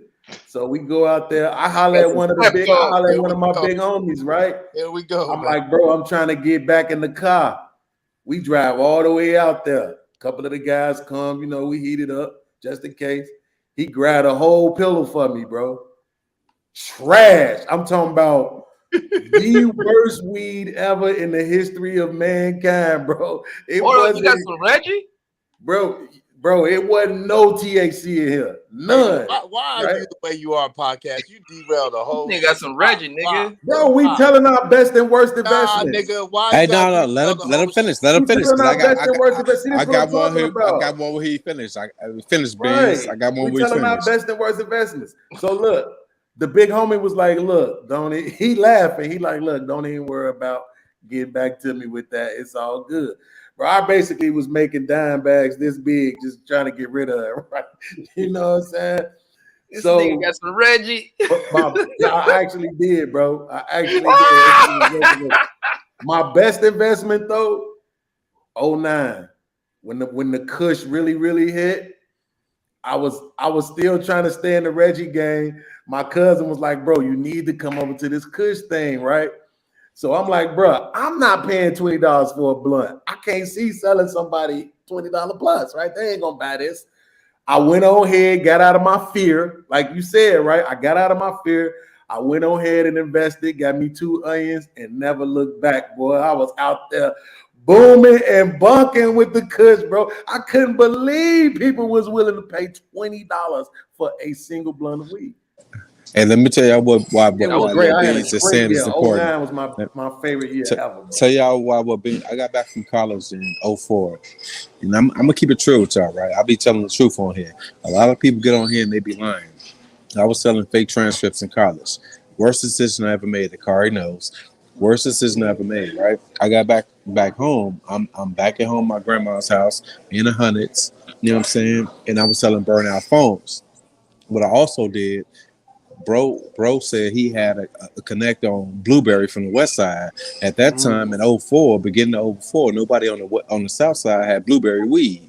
Right. I invested in a pound of Blueberry. You know what I'm saying? I got it back to the south side. Now, mind you, I've been in college for a few years.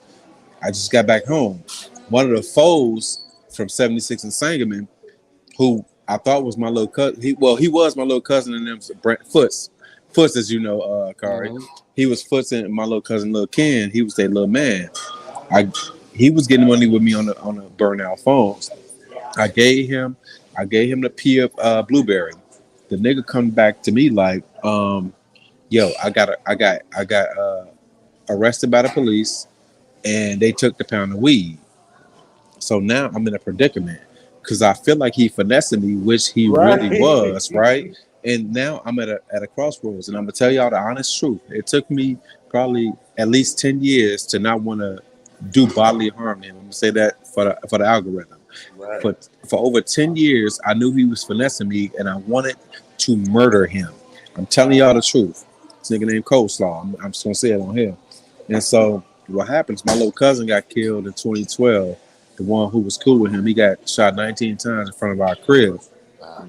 And so, I appreciate that. So for the longest time, I wanted to do bodily harm to him. But what happened was he ran off with my pound of weed, and I was in a predicament. I was a nigga who was headed somewhere, but over this pound of weed, I really wanted to do something very violent to him. But the whole time, I thought he was my cousin and them slow mans, which he was, they guy. But one time, me and my cousin Foots, as Kari knows, they tried to line me up on 95th and Stony Island at that gas station. I go there to drop some phones off to him.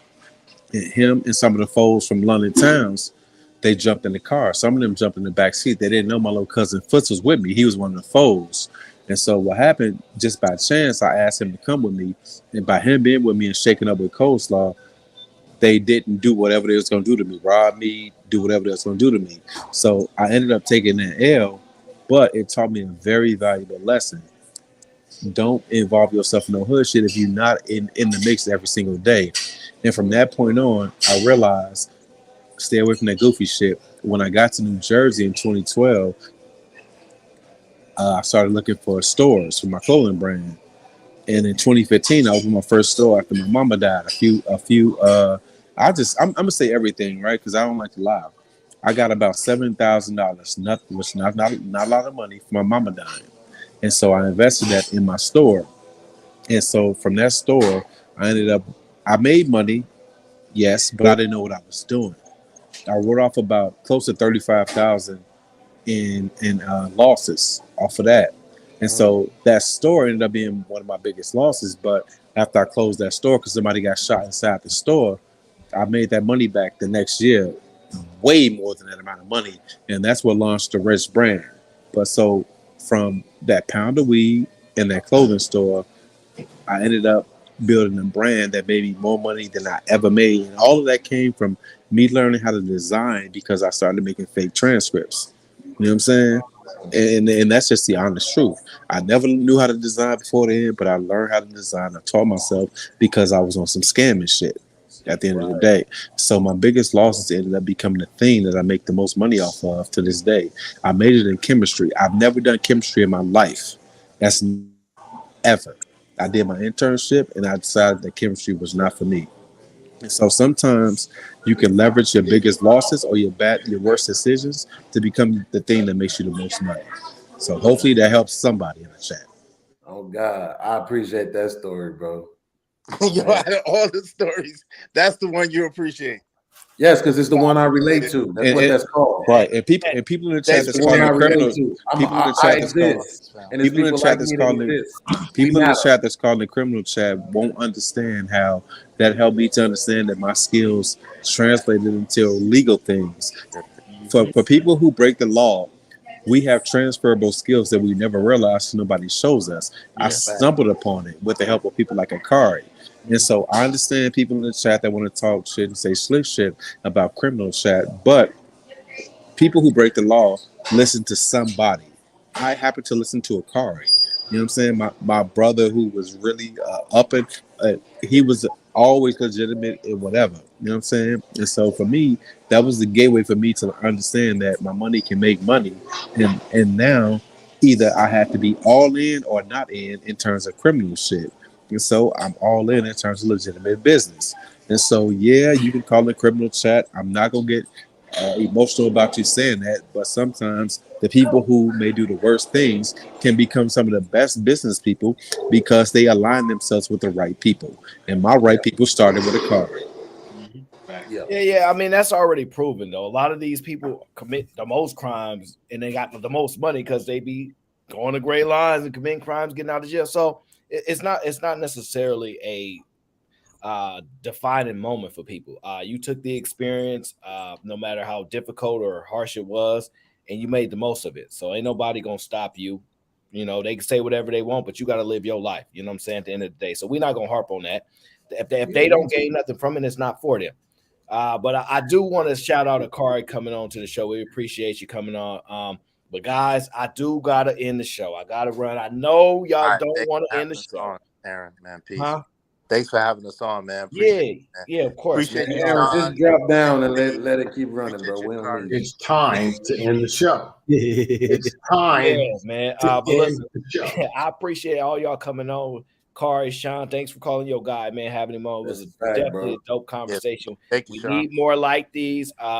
Even though every time people don't like the money talk, they don't want to get hung up on it. They prefer the craziness, but they do. But I thought they liked the money talk. They don't, bro. Like they don't, bro. Like some people like it, but realistically, bro, they like the chaos, bro. It's been proven. Yes, that's 100% fact. I definitely thought they preferred that over the, like, you know, Logic always say dick and pussy.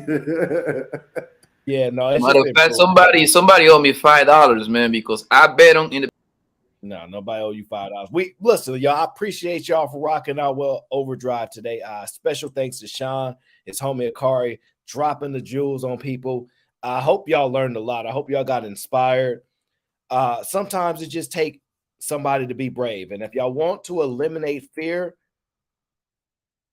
become informed, get educated, because the more knowledge you have, the less fear that you gain, right? That's the first step. If anything that's holding you back, if it's fear holding you back, jump in front with knowledge. Find something to read. There's somebody that's done something that you're trying to do. Don't ever assume that you got to go out, reinvent the wheel. No, somebody has done something that you want to do very similar. Go find that person. They've written a book on it. They're not hiding nothing from you, but you have to go and seek the information. You got to go out and be the most important person in your life. You got to advocate for yourself. Nobody's going to advocate more for you than yourself. And with that, I leave you be. I appreciate everybody. If y'all rocking with me, y'all rocking with me. Thank you for everybody that's supporting the show. As always, I appreciate it. We're going to do this again because this was a lot of fun. Shout out to everybody. But we getting up out of here. Y'all know where to find me at if y'all know where to find me at.